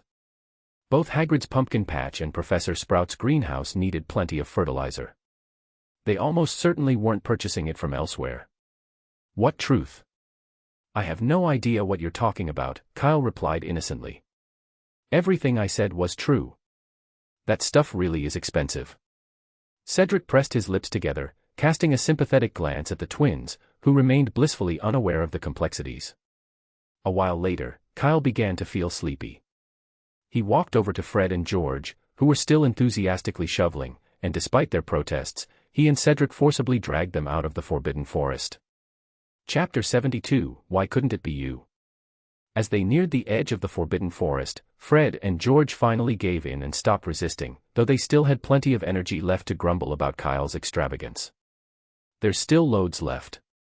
We've wasted at least a galleon," Fred muttered, holding the hem of his robe like a makeshift pouch, filled to the brim with silver sand. George, similarly dressed, stood next to him, making them look like a pair of overgrown kangaroos. Kyle, on the other hand, didn't respond much, only mumbling something under his breath. He was running low on energy, and the late hour was catching up with him. The initial excitement of watching the Mooncalves dance had worn off, and now fatigue was setting in. All he could think about was getting back to the dormitory and sinking into a warm, comfortable bed for a good night's sleep. As the group reached the forest's edge, the sound of barking and heavy footsteps echoed from a short distance away. Hagrid. Everyone froze, immediately dropping to the ground. Kyle swiftly pulled out his invisibility cloak. Though the cloak was a bit small for 5 people and couldn't cover them entirely, the dense underbrush of the Forbidden Forest helped conceal them further. The footsteps drew closer, and soon Hagrid's enormous figure came into view. Kyle clutched the cloak tightly, lying flat on his stomach, barely daring to breathe. "Who's there? Show yourself," Hagrid called out, his dim oil lamp casting a flickering glow around him. "I can see you." Behind Hagrid trailed Fong, the large black hound. The dog lowered its head and began sniffing the ground, inching closer to their hiding spot. Everyone's hearts pounded in their chests, and they instinctively covered their mouths to avoid making any noise. Fong crept nearer, until he was less than a meter away. Kyle could make out the dog's small black eyes and the drool dripping from its mouth. "Did you catch a scent, boy?" Hagrid asked, noticing Fong's unusual behavior. He moved closer with the lantern, his voice growing more forceful. "I don't know who you are, but this is Hogwarts, not a place for sneaking around. Get out before I lose my patience. If I catch you, you'll be in trouble." For a tense moment, it seemed like Fong would expose them. But after Hagrid's warning, the hound hesitated, then abruptly turned and trotted off deeper into the forest. Hagrid followed closely behind, walking right past where Kyle and the others lay hidden. They waited, breath held, until the sound of Hagrid's footsteps faded completely. Finally, they exhaled and collapsed onto the ground, breathing heavily with relief. "That was close," Cedric exclaimed, his face flushed with excitement. "By Merlin's beard, I could have touched Hagrid's boot. He nearly stepped on my hand." "Oh, gross," Fred cried, getting to his feet and inspecting his hand with a look of disgust. "I think I touched the dog's drool." "You should be grateful it was only drool," George said, still rattled. Hagrid looked terrifying. "If he'd caught you, it wouldn't have been just detention." He shuddered as he spoke, recalling the intimidating sight of an angry Hagrid.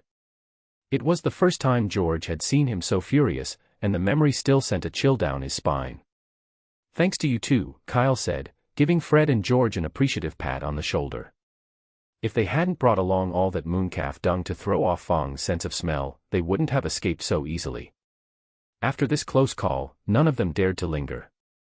With Hagrid still in the Forbidden Forest, they quickly gathered themselves and hurried back toward the castle. When they reached the exit of the secret passage, the group paused. Rather than rush inside, they pulled out the Marauder's map and checked to make sure Filch wasn't lurking on the first floor. Once the coast was clear, they slipped through the passage one by one and returned to the castle. Since their routes back to their dormitories were different, they parted ways shortly after emerging from the passage. The recent encounter with Hagrid had left everyone a bit shaken, and they were all on edge as they made their way back. Cedric felt his heart racing and couldn't help but ask, "Kyle, you don't think we'll get caught, do you?" "Don't worry, if we get caught, we'll just split up," Kyle whispered. "That way, he won't know who to chase." "But..." Kanna's voice trembled. "I'm slow, what should I do?" Kyle paused for a moment, considering. "That's true, that is a problem. How about this, if we get caught, you run upstairs." "Running upstairs won't get us caught?" Kanna asked, puzzled. "No, running upstairs isn't safe," Kyle shook his head, then explained, "but Filch will chase after you, and Cedric and I will use the chance to run back to the common room." Kanna's eyes gradually dulled, then quickly flashed with anger. Kyle, oblivious to the shift in her mood, continued muttering, catching one while two escape, sounds like a good deal to me. Kanna gritted her teeth. Then why am I the one who has to get caught? Well, it's simple, Kyle replied after a brief moment of thought. If someone's going to get caught, why not you? For some reason, Kanna suddenly felt oddly calm. Without a word, she pulled out her wand, eyeing Kyle's back as if searching for the perfect spot to jab him. The most notable feature of a serpentine wand is its toughness. According to Ollivander, in extreme situations, it could even serve as a melee weapon. Kyle felt a sudden chill creeping up his spine and instinctively quickened his pace. Luckily, no mishaps occurred, and the three of them returned to the common room without any trouble. Of course, that had been expected. Kyle had checked the Marauder's map at the entrance to the secret passage and noticed that all the professors were asleep in their quarters. Filch, who was on his night patrol, was on the 8th floor. The distance from the Great Hall to the Hufflepuff common room wasn't far, and if he walked quickly, it would only take a few minutes. There wasn't enough time for Filch to catch up. So, Cedric and Kanna's worries during their trek back had been entirely unnecessary. Good night, see you tomorrow, Kyle yawned as he headed to the dormitory. Originally, he had planned to stop by the kitchen for a snack when they got back, but as soon as he stepped into the common room, he couldn't fight it anymore. His eyelids grew heavy, his head felt light, and all he wanted was a good night's sleep. Good night. Humph. Chapter 73, The First Snow at Hogwarts. For some time now, Kyle had become increasingly fascinated with nighttime activities that nurtured both body and soul. In recent weeks, he'd been sneaking out nearly every night, even more frequently than Fred and George, likely due to the twins' recent misadventure. The pile of Mooncalf dung the twins had painstakingly gathered had, unsurprisingly, found no takers. No one in the wizarding world wanted it.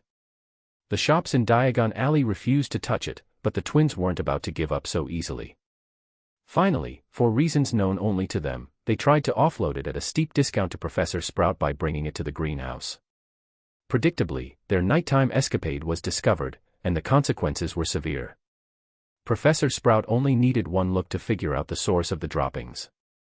With such a large quantity, it could only have come from the Forbidden Forest. And, of course, she knew well the time required to collect it. Being caught sneaking into the Forbidden Forest at night was bad enough, but flaunting it in front of her was unthinkable. This blatant provocation was too much for even the usually mild-mannered Professor Sprout. She promptly marched them to Professor McGonagall's office. Despite their best efforts to claim they'd found the droppings near Hagrid's pumpkin patch, no one bought their story. Hagrid had been busy with other matters and hadn't tended the patch in weeks. Disappointed and angry, Professor McGonagall punished them by assigning a week's worth of bathroom cleaning.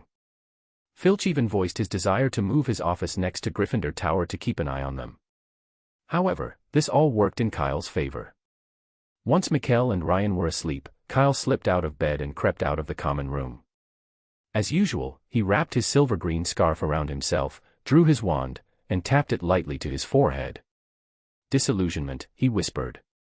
A chill washed over him, spreading from his head down to his toes, as if he'd been doused with ice water. His body took on the color of the wall behind him, a result of the disillusionment charm. Kyle had been practicing this spell since his last venture into the Forbidden Forest. While he owned an invisibility cloak, it had limitations. Move too quickly, and your feet might stick out. The disillusionment charm, by comparison, was more reliable, though mastering it had taken him 3 days. His body's coloring wasn't as seamless as it should have been, but Hogwarts Castle was so dark at night that the imperfection barely mattered. Once fully prepared, Kyle made his way with ease to the library door on the 2nd floor. This was his latest nighttime haunt. He loved reading, but certain books weren't suitable for daylight. They were best savored in secret, alone, under the cover of darkness. The library doors were shut, with a heavy brass lock between them. Kyle took out his master key and unlocked it with a single twist. He pushed one of the doors open just enough to slip inside. The library at night was dark and eerie. Lumos, Kyle murmured, holding his wand aloft as he navigated past the rows of shelves to the back of the library, where he stopped before a sign. Restricted section, it read, and Kyle couldn't help but feel the allure of the forbidden books before him. He carefully stepped over the cord that marked the section boundary and illuminated the titles with his wand. Kyle was selective about his choices, determined to avoid any risks. Anything with a picture on the cover, whether portraits, magical creatures, or various symbols, was out. Books without covers were also avoided, as were thick, oversized, or suspiciously marked ones. Anything too old was a no-go. He didn't want to damage fragile pages and risk leaving irreparable traces. He wandered through the restricted section for a while before finally reaching the 6th row of shelves. From the top, he pulled down a thin black book with gold letters, their intricate design worn with age. Kyle could just make out the last 2 words, explore. This one would do. As he'd done on previous visits, Kyle sat cross-legged on the floor, opened the book, and began reading.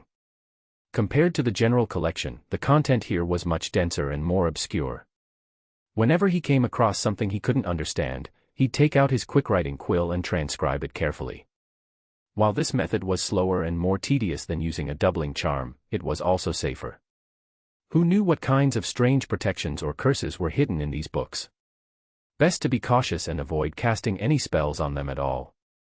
By the time Kyle left the library, 2 hours had passed. On his way back, he unexpectedly encountered Peeves, but thanks to the disillusionment charm, Peeves didn't notice him. The next morning, Kyle had planned to sleep until 8:50, but his 2 roommates had other ideas. At 7:30, they yanked him out of bed. "Wake up, Kyle, wake up." Ignoring Kyle's groggy protests, they each grabbed an arm and hauled him to the window. "Look, it's snowing," Mikkel exclaimed, throwing the window open. A gust of cold wind mixed with snowflakes hit Kyle square in the face. Hiss. Kyle shivered, instantly wide awake. Rubbing his face, he felt a strange sense of déjà vu, as if he'd seen this scene somewhere before. "Come on, let's go outside and see it," Mikkel urged excitedly.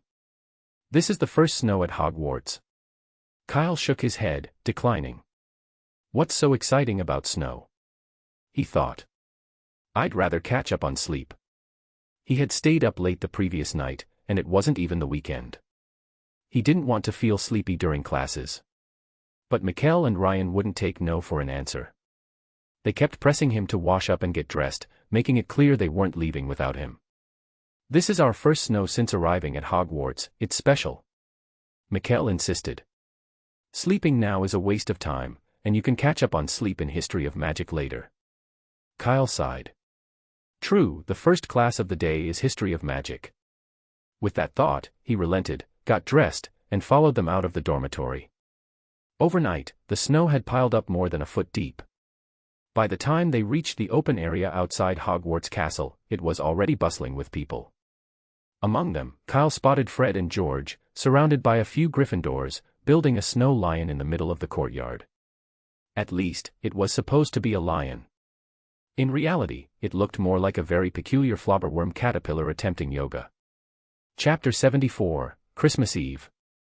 "Kyle, come build a Yeti with us," Fred and George called out enthusiastically, inviting Kyle to join their snowy creation. But Kyle declined without hesitation. Their artistry was on another level, abstract, with free-flowing lines that gave their work a mysterious, avant-garde charm. Kyle thought, "I'm just an ordinary guy with average skills. How could I contribute to such a masterpiece?" No, he didn't deserve to be part of it. A bit further on, a group of young Hufflepuffs had gathered around the Black Lake, marveling at the way the heavy snowfall had caused it to freeze over. They were debating whether to drill a hole in the ice to catch a few fish, dreaming of a fresh stargazy pie. Nearby, other students were engaged in a spirited snowball fight. Kyle spotted an older Gryffindor student slyly stuffing a stone into a snowball, intending to aim it at a Slytherin. Unfortunately, his aim was a little off. The special snowball traced an arc through the air and nearly struck Professor Oren, who happened to be passing by. "Young man, you must take more care during a snowball fight," Professor Oren said calmly, flicking the snowball aside with his wand, "and avoid mixing in stones. I'll let you off without deducting any points this time, but don't let it happen again." The Gryffindor nodded emphatically, relieved. The students had a fantastic time, everyone, that is, except Filch. He was visibly irritated. The young wizards didn't seem to care much about polishing their shoes, leaving muddy footprints everywhere as they tramped back into the castle. This oversight significantly increased Filch's workload. Eventually, he set up a chair by the castle entrance and wouldn't let anyone inside until they polished their shoes. Later that morning, in History of Magic, Kyle managed to fall asleep within 30 seconds, achieving a quality of rest far better than he'd gotten in the dormitory. Had Kana not nudged him at the end of class, Kyle reckoned he'd have slept until noon. Half the students are dozing off, Kana remarked, rubbing her slightly reddened eyes, as if she'd just woken up herself. Why can't the school just hire a new History of Magic professor? Probably because Professor Binns doesn't need a salary, Kyle shrugged. For that reason alone, his position is irreplaceable. Not to mention, Professor Binns worked year-round. Unlike other professors who were often called away by personal matters, his attendance was impeccable. Besides, the History of Magic exam was notoriously straightforward. As long as you read the textbook before the test, and exceeds expectations, grade was nearly guaranteed. Neither the school board nor Dumbledore himself would likely ever agree to replace such a perfectly reliable instructor. That stingy old bee, Kyle scoffed, expressing his disdain for Dumbledore's relentless exploitation of senior faculty. As December arrived, the weather grew colder, but the students' spirits only seemed to rise. It was a complete transformation from their drowsy mood the previous month. Christmas break was around the corner, and they were eagerly counting down the days to 2 full weeks of freedom. In such an atmosphere, focusing in class became nearly impossible, and they spent more time daydreaming than listening. Initially, the professors tried to rein them in with point deductions, hoping it would keep them in line, but it had little effect. The students would shape up for a few minutes, only to drift off into distracted reverie shortly after. Realizing this, most professors eventually gave up. They were used to this pre-holiday restlessness. Every year, it was the same. Since they weren't teaching anything new in these last few classes, they turned a blind eye to minor lapses, so long as they didn't go too far. Well, all except for 2 professors, of course. Professor Binns, entirely indifferent to Christmas, continued his History of Magic lecture in his usual monotone, recounting the invention of the self-stirring cauldron as if it were a tragic ballad. The self-stirring cauldron, he intoned, enchanted to stir potions on its own, was invented by Gaspard Shingleton in the late 20th century.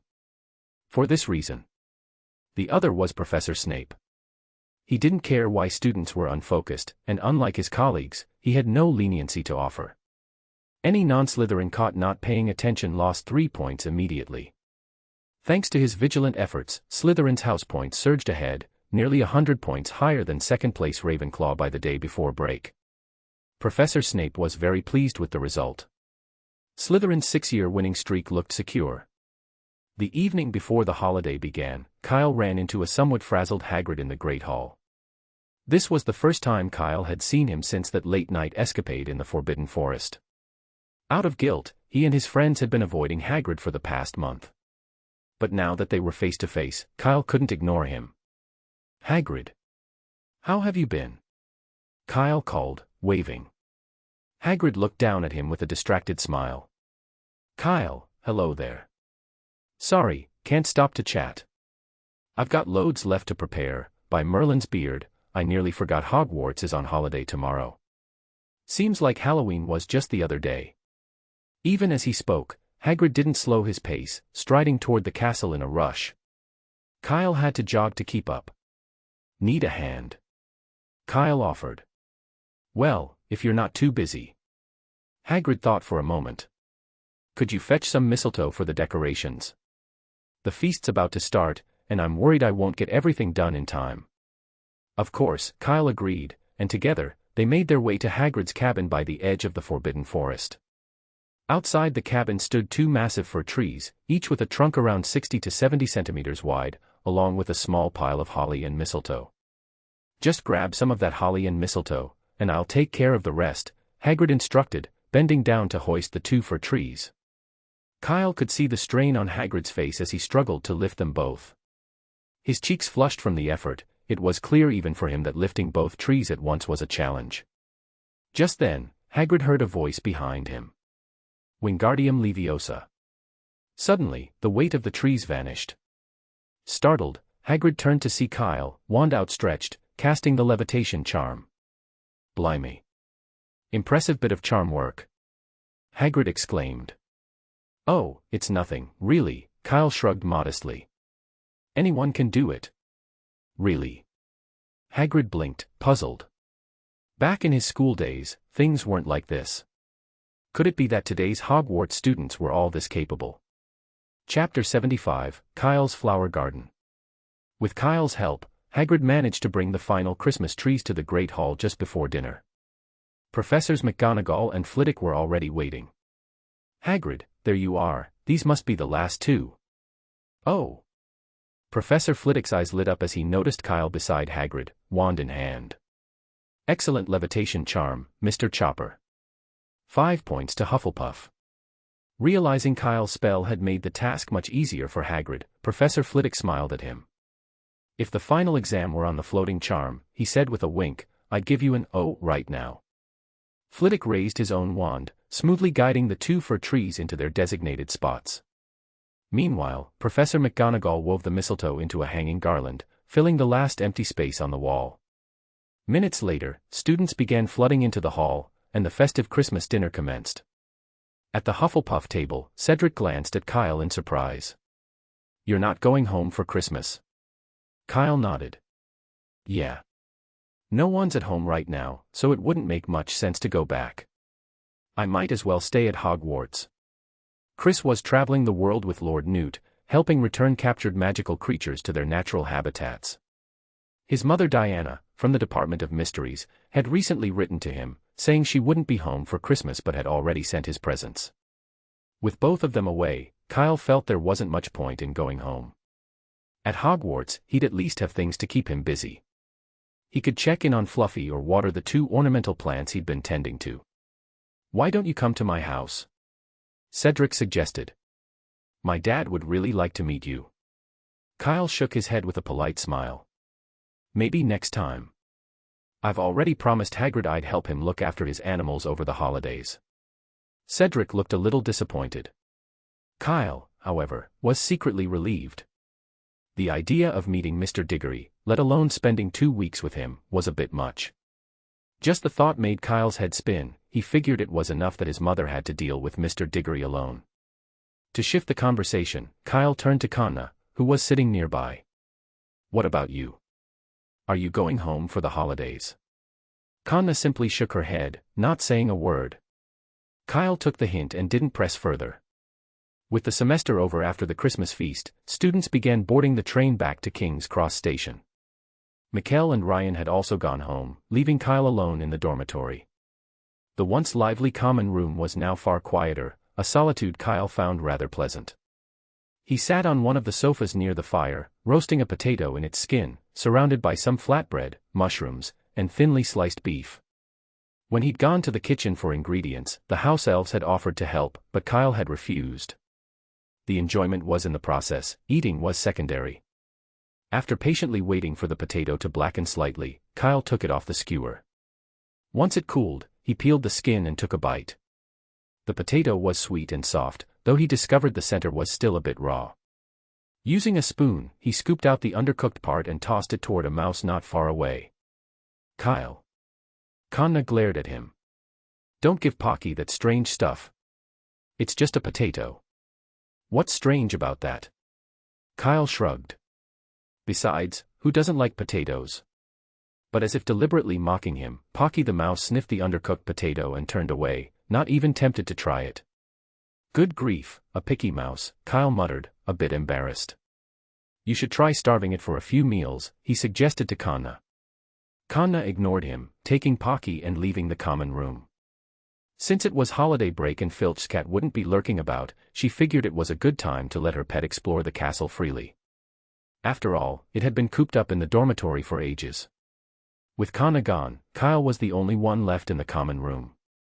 Feeling a bit restless, he finished his food, then decided to head up to the room of requirement on the 8th floor. Over the past 3 months, Kyle had transformed the room into a miniature greenhouse.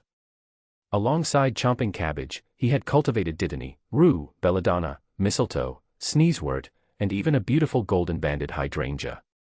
The first 3 were common magical plants, and he had easily procured their seeds from Hogsmeade. The golden-banded hydrangea, however, had been a little trickier to obtain. One night, he couldn't resist and snipped a tiny branch from the lush golden hydrangea plant in the Hufflepuff common room. It had been a mere inch long, and he doubted anyone would miss it. To his surprise, the cutting had taken root and was now growing steadily, albeit still small. Kyle was satisfied. As long as it survived, it would flourish. He went straight to the center of the room, where his chomping cabbage plants had grown significantly. In just 3 months, they had shot up from seeds to the size of a bludger, each with a mouth lined with 2 rows of sharp teeth that looked strong enough to snap anything unfortunate enough to get too close. Kyle loosened the soil around the plants, shooing away a billywig that had been buzzing around his head. "Busy right now, go play over there," he told it. A few days ago, he'd rescued the little billywig from Mrs. Norris, who had nearly turned it into lunch. It still had a faint scar from where the cat had grabbed it. After Kyle treated the wound with dittany, the little creature had started following him everywhere. Thankfully, it was well behaved, and at Kyle's words, it fluttered off to a corner of the room where it could explore in peace. The room's spaciousness and the lack of that leaping, lurking cat seemed to be a paradise for the little creature. Once Kyle finished with the chomping cabbage, he looked around the room. Although he had quite a few dittany and rue seeds left, he thought it would be a waste to fill this remarkable space with only the more common magical plants. He rubbed his chin thoughtfully as he gazed at the large empty area he'd purposely left on one side of the room. If he remembered correctly, they'd soon be learning about Devil's Snare in Herbology class. Chapter 76, Unboxing Christmas Gifts. The next morning, Kyle awoke to find a small mountain of presents at the foot of his bed. Most were snacks, chocolates and sweets, and there were quite a few more than he'd expected. Being a good student really does have its perks, Kyle murmured, setting the snacks aside and eagerly moving on to the rest. Hagrid's gift was the largest, resembling a small wooden barrel wrapped in thick brown paper. Could it be a mooncalf? He wondered with a mix of hope and dread as he carefully unwrapped it. Thankfully, it wasn't. Hagrid had given him a lady's mantle, the barrel serving as a makeshift planter filled with soil. Fresh dew on its leaves suggested Hagrid had just dug it up in the Forbidden Forest. In return, Kyle had gifted Hagrid a model of the dragon used during the Triwizard Tournament, a little figurine that could fly low, spit fire, and even move around. He was sure Hagrid would love it. Cedric's gift was a signed copy of Quidditch Through the Ages, with signatures from the Chudley Cannons. Kyle took one look at the team's signature and promptly set it aside with a grimace. Not my team, he thought with mild disdain. Cedric, on the other hand, would likely be thrilled with Kyle's gift to him, his prized, autographed bat from the Wimborne Wasps. He had even sent a special request to Mrs. Weasley, asking her to mail it for him. Mrs. Weasley had sent a reply scolding him for not coming home over the holiday and promising a good telling-off come summer. Kyle wasn't worried. A handmade apron and a stellar report card would ensure she forgave him without a fuss. Kana had knitted him a pair of wool mittens, each bearing his initials, and her knitting skill was surprisingly refined. They fit perfectly and would go well with the sweater Mrs. Weasley had given him. For Kana, he'd picked out a handbag enchanted with an anti-theft charm, practical and stylish. Fred's gift was a bottle of disappearing ink, and George's was a collection of chocolate frog cards, neatly stored in a transparent card holder.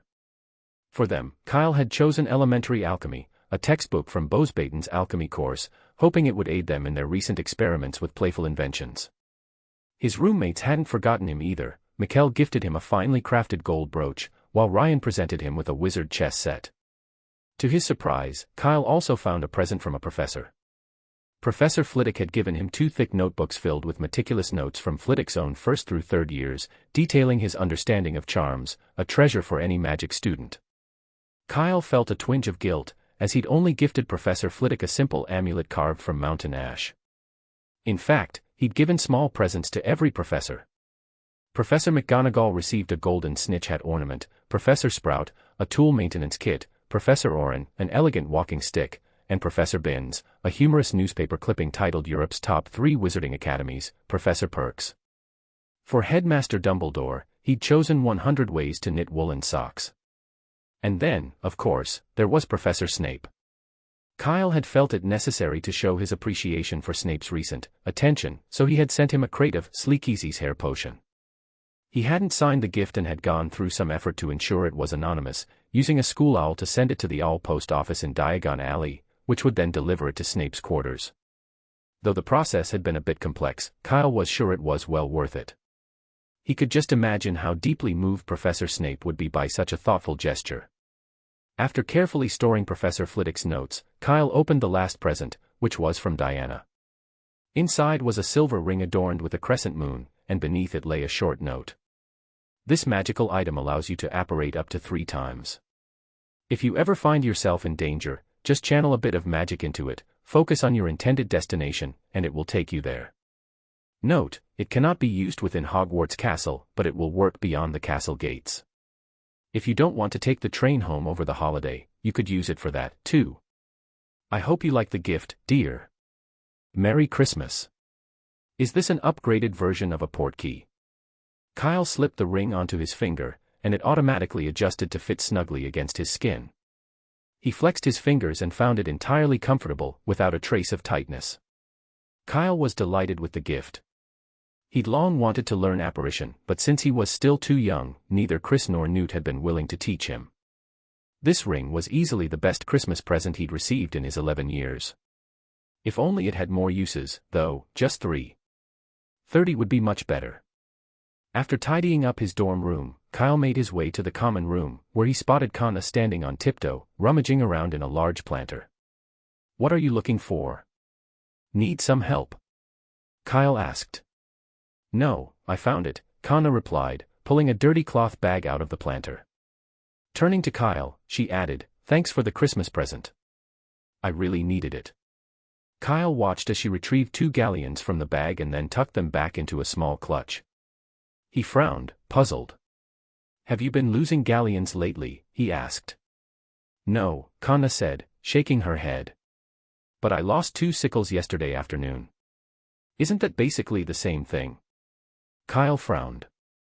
"Where's your roommate? Has she gone home?" "Yeah, they all went home. I'm the only one left in the dorm now," Connor said, a bit giddy. "But they did send me a gift, some hair clips from the Muggle world. They're so pretty." Kyle rubbed his forehead. He was about to respond when Connor dashed back to her dorm. When she returned, she held a small wooden box in her hands. "Look, aren't they beautiful?" Connor said, handing the box to Kyle. Inside were 7 or 8 colorful hair clips, each with a unique and distinctly Muggle style, unlike anything seen in the wizarding world. Kyle, however, wasn't particularly interested. He gave them a quick look and was about to hand the box back to Connor when something caught his eye, a tiny bottle nestled beneath the hair clips. Curious, he reached in and moved one of the clips aside. What is this?" Kyle's hand jerked, and he almost dropped the box. A cold sweat broke out on his forehead as he quickly set the box down on the wooden table beside him. Taking a deep breath to steady himself, Kyle reached out and gingerly picked up the small bottle. Chapter 77, Bitter Taste. The bottles were about the size of a thumb, each filled with a golden potion that shimmered like molten gold. After a moment of careful observation, Kyle became certain the bottle contained Felix Felicis. Felix Felicis, also known as the Liquid Luck, was arguably the most complex potion in the wizarding world. The rare ingredients were only part of the challenge. It took half a year to brew, with each step requiring painstaking precision. Any slip-up, and you'd have to start all over again. Each vial was worth a fortune. "Where did you get this?" Kyle asked, turning toward her. "Professor Snape gave it to me for Christmas," Connor replied, a bit unsure. "Why, don't you have one?" Hearing this, Kyle's heart sank with a twinge of envy. Snape hadn't even given him an empty bottle, let alone Felix Felicis. He swallowed his jealousy and, with a slightly complicated expression, asked, "Did you know Professor Snape before?" Connor shook her head at first, then nodded slightly. "I've heard my mother mention his name before, but I hadn't met him before coming to Hogwarts." Kyle studied Connor thoughtfully. "Prince?" When Snape first gave Connor extra points, Kyle had felt something was off. He'd assumed they simply knew each other, so he hadn't thought much more of it. But now, it seemed he had misjudged. If they merely knew each other, even as friends, Snape would hardly gift Connor something as valuable as Felix Felicis. Malfoy never received such treatment. This hinted at a deeper connection to the name Prince. Kyle pondered this for a moment, feeling he'd heard the surname somewhere before. It was so familiar, but he couldn't place it. The only thing that came to mind was Princeton University, which had no relation to the wizarding world at all. After thinking on it for a while, Kyle gave up. He held up the small glass bottle and asked, "Do you know what this is?" "Cold medicine," Kana guessed uncertainly. Kyle shook his head and decided to be direct. No, it's Felix Felicis. Puffed. Kyle, you're still half asleep. For some reason, Kana burst into laughter. It might look like Felix Felicis, but I don't even know Professor Snape. Why would he give me something so precious? It's impossible. Why not? Kyle said, giving the bottle a gentle shake. Is there any other potion that looks as much like liquid gold as Felix Felicis? Kana shook her head again. Professor Snape is a potions master. It wouldn't be hard for him to change the color of a potion. Maybe it's a Christmas prank, and this really is cold medicine. Kyle tried to explain further, but Kana found a reason to disagree each time, until eventually even Kyle began to doubt himself. He could understand Kana's reaction. If he'd found this bottle among his own presents, he'd have trouble believing it was Felix Felicis too. He'd likely think Snape had brewed some unusual poison, dressed it up to resemble Felix Felicis just to trick him.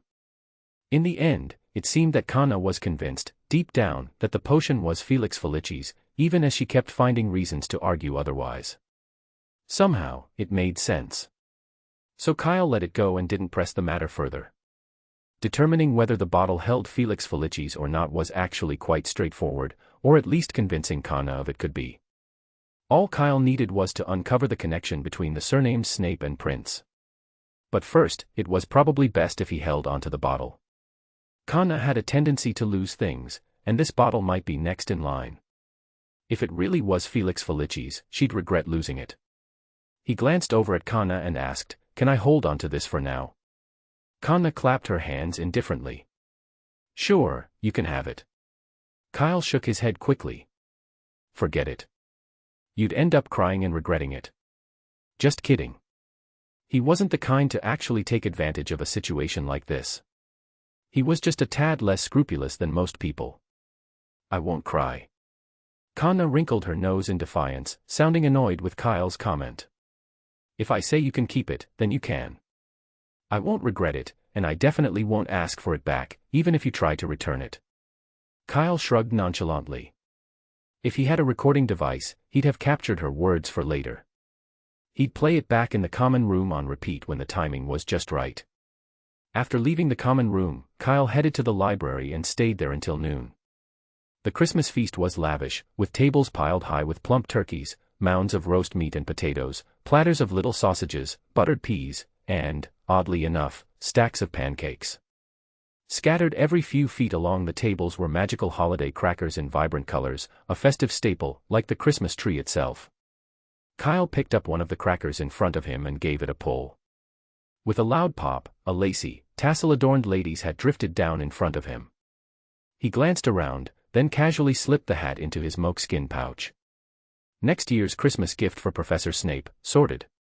Kyle continued to pull on several more crackers. Each explosive crack felt like a small burst of joy, with no worry of accidental injury, making it all the more fun. By the time the feast truly began, he had a small mountain of items piled next to him. There were 6 hats of various styles, 2 sets of wizard chess, 3 rubber wands, a collection of odd trinkets, and cockroach clusters. To be honest, Kyle wasn't sure if the cockroach clusters were real or not, so he kept them sealed in a clear box, well away from his other items. The house elves had, as always, worked culinary magic. Eyeing the enormous turkey, Kyle carved off a little drumstick, then used some stuffing and sausages to make himself a festive pizza. After the turkey, the Christmas pudding arrived, which held a small surprise of its own.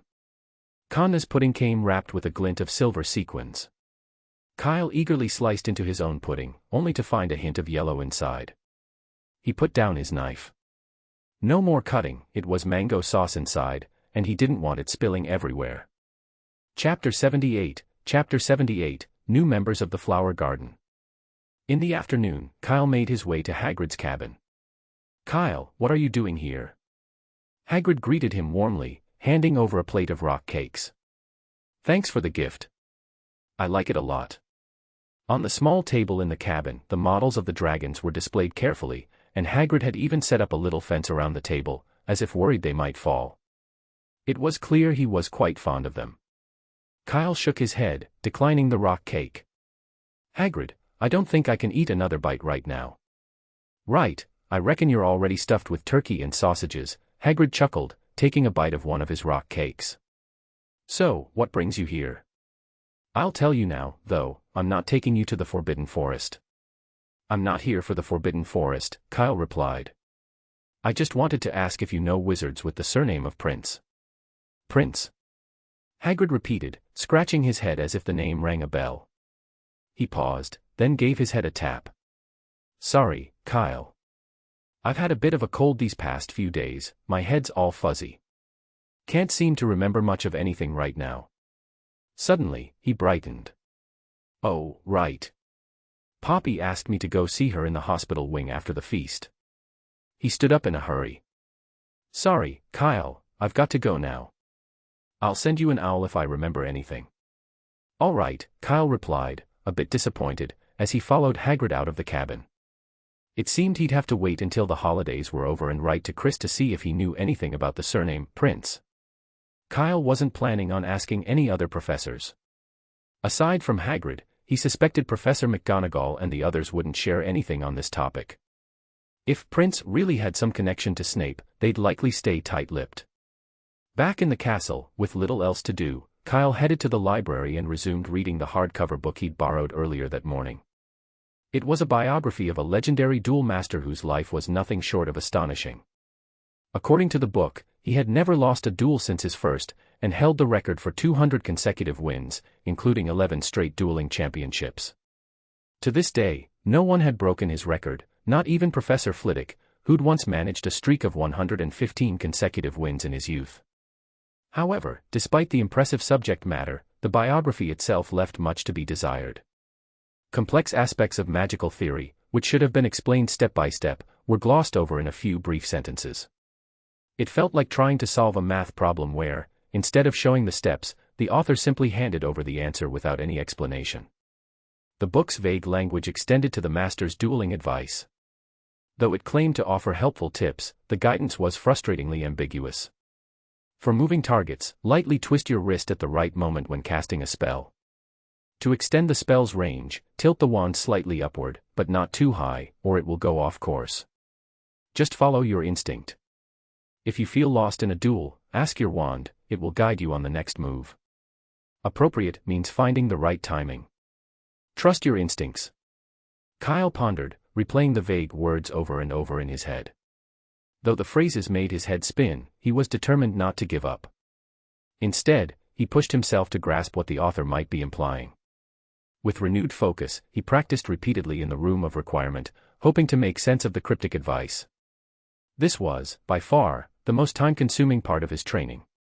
Sometimes, Kyle would spend an entire day, or even longer, trying to understand a single ambiguous sentence. Despite the book's thinness, it took him until the end of the holiday to finish it.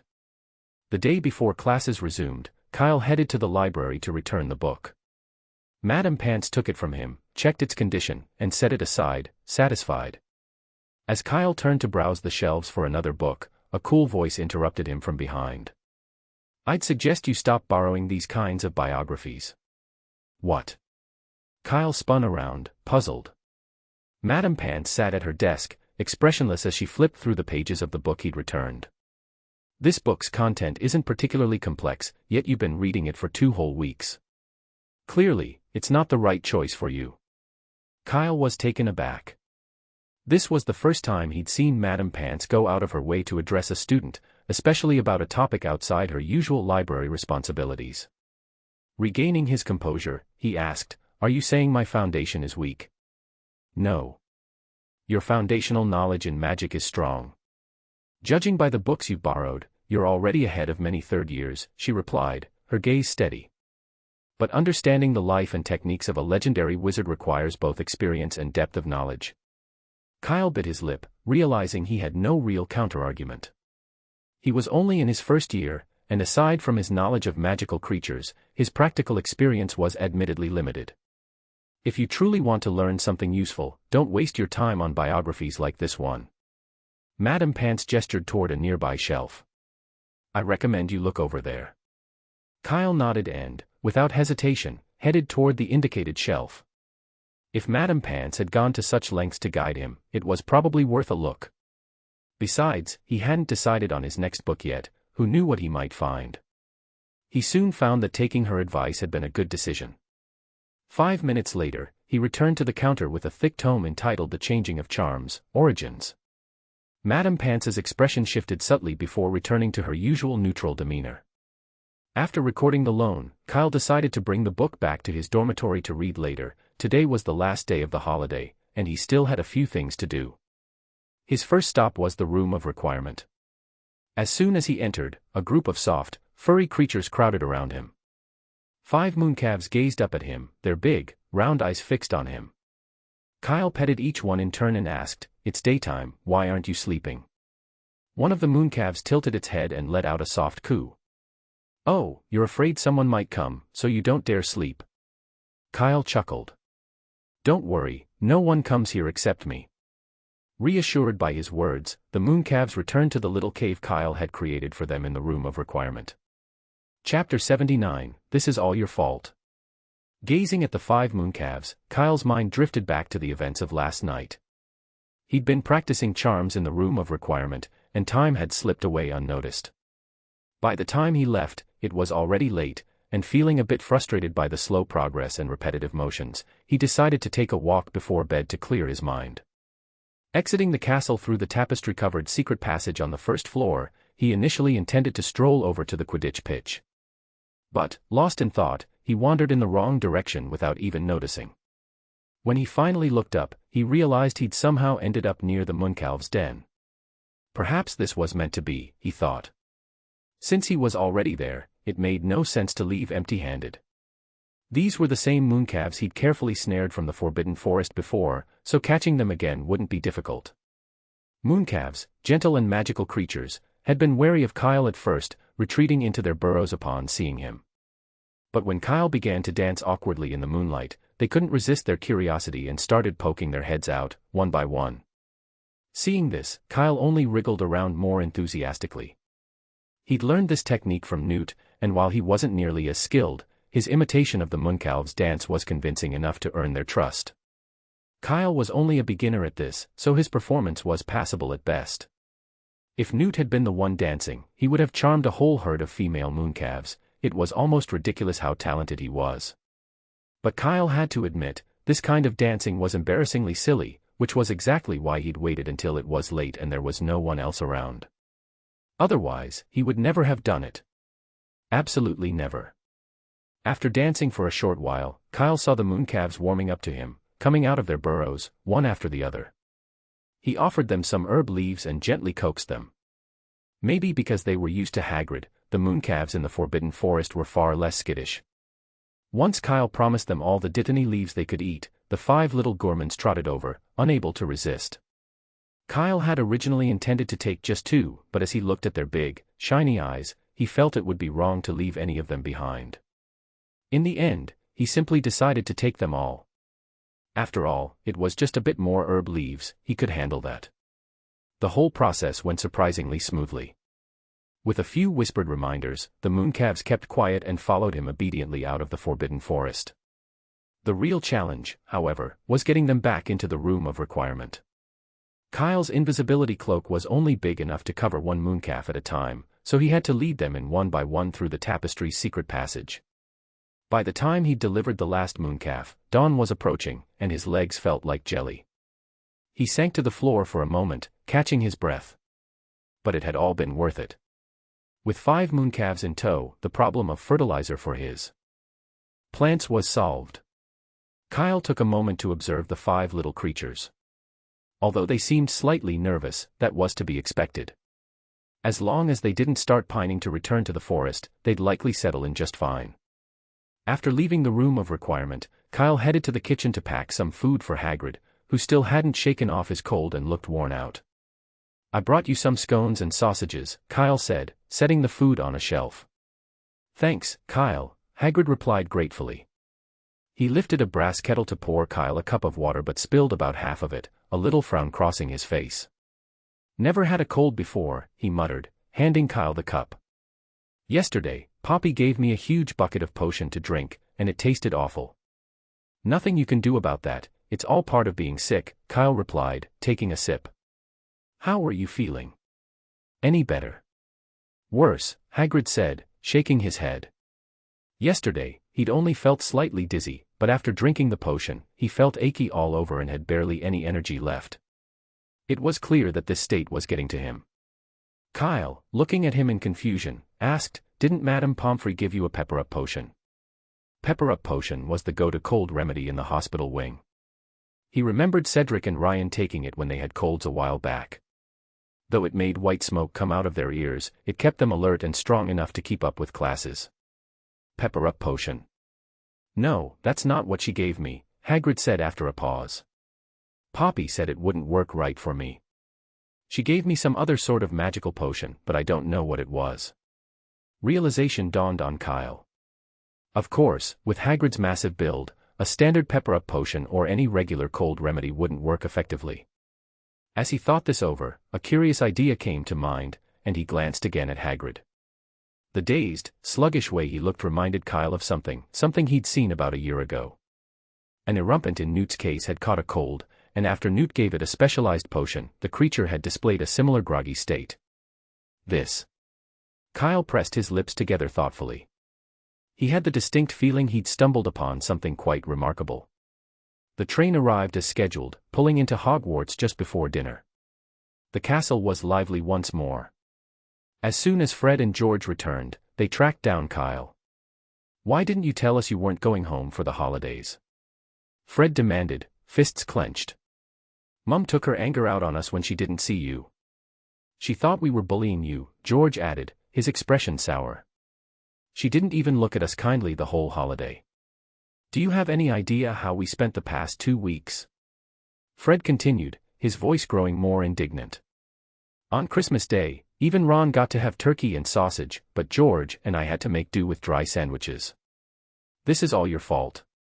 With mock-serious faces, the twins cornered Kyle, their expressions implying, "You're not leaving until you explain yourself."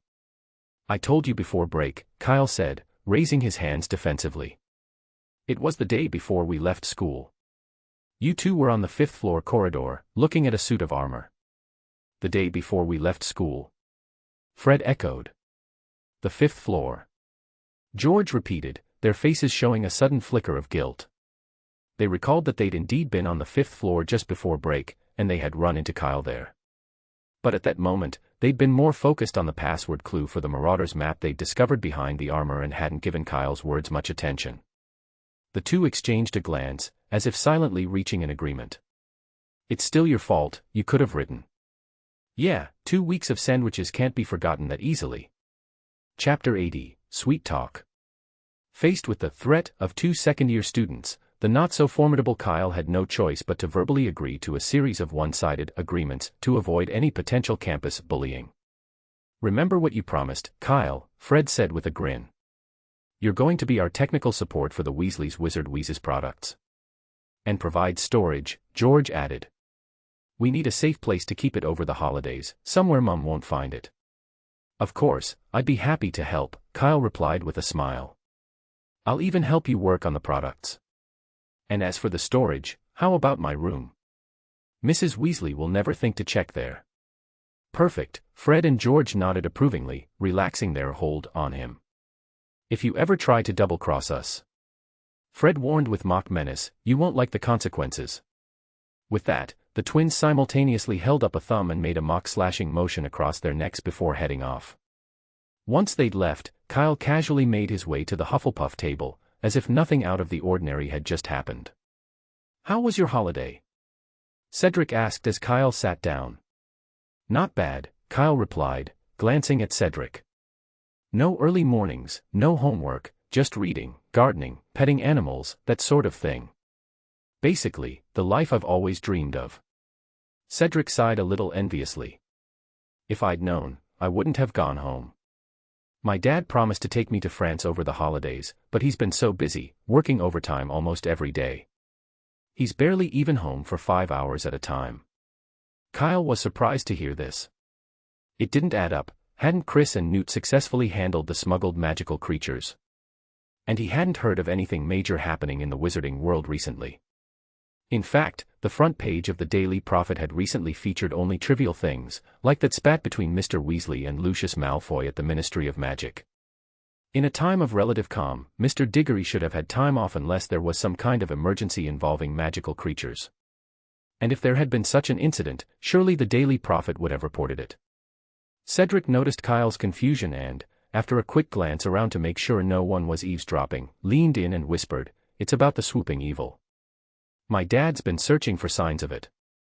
Swooping evil. Kyle frowned, whispering back, "Didn't that thing leave already?" "No, the ministry is lying," Cedric said. "Dad had a few drinks on Christmas Day and, thinking I was one of his workmates, let slip quite a few things. He said the ministry never actually found any evidence of the swooping evil's departure." Kyle shook his head. But that's not what Newt said. He'd believe Newt over anyone else on matters involving magical creatures. Newt was the last person who would lie about something like that.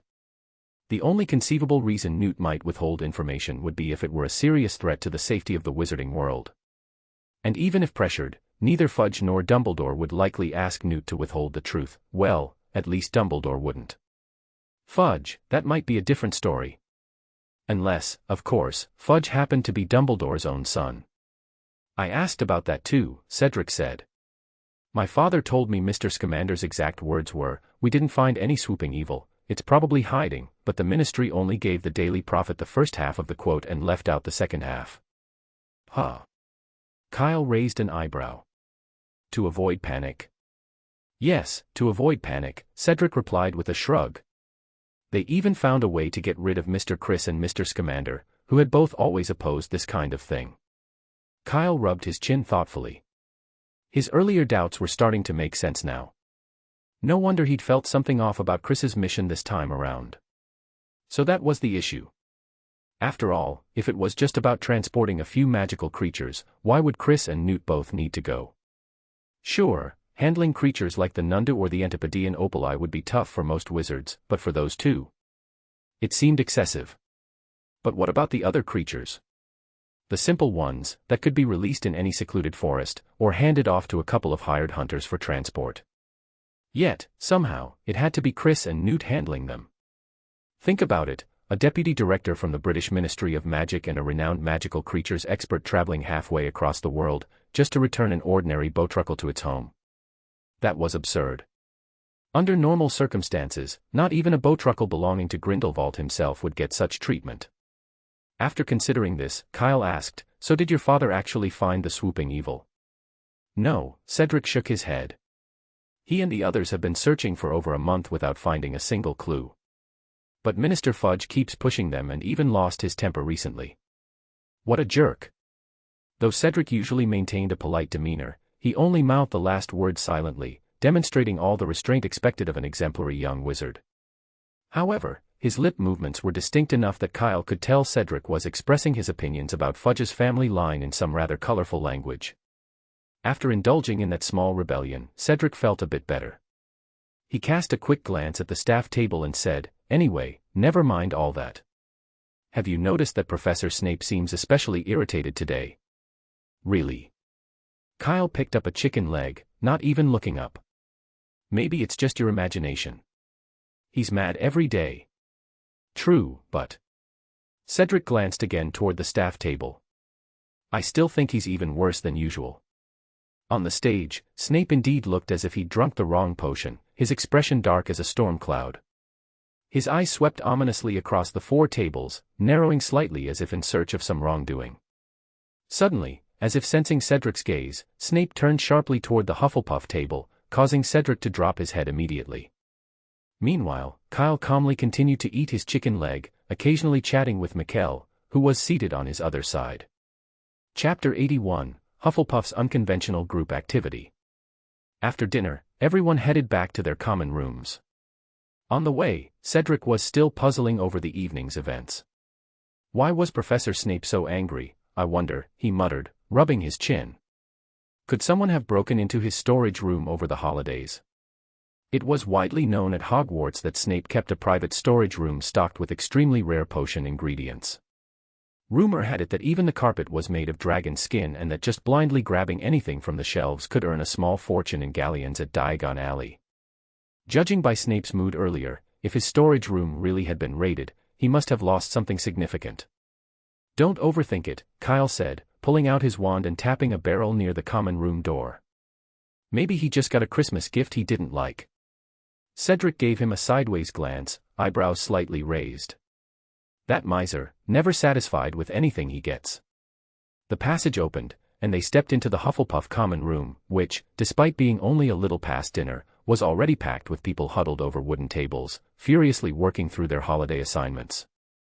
Not only were the tables crowded, but the floor was practically covered with students, more arriving every few minutes. The entire room was overflowing, leaving barely any space to stand. Kyle blinked in surprise. Was this some kind of Hufflepuff group tradition? Wouldn't it be odd if he didn't join in? But he'd already finished his homework ages ago, and he couldn't very well redo it. "Don't look so surprised, it was like this last year, too," Cedric said, patting Kyle's arm. "Our prefect always tells us that holiday time is too precious to waste on homework." Cedric's prefect, ironically, was himself among the homework army, hunched over a desk in the corner, scribbling madly. He'd had a desk to himself earlier but had just relinquished it to a couple of desperate first years. Serves him right for being prefect, Kyle thought. If the common room was this packed, the library must be absolutely bursting. Carefully sidestepping scattered parchments and inkpots on the floor, Kyle made his way toward the dormitory entrance. Just as he was about to push open the door, Cedric's voice stopped him. "Kyle." Cedric called, standing in front of the second-year dormitory door and looking at him from a distance. "I really liked the Christmas present you gave me." "Yours was pretty great too," Kyle replied, grinning. The two exchanged a long look before breaking into matching polite, standard-issue fake smiles. The first class after the holiday break was Professor McGonagall's Transfiguration. Unfortunately, Hufflepuff had already lost 20 points within the first 5 minutes. Clearly, their one pen, one light, one night, one miracle approach to last-minute homework had not paid off. Even Kyle had lost 2 points, thanks to lending his homework to Mikkel and Ryan, who'd copied it word for word, including his name. "If you lend them your homework again, I'll deduct 20 points from you." Professor McGonagall glared at Kyle before returning to the podium. "The holidays are over, so it's time to pull yourselves together," she said. "Today we'll be learning how to turn a mouse into a snuff box. This is one of the most important skills you'll need this year, and I'll warn you now, it will definitely be on the final exam. Don't say I didn't tell you." The mention of finals made everyone sit up straighter. Students leaned in, taking detailed notes.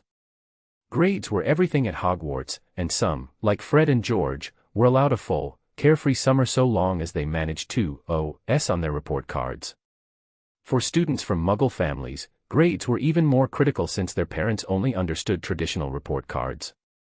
A poor performance would be hard to explain.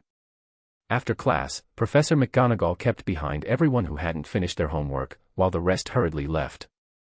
They had homework to catch up on for other subjects, and time was tight. Kyle had wanted to go to the library before lunch, but when he arrived, it was packed. The common room wasn't any better, leaving him no choice but to settle in the Great Hall to wait for lunch. For lunch, Kyle chose pancakes and pork chops, a combination he rather liked, but he'd barely taken a couple of bites when Mikkel and Ryan appeared. "Kyle, about your charms homework." No borrowing." Kyle took another bite of his pancakes and shot them a look. "I don't want to be lectured by Professor Flitwick too."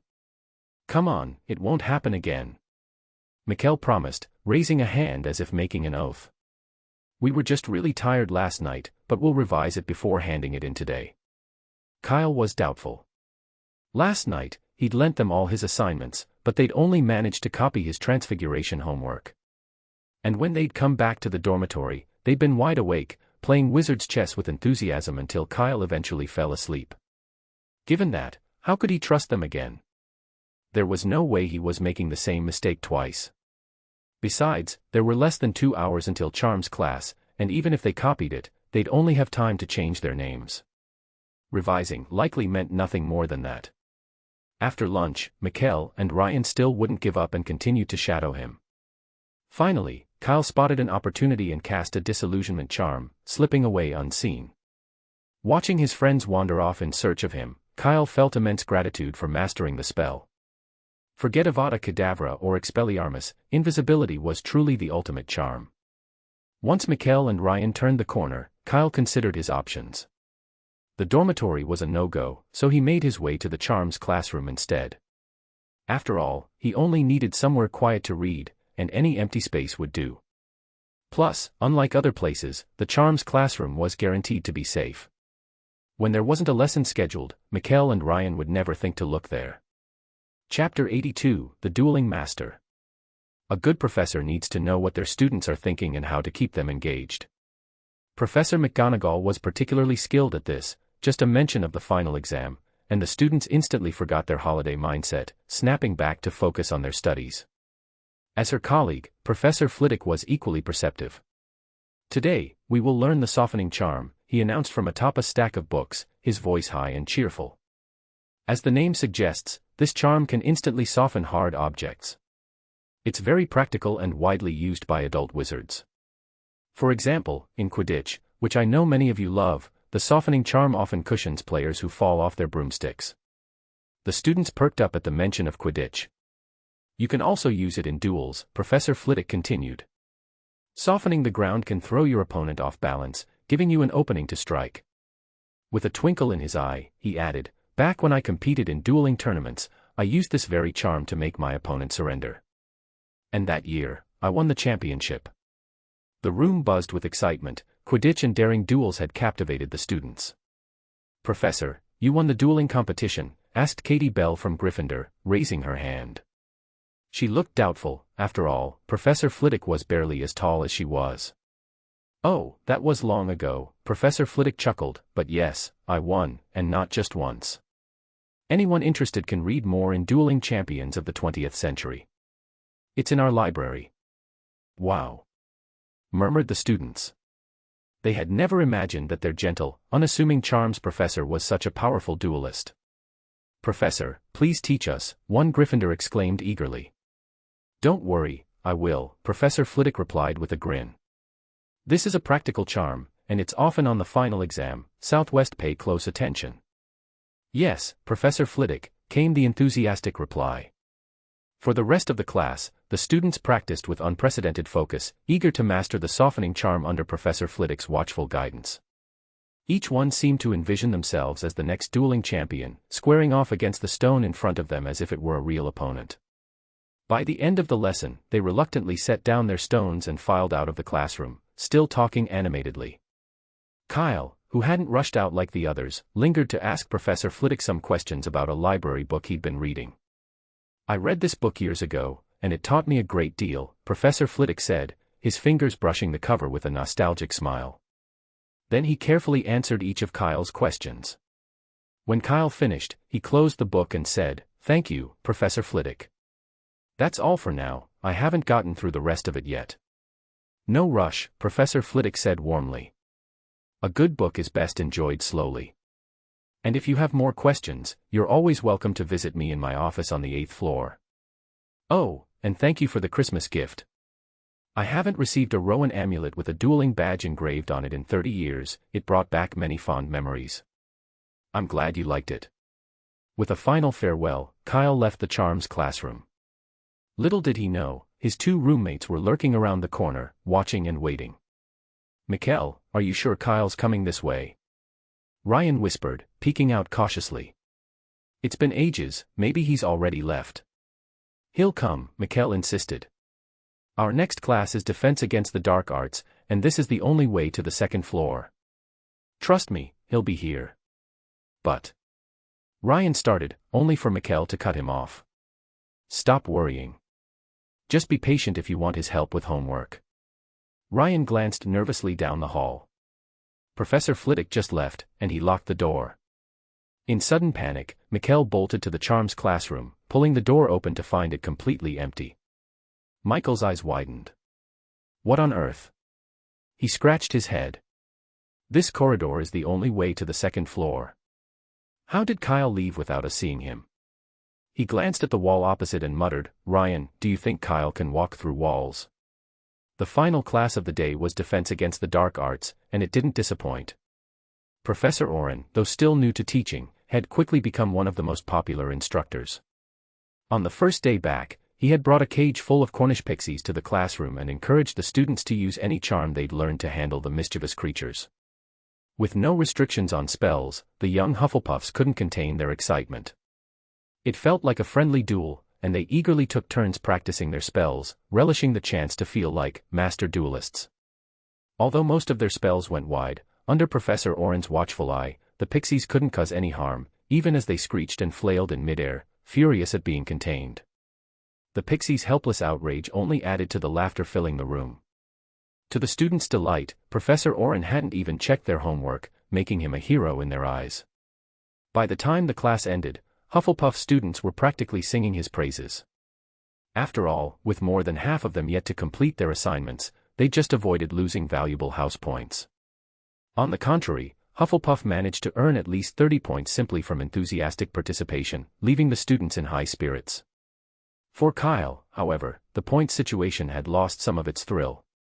Despite the minor boost from Defense Against the Dark Arts, Hufflepuff still remained in an awkward position in the house rankings. They were solidly in third, trailing Ravenclaw by nearly 100 points and holding a comfortable 100-point lead over Gryffindor in last place. Moving up seemed unlikely, and dropping down didn't seem probable either. Chapter 83, Be Careful When Walking at Night.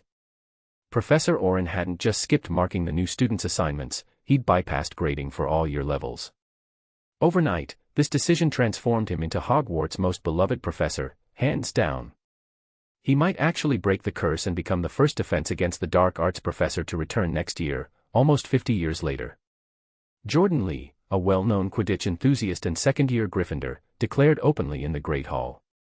If someone as brilliant as Professor Oren can't break the curse, then there's no hope for the course. Might as well cancel it.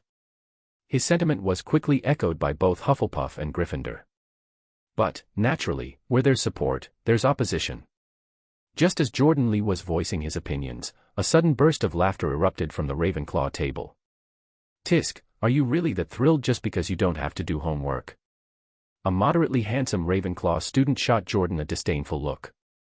In my opinion, this decision is unbelievably irresponsible, a complete dereliction of duty. We've already discussed it, and we're going to file a complaint with Headmaster Dumbledore about it. What did you say? The Gryffindors turned to him with expressions darkening. After all, at Hogwarts, a professor who skips marking holiday homework is as rare as a troll performing ballet. Now that they'd finally encountered one, not only did these Ravenclaw nerds fail to appreciate him, they were even planning to report him. Unacceptable. Nearly growling, the Gryffindors stood, one of them calling out, "Want to repeat what you just said?" "I know who you are, Ravenclaw's Roger Davies," Jordan said, hands in his pockets, looking down his nose at the other boy. "You're the one who mocked us in Charms class a while back. You're pretty bold.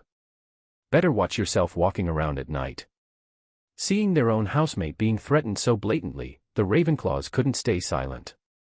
"Roger, don't be intimidated," said a senior student with a prefect badge on his chest, stepping forward and sneering at Jordan.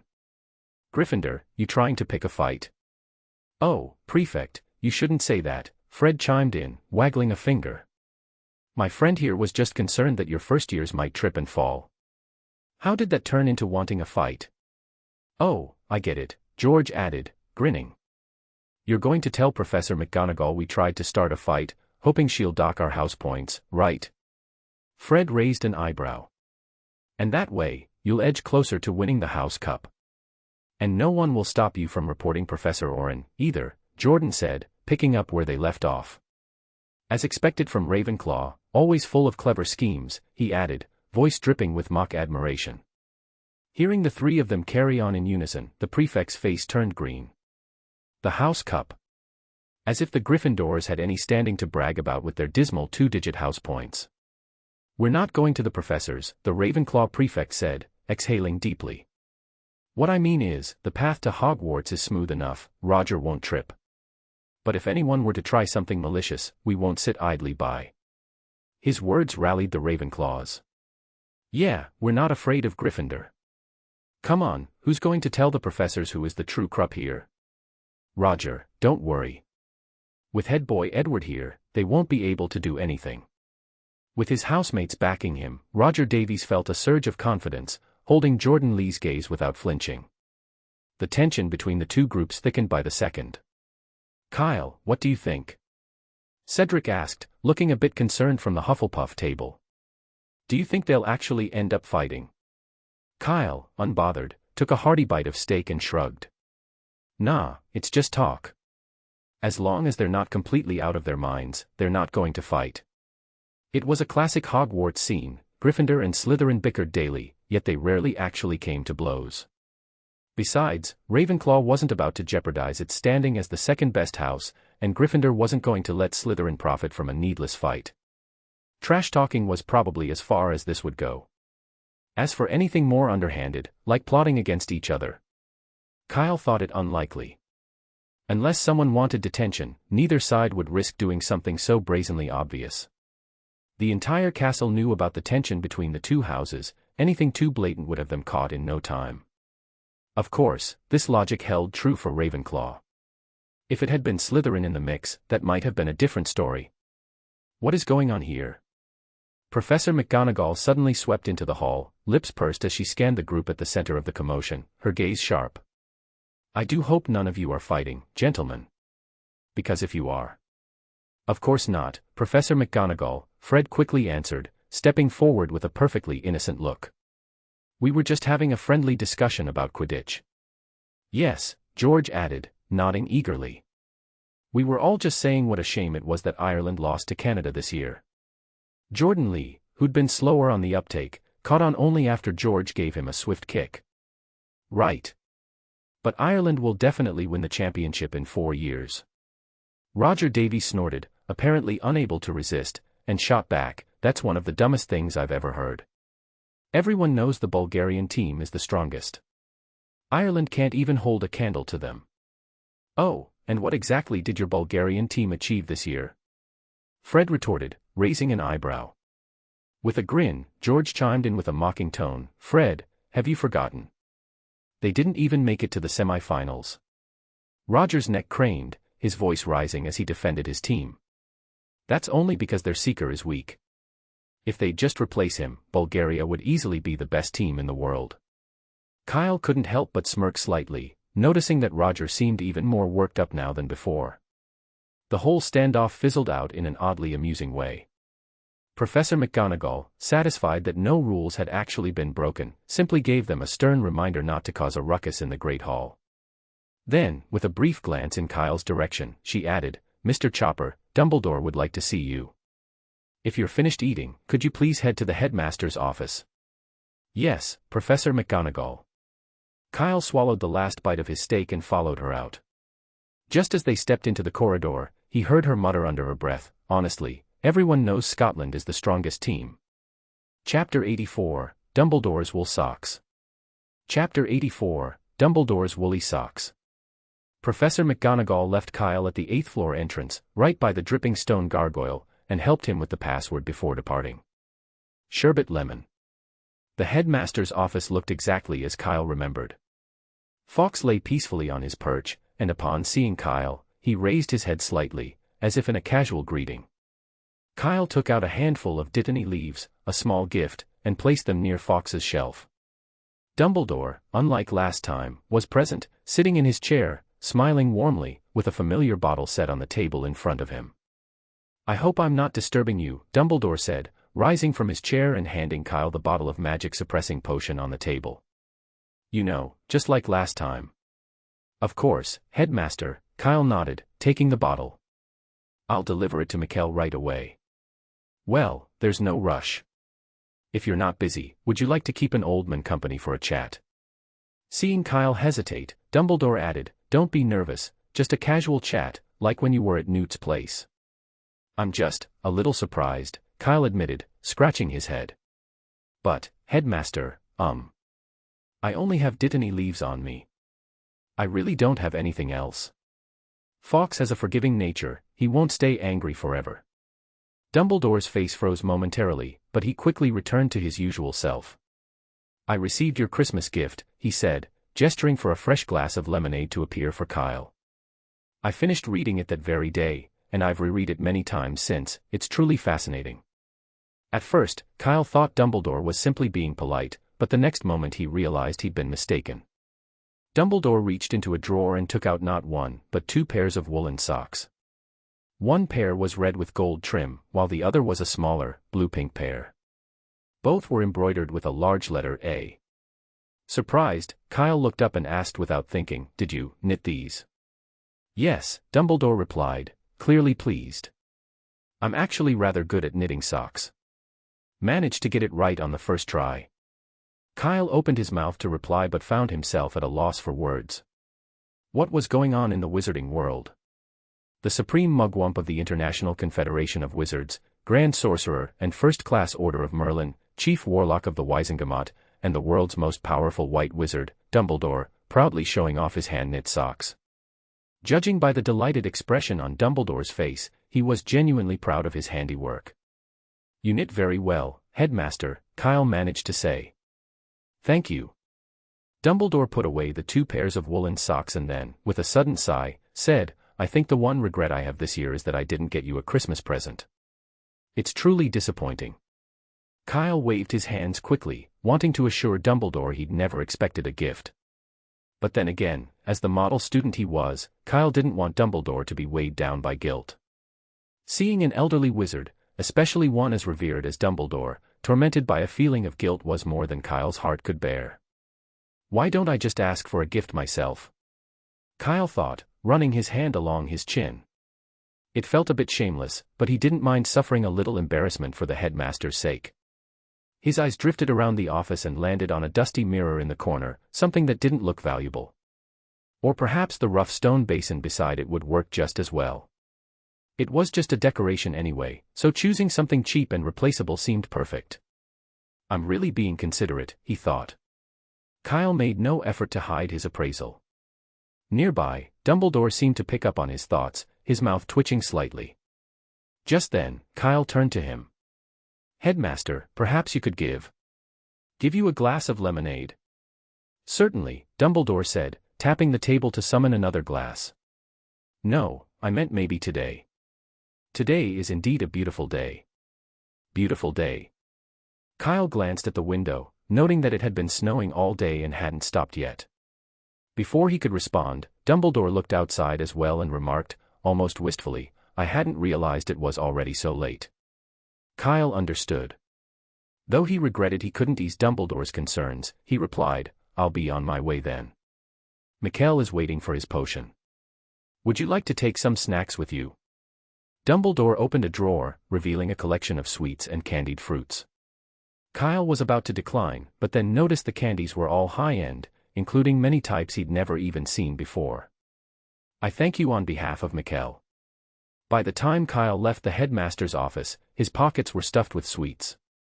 The heavy oak door closed behind him. Inside, Snape appeared from the shadows, eyeing the spot where Kyle had been sitting, his gaze narrowing thoughtfully. "I'm curious, Severus," Dumbledore remarked, closing the drawer and adding a small golden lock.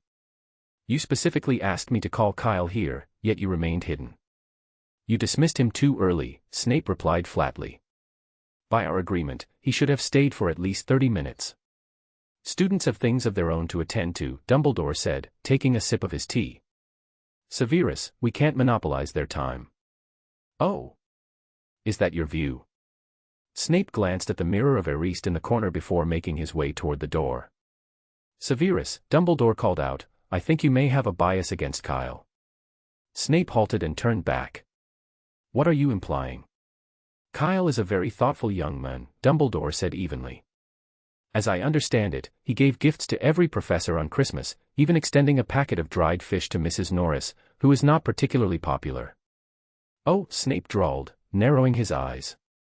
"And what is your point?" "I think it's possible he simply overlooked his potions professor for the moment," Dumbledore replied, a small smile playing on his lips. "Even I, on occasion, make such simple oversights. It's perfectly normal. You shouldn't hold it against him." "Perhaps he didn't forget," Snape retorted, before flinging the door open and leaving without looking back. Chapter 85, Begin Slacking. This time, administering the medicine went surprisingly smoothly. Mikkel took the potion bottle labeled with the correct number and drank it all at once without needing any prompting. From his gradually contorted expression, it was obvious that the potion's taste remained indescribably awful, yet Mikkel didn't let a single drop go to waste. Even after he finished, he smacked his lips a bit and sighed, "Good medicine." Of course, it would have been more convincing if his expression had been a little less strained. As it was, his face looked almost bruised, his features scrunched together. Paired with his earlier comment, "Good medicine," anyone unfamiliar with him might have mistaken him for some kind of poison tester. Kyle struggled to understand what was going through Michael's mind at that moment. Perhaps it was a blend of both pain and satisfaction. As the weather warmed, the Quidditch season was already halfway through. Gryffindor held the lead with the most wins and points, closely followed by Hufflepuff. Slytherin, however, lagged far behind in third place. Ever since they were showered with dung bombs in the last game, just the sight of a broomstick seemed to make them dry heave.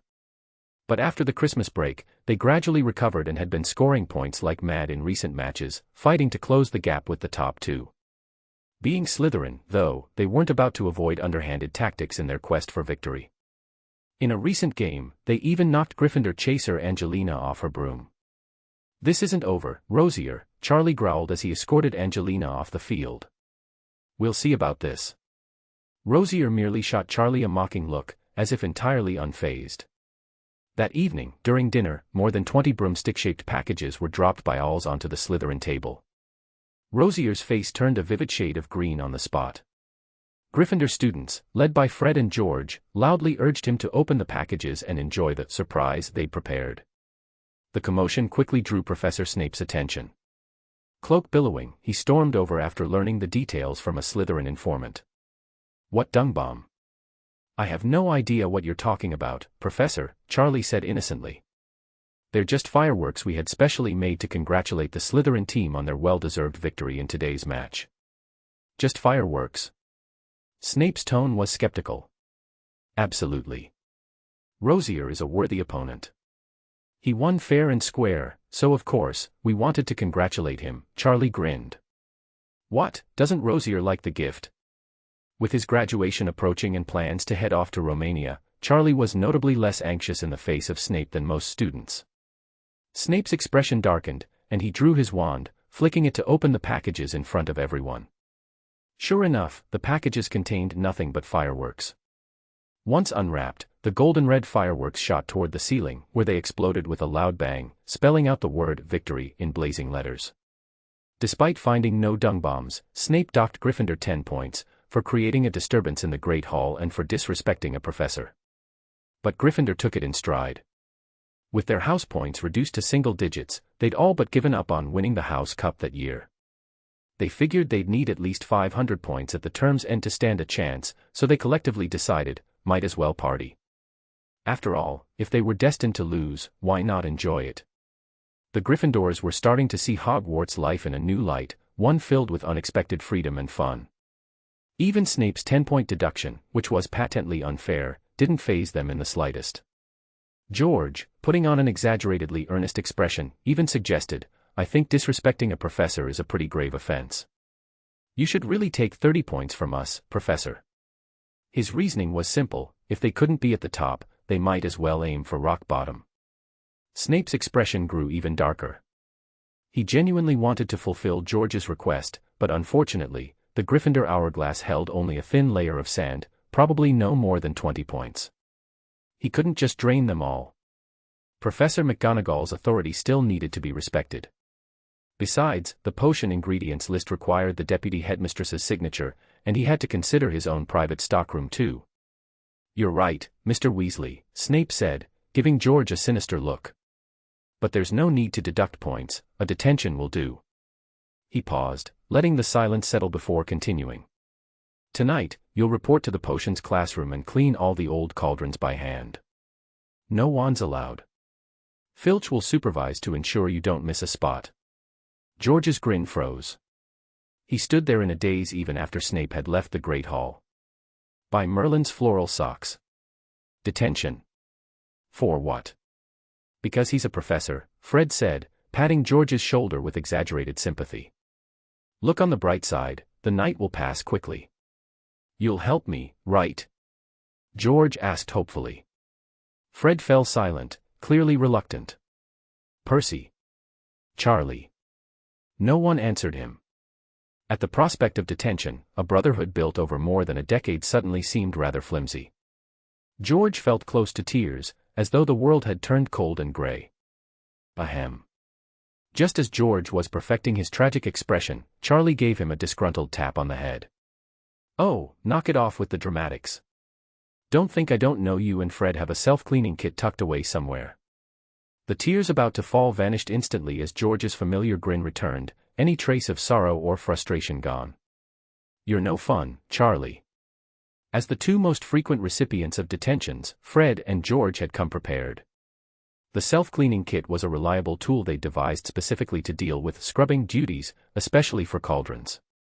But really, said Charlie, looking at some torn packaging left behind, that trick of yours was brilliant. I didn't expect Rosier to get so freaked out he'd drop his plate. What was that about? That's a secret, George and Fred chimed in unison, sharing a mischievous wink. Luckily, Charlie wasn't the curious type. Satisfied with knowing that this strategy could rattle Slytherins, he didn't press for details. Chapter 86, Devil's Snare. With the automatic cleaning set in place, Snape's detentions became much easier to handle. That night, George spent just over an hour polishing all the cauldrons in the potions classroom. He did it so skillfully that Filch, who was standing nearby, didn't notice anything unusual, although he did find it a bit odd. He simply assumed that George, with all his detention experience, had gotten exceptionally good at it. Not that Filch was bragging, but he figured he could clean a few cauldrons himself in about half an hour. Satisfied that everything was in order, Filch eventually left with George. The next morning, George made a point of sharing his story with everyone. At the Gryffindor table, he recounted his late-night escapades in the potions classroom, claiming he'd discovered a letter addressed to Snape in one of the abandoned cauldrons, only for Filch to confiscate it. While he never explicitly said it, George's hints were clear. The letter was supposedly a love letter. This bit of innuendo sent the Gryffindor girls into a frenzy. They didn't care if it was true, as long as it was entertaining. Meanwhile, Kyle, over at the Hufflepuff table, was delighted too, though his happiness had nothing to do with Snape gossip. His excitement stemmed from the fact that they had herbology class that day. Professor Sprout had announced at the end of their last lesson that they were wrapping up the study on Rue and would soon begin learning about Devil's Snare. Nothing could be better news. After breakfast, Kyle and the other Hufflepuffs joined the Gryffindors on the way to the greenhouses outside the castle. Why do I get the feeling you're unusually excited? Kana asked, glancing at Kyle. The book says Devil's Snare is a very dangerous plant. Aren't you worried? It's fine, Kyle quickly hid his grin. Devil's Snare might sound scary, but it's really not that dangerous. If you know how to handle it, it's tamer than a puffskein. Exactly. Just then, Professor Sprout appeared behind them with a smile. Don't mind me, go on, share what you know. Right, Kyle cleared his throat.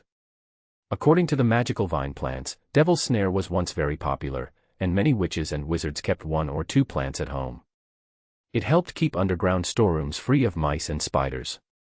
But once the Ministry of Magic classified it as dangerous and banned private cultivation, Devil's Snare gradually disappeared from most wizarding households. I couldn't have explained it better myself, Professor Sprout said warmly. 5 points to Hufflepuff. As Kyle mentioned, Devil's Snare isn't as dangerous as its name suggests, but... She paused, her expression growing serious. The key is understanding it. If you're unfamiliar with Devil's Snare, it can indeed become very dangerous, even deadly. The students grew noticeably quiet at this caution, and Professor Sprout nodded in satisfaction. Today, they were in Greenhouse 2. Upon entering, they immediately noticed how dark it was. The ceiling and walls were completely covered, with only 2 dim oil lamps providing light. Fortunately, the greenhouse wasn't very large, and once their eyes adjusted, they could make out their surroundings. Compared to Greenhouse 1, the plants here were far stranger. In addition to the Devil's Snare on the table, Kyle noticed puffapods and poisonous plants like poison ivy and belladonna. The only disappointment was the absence of any mandrakes. This is the Devil's Snare, Professor Sprout announced, standing beside a stool and pointing to the sprawling mass of vine-like tendrils at the center of the floor. It's quite beautiful, isn't it? But also very dangerous. Can anyone tell me why? Everyone turned to look at Kyle in perfect unison. Devil's Snare can extend its tendrils like snakes to wrap around anyone nearby, causing injury or even death, Kyle blurted out. Exactly right. 5 more points for Hufflepuff, Professor Sprout replied, gesturing towards the Devil's Snare's roots. Notice that the Devil's Snare here is still quite young. In the dim light, everyone moved in closer, squinting to see what she meant, but nothing about the plant looked particularly young to them. After all, the thing was nearly 2 meters long. To demonstrate, Professor Sprout tossed an empty flower pot towards the Devil's Snare. The moment it hit the ground, the plant's tendrils shot out, ensnaring the pot tightly before crushing it into fragments with a loud pop. The students gasped and instinctively stepped back, eyeing Kyle and Professor Sprout as if they'd just seen ghosts. How could this thing not be dangerous? Pay attention to the color of the tendrils, they're still a light green, Professor Sprout explained calmly as she swept up the remains of the flower pot. Mature Devil's Snare is a dark green. So while getting tangled in it might not kill you, it certainly wouldn't be pleasant. Now, can anyone tell me what should be done to escape from Devil's Snare? Everyone looked at Kyle again. If you get tangled, don't panic, Kyle responded. By relaxing and staying still, the Devil's Snare will eventually loosen its hold. It also hates light and fire, so sometimes just a simple lighting charm can make it release its grip. Hearing this, Mikkel, standing next to him, let out a proud chuckle and puffed out his chest. The lighting charm. He knew it like the back of his hand. Without exaggeration, there was probably no young wizard here more skilled at it than him. Correct. Hufflepuff earns 3 more points. Today, we'll be learning how to fertilize the Devil's Snare, Professor Sprout said, producing a small wooden bucket filled with tools and compost. Handle it gently, and if you get tangled, remember to relax completely. Now, who'd like to go first?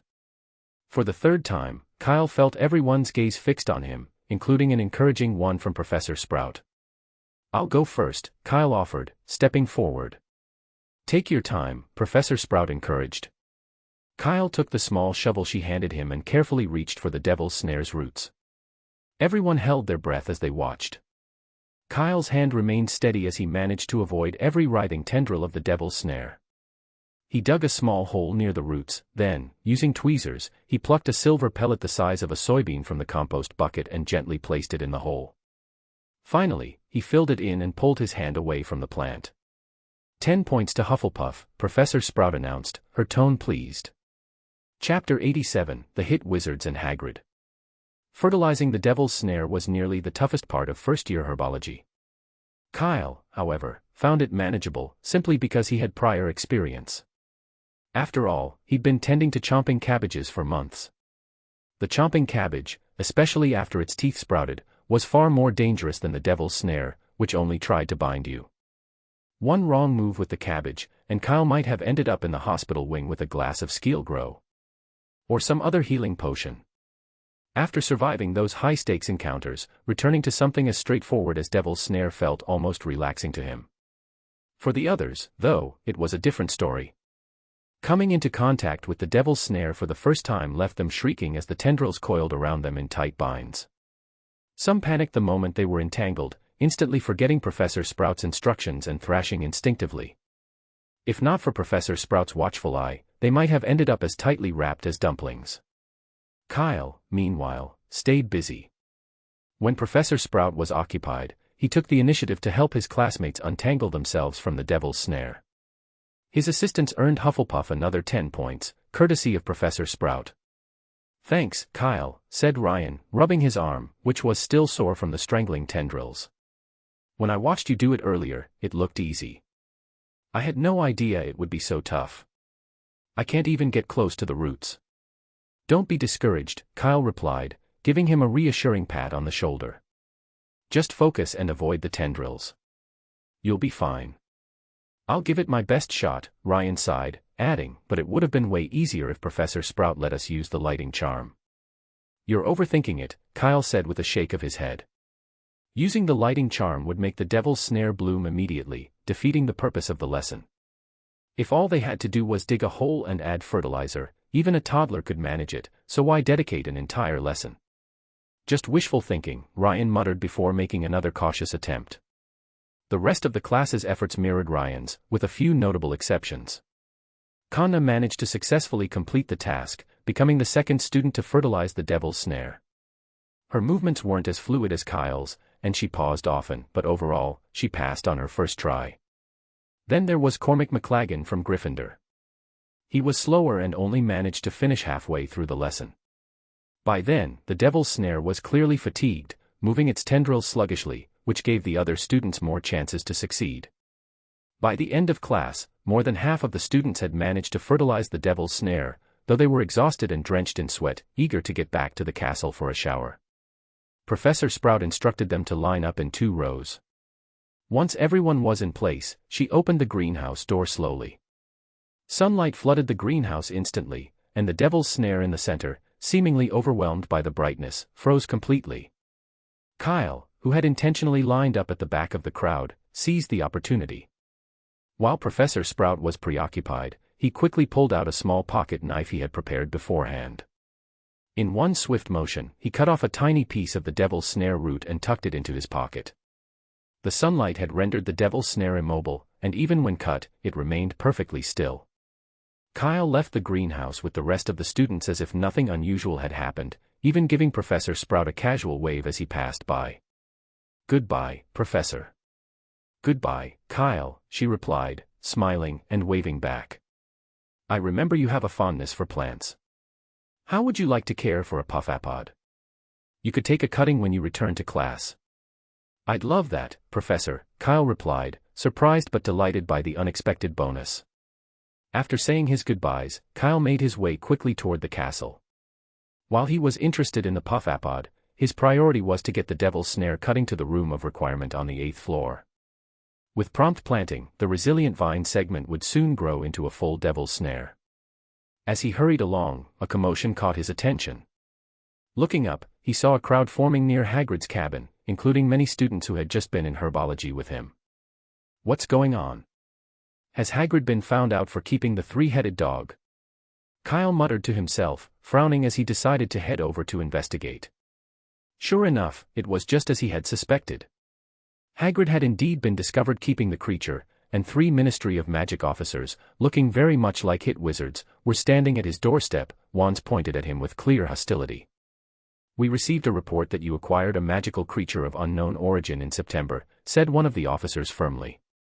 "Hand it over and come back to the Ministry with us." "I didn't," Hagrid replied, his face flushed red. "The only thing I bought then was some potion to deal with the flesh-eating slugs." But the officer didn't relent. "Yet witnesses saw you dealing in magical creatures." "That's just rubbish," Hagrid protested, now visibly flustered. "And you've already searched my place. There's nothing here but Fong and me." "You're not the judge of that," the officer sneered. "We're not obligated to just take your word for it. If you're truly innocent, the Ministry will clear you. So, what are you afraid of? Or is there something you're hiding?" The officer's accusatory tone stirred anger among the students gathered around. Although they didn't know Hagrid very well, many remembered him as the kind giant who had guided them from the train station to the castle on their first day. To them, Hagrid was a part of Hogwarts, and they naturally sided with him. A chorus of boos and shouts filled the air as the students called for the officers to leave. A few clever first-years, realizing they couldn't confront the Ministry enforcers directly, sprinted towards the castle to seek help. The Ministry wizards glanced at one another, noting the unrest around them, and raised their wands simultaneously, as if ready to forcefully remove Hagrid. Just as Kyle was preparing to intervene, another figure stepped forward. "Don't be so glib," came a calm voice from behind the 3 enforcers. It was Professor Oren, who had quietly arrived on the scene. "Are you really basing your actions here solely on someone's one-sided accusation?" Chapter 88, Risking Your Life for Just a Few Hundred Galleons a Month. After seeing Oren, the expressions on the hit team members' faces grew much more serious. The appearance of an adult wizard at Hogwarts suggested he was most likely a professor, and that authority held far more weight than students who only knew how to make noise. They couldn't help but regard him warily. Not recognizing the men before them, one of the team members cautiously asked, "Who are you?" "Morris Oren," he introduced himself. "Professor of Defense Against the Dark Arts at Hogwarts." "Defense Against the Dark Arts?" The hit wizards raised their eyebrows. They knew the position all too well. Since they had turned to this line of work, they'd already arrested 3 or 4 defense against the dark arts professors from Hogwarts. It had nearly become a steady source of income for them. So, upon hearing Oren's identity, the 3 of them relaxed slightly. With a businesslike tone, one of them replied, "Professor Oren, we are here by order of the Ministry of Magic to arrest Hagrid, and you have no authority to interfere." Liar. I haven't heard of the Ministry of Magic issuing any such order. At that moment, Professor McGonagall appeared, striding over from the castle with a fierce expression, her pursed lips resembling those of a lioness about to roar. "Fudge is still in the headmaster's office, and you won't be taking Hagrid anywhere until he comes out." Professor McGonagall. The 3 officers instinctively straightened up. Despite having graduated years ago, they couldn't suppress the nervousness they felt when faced with Professor McGonagall again. But they didn't want to back down so easily. Fudge seemed particularly invested in this case, and before they'd set out for Hogwarts, he had emphasized repeatedly that the investigation must be thorough, without a trace of negligence.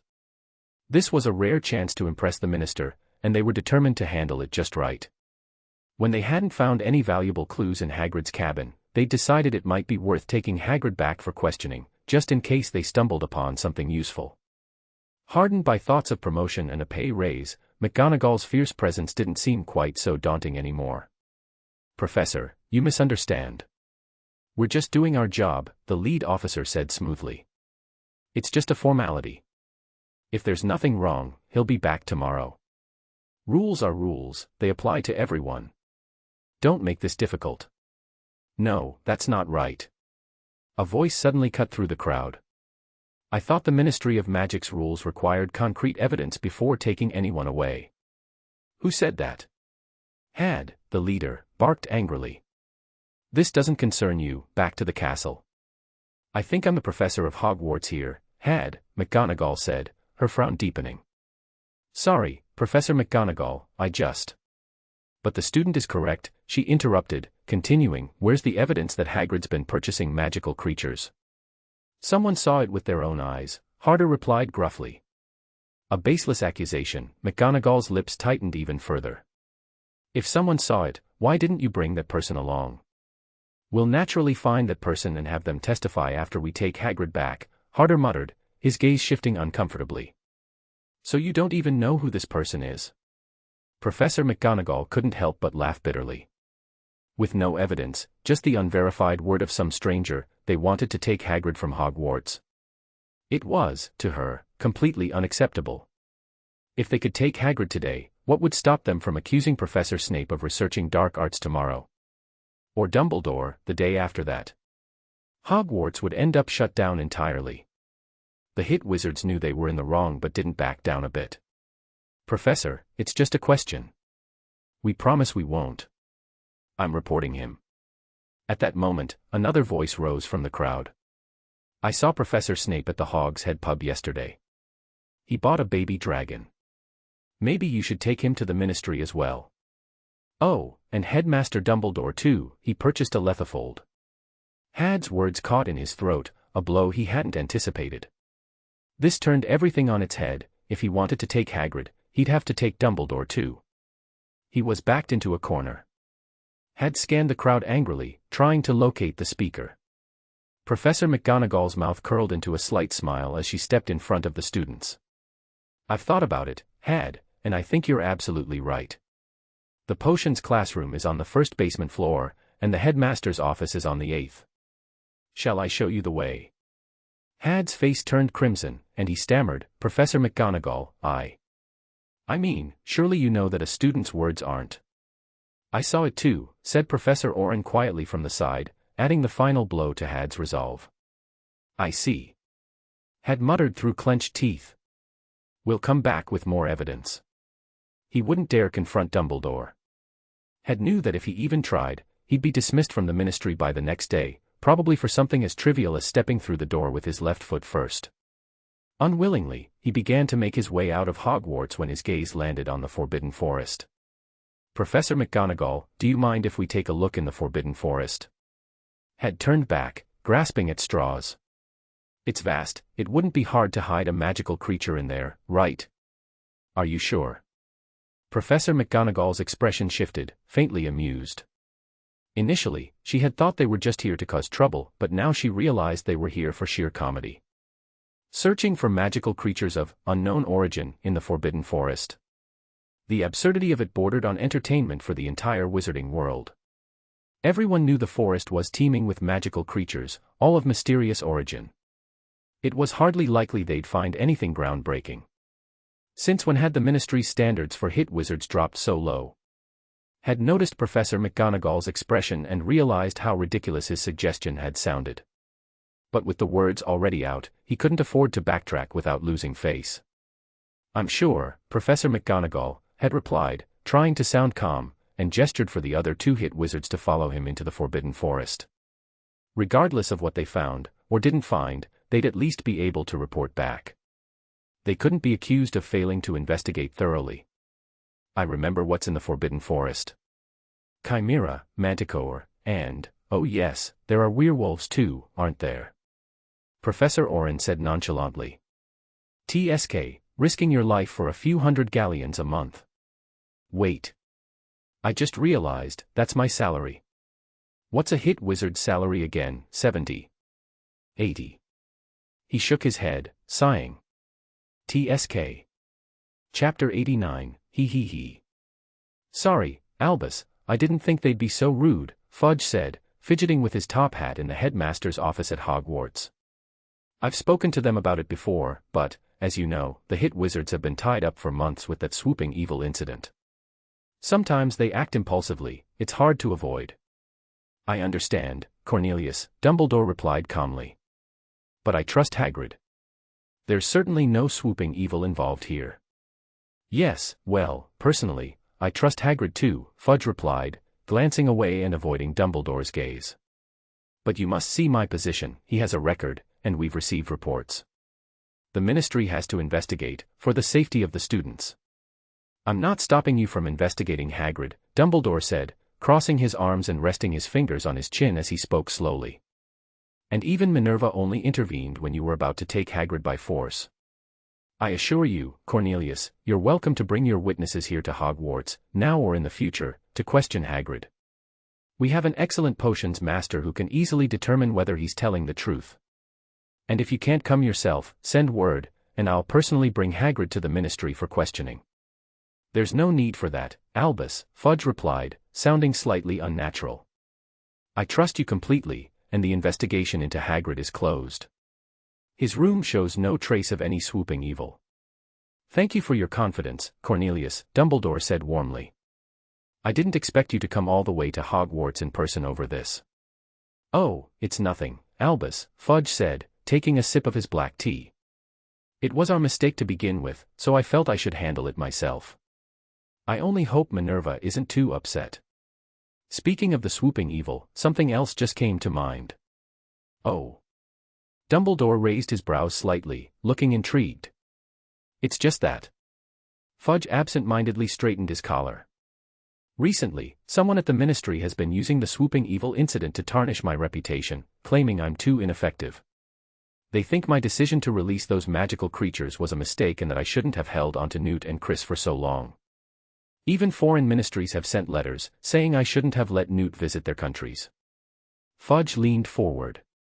"But Albus, I just want to show that I take this seriously, my intentions are good." "I understand entirely," Dumbledore nodded. "It can be deeply frustrating not to be understood." "I knew you'd get it." Fudge sighed, taking another sip of tea. "These days, all I hear are complaints, and it's making my work nearly impossible. Had it been otherwise, I'd have sent you a note before the hit wizards came to Hogwarts." Dumbledore's gaze flickered for a moment as he looked at Fudge, but he remained silent. "If you were in my shoes," Fudge continued, trying to sound casual, "how would you handle this sort of trouble?" No one knew the full extent of Fudge and Dumbledore's conversation that day, but many saw Fudge leave Hogwarts with a downcast expression. It was clear he hadn't left pleased. After Fudge's departure, Hagrid caught up with Professor Oren and invited him to share a large barrel of pure malt fire whiskey. As a token of thanks for his support, Hagrid gifted Oren a big bag of rock cake. This kindness resulted in Professor Oren's speech sounding a bit slurred during defense against the dark arts the following day. "I was trying out a new charm," Professor Oren explained, "and let's just say there was a small hiccup in the process. Just a minor injury, nothing serious." Kyle couldn't help but wonder what kind of charm would make someone lose a tooth. A lunch-banishing charm. Kyle was equally puzzled by Professor McGonagall's behavior in Transfiguration class. She unexpectedly tapped him with her wand while checking homework and then posed a simple question. When Kyle answered correctly, she awarded Hufflepuff an unprecedented 20 points. The sudden reward stirred excitement among the younger students, with some speculating that Professor McGonagall might be trying to rally support for Hufflepuff in their ongoing rivalry with Slytherin for the House Cup. But they soon realized they were mistaken. Professor McGonagall remained her usual self, serious and fair, with no intention of favoring any particular house. That substantial bonus was a one-time occurrence, and by third-year class, she was back to her regular approach, even deducting 10 points from Hufflepuff over an incomplete homework assignment. Only Kyle likely knew the reason behind this. As he stirred up excitement among the younger students, he noticed Professor McGonagall casting deliberate, or perhaps unintentional, glances in his direction. Despite Kyle's efforts to disguise his voice, it seemed only to fool the Ministry of Magic and the younger wizards around him. Professor McGonagall, however, was not so easily deceived. Still, judging by her demeanor, it appeared she didn't intend to pursue the matter. Meanwhile, Kyle had planted devil's snare roots in the room of requirement, placing them in a corner near the Mooncalf's lair, a completely shaded area. After 2 weeks of meticulous care, the roots, initially just small cuttings, had grown into a new devil's snare plant, even sprouting finger-thick tendrils. As soon as Kyle touched the tendrils, they wrapped themselves around his wrist. Still young and tender, the plant's embrace felt like a gentle massage, quite relaxing in its own way. After entertaining himself with the devil's snare for a bit, Kyle released it. Nearby, the Mooncalves had settled comfortably into their surroundings, sleeping soundly in their burrows.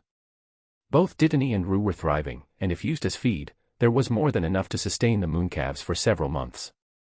Recently, though, Kyle had considered enhancing their diet by introducing bubotuber. A whole bubotuber, mashed and mixed with Dittany and Rue leaves, rolled into small balls, was a treat the Mooncalves relished. But bubotuber wasn't available in Hogsmeade, nor was it easy to source from the school's greenhouse. Kyle would likely have to wait until the holidays to visit Diagon Alley, and to see Newt. The chomping cabbage was also nearing maturity, its rows of teeth as sharp as razors. Kyle tossed it a stone, which the cabbage promptly chewed through as though it were a mere chickpea, making a satisfying crunching sound. Now, Kyle found himself eagerly awaiting the devil's snare's full growth so it could interact with the chomping cabbage. The scene he imagined brought a mischievous smile to his face. He. Chapter 90, Kyle, do you have rat poison? Over the next few weeks, Kyle visited the room of requirement almost daily. Besides tending to the new devil's snare, he also had to monitor the chomping cabbage. Once fully matured, the cabbages could temporarily free themselves from the soil, moving about using their broad outer leaves. Kyle wasn't too concerned about this. The chomping cabbage preferred the soil and wouldn't stray without provocation. What did worry him, however, was the fact that these mature cabbages could launch their seeds at any moment, with the range depending on their mood.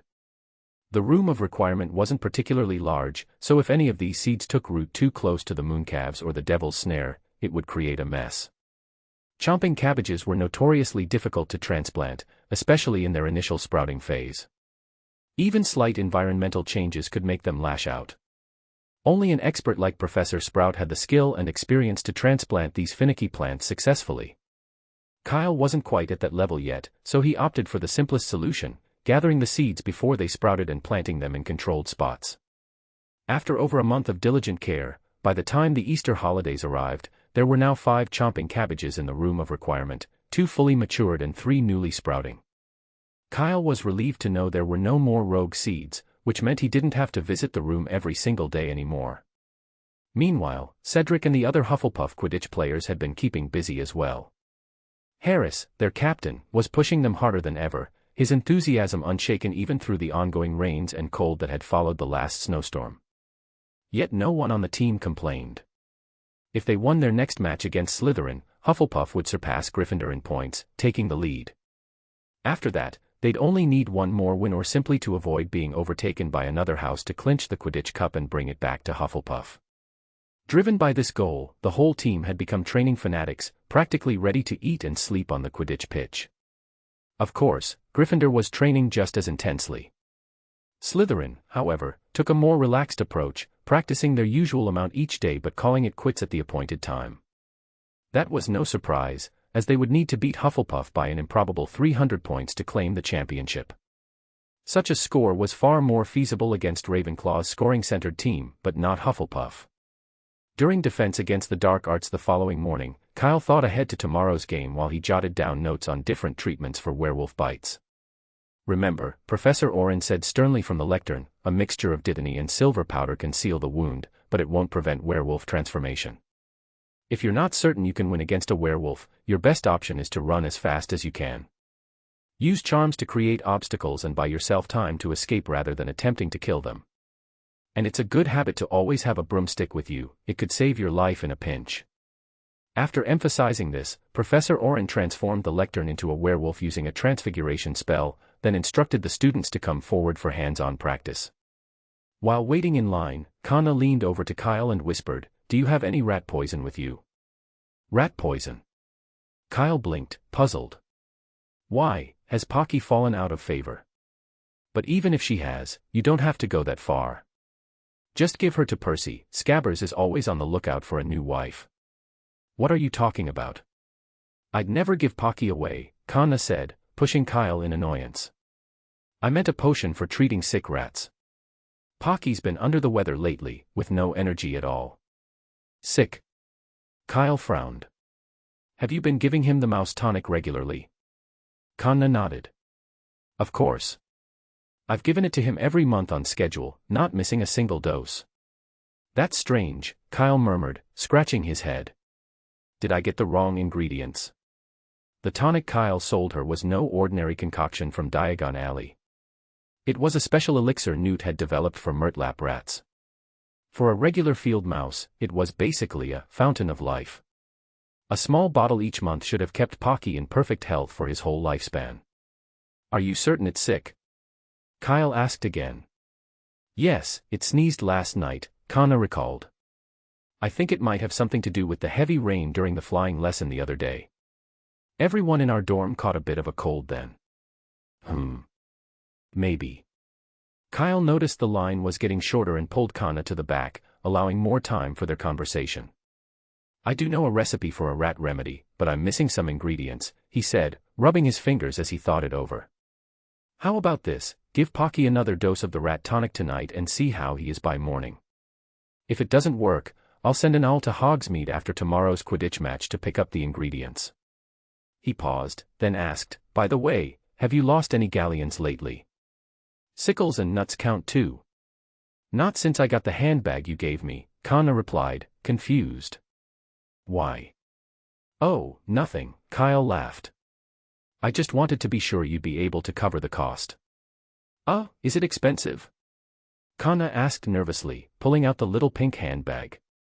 I only have a dozen galleons left. That's more than enough, Kyle assured her.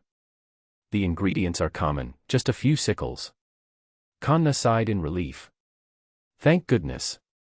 As they chatted, the line dwindled, and soon it was their turn for practical training. The younger students had limited charms knowledge, so when they faced Professor Oren's werewolf, they barely lasted a few seconds before being captured. Kana held out longer than most, lasting nearly a full minute before succumbing to the wolf's bite. Then it was Kyle's turn. Instead of fleeing like the others, he pulled out his wand and pointed it toward the classroom door. Accio broomstick. A few seconds later, an old-fashioned comet broomstick burst through the door. Kyle grabbed it and zipped into the air, evading the werewolf with ease. Correct answer, Professor Oren said. If you'd been paying attention, you might have noticed I left a broom outside the door. Even if you didn't know how to fly, you could have summoned it and used it. With a slight look of disappointment, Professor Oren released the levitation spell on the lectern and announced, 10 points to Hufflepuff. Chapter 91, The Quidditch Match. The next morning, before the Quidditch match began, Kyle caught up with Cedric outside the Hufflepuff changing room. Cedric looked noticeably thinner and exhausted compared to just a week ago, but his eyes shone with determination. "We're going to win for sure," he said confidently, gripping his Nimbus 1700 before resolutely turning toward the changing room. Kyle could tell Cedric was still a bit nervous. He could tell by the slight limp in his usually steady walk. When Kyle made it to the stands, they were already packed with students. Quidditch matches were some of the most anticipated events at Hogwarts, and today's decisive game was no exception. Kyle squeezed through the crowd to the front row, where Mikkel and Ryan had saved him a prime spot. Next to him, Connor handed him a homemade banner embroidered with a small badger and the words, "Hufflepuff Forever," crafted with developing solution.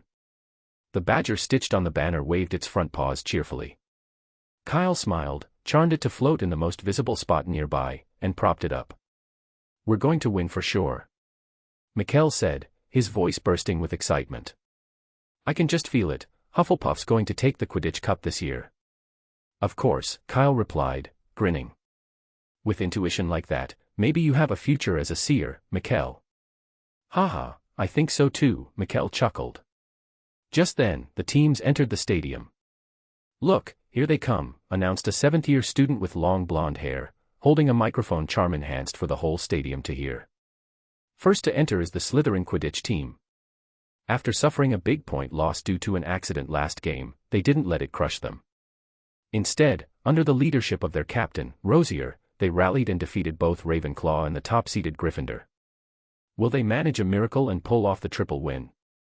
We're about to find out. The commentator's voice climbed in excitement. "Oh, and here come the Hufflepuffs." The stands burst into cheers as he continued.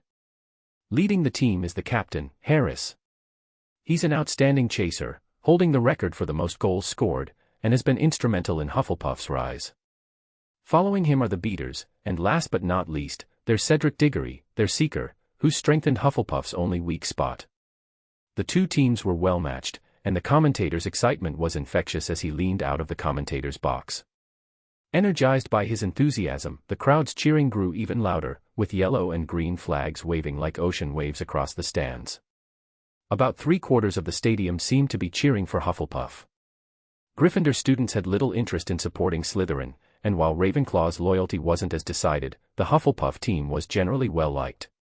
Harris's sportsmanship and restraint in matches had made a favorable impression on many Ravenclaws, so a majority of the Eagles also joined in supporting Hufflepuff today. Both sides have taken their positions, the game is about to begin. Madam Hooch, mounted on her broomstick, flew to the center of the pitch as the referee. "Listen up, I expect everyone to play fairly and honestly.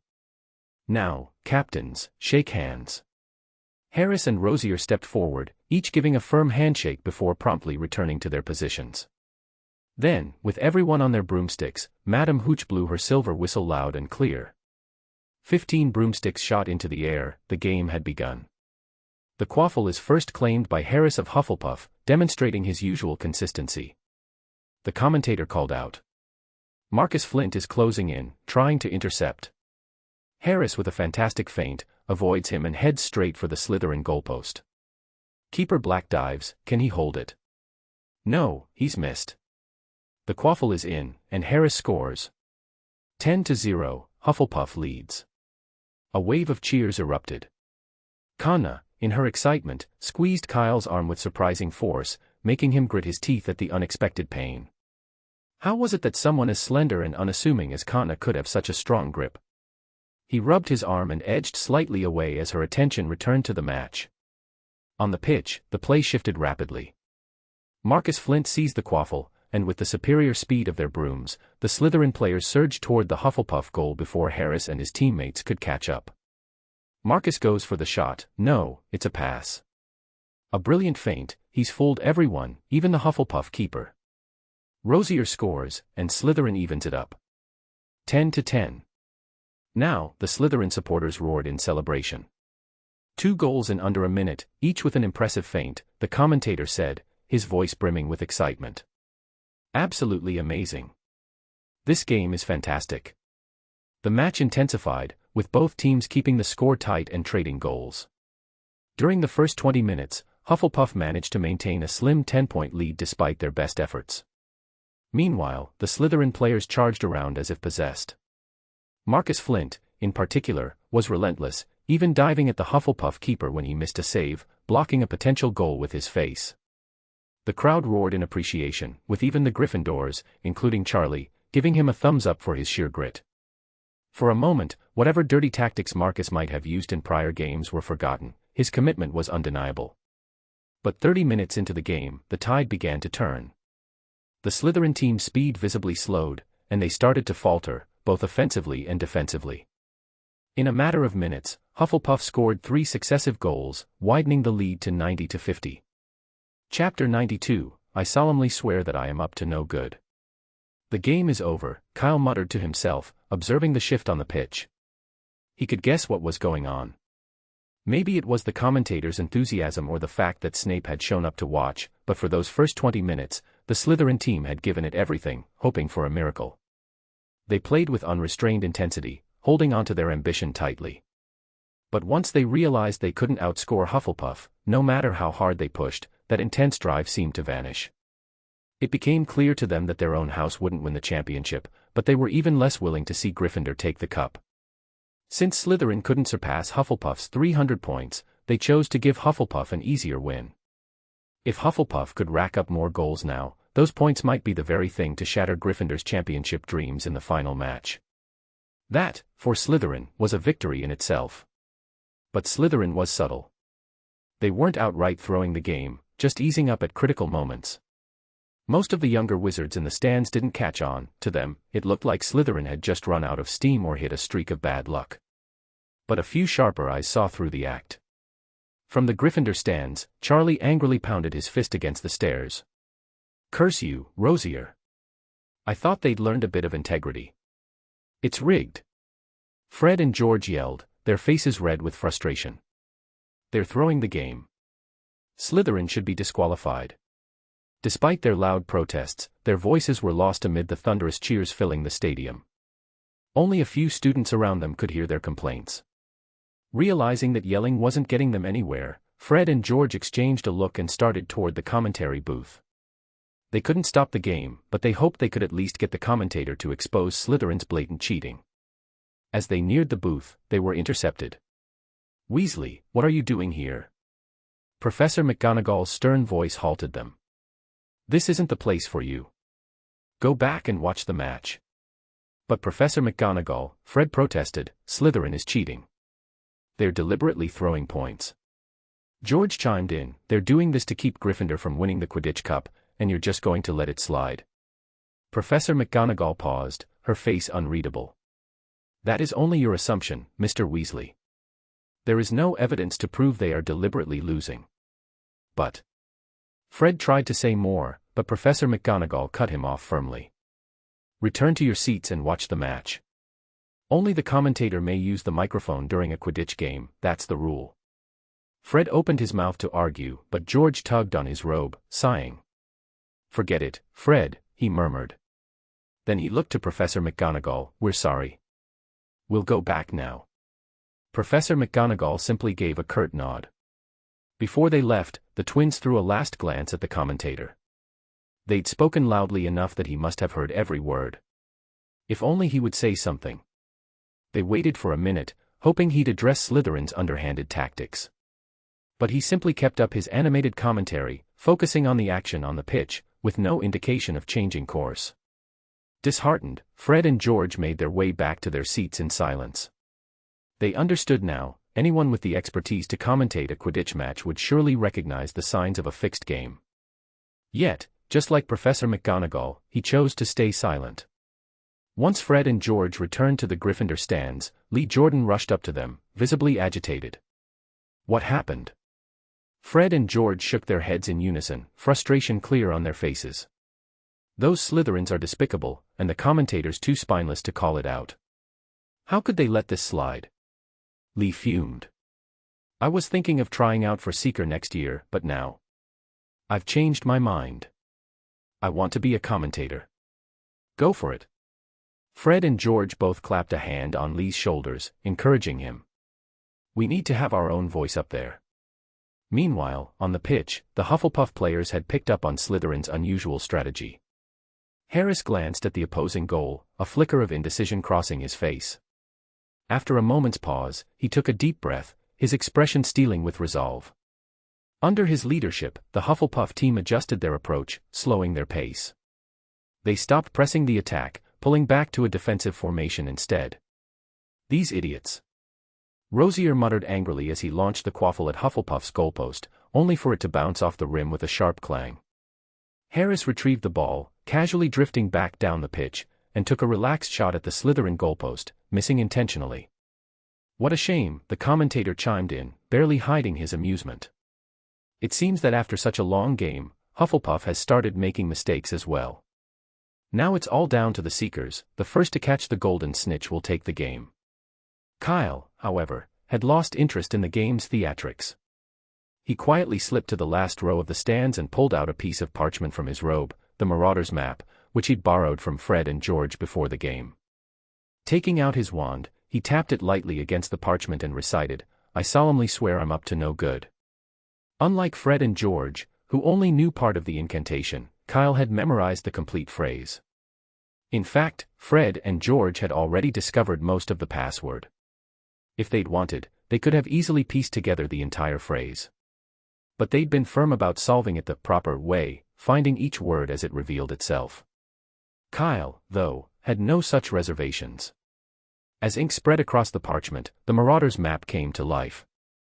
Kyle quickly noted down the locations of several secret passages, including one leading to the 8th floor and another connecting to the Honeyduck cellar, useful information he might need later. Once he had the passage details recorded, Kyle directed his attention to the Hufflepuff common room. Chapter 93, The Last Celebration. Though Quidditch was the most popular sport at Hogwarts, not every student chose to attend the match. In each common room, a handful of students stayed behind. Gryffindor had the fewest, around 5 or 6, while Ravenclaw's common room held over 10. Most were 5th or 7th years, their focus on exams overshadowing any interest in Quidditch. They preferred to spend their time studying in the library or nestled in the common room with their books. Kyle turned his attention to the Hufflepuff common room on the Marauder's map. Unlike other areas of Hogwarts, the map displayed the dormitory area in a simpler layout, distinguishing only between the boys' and girls' sections, each separated from the main common room by a thin ink line. He noted down the names of everyone in the Hufflepuff common room, only 6 in total. Satisfied, Kyle considered closing the map and rejoining the game, but something urged him to glance at the underground classroom area. There, he spotted Snape's private storage room. Kyle promised himself that he had no intention of sneaking in to borrow or take anything, at least, not yet.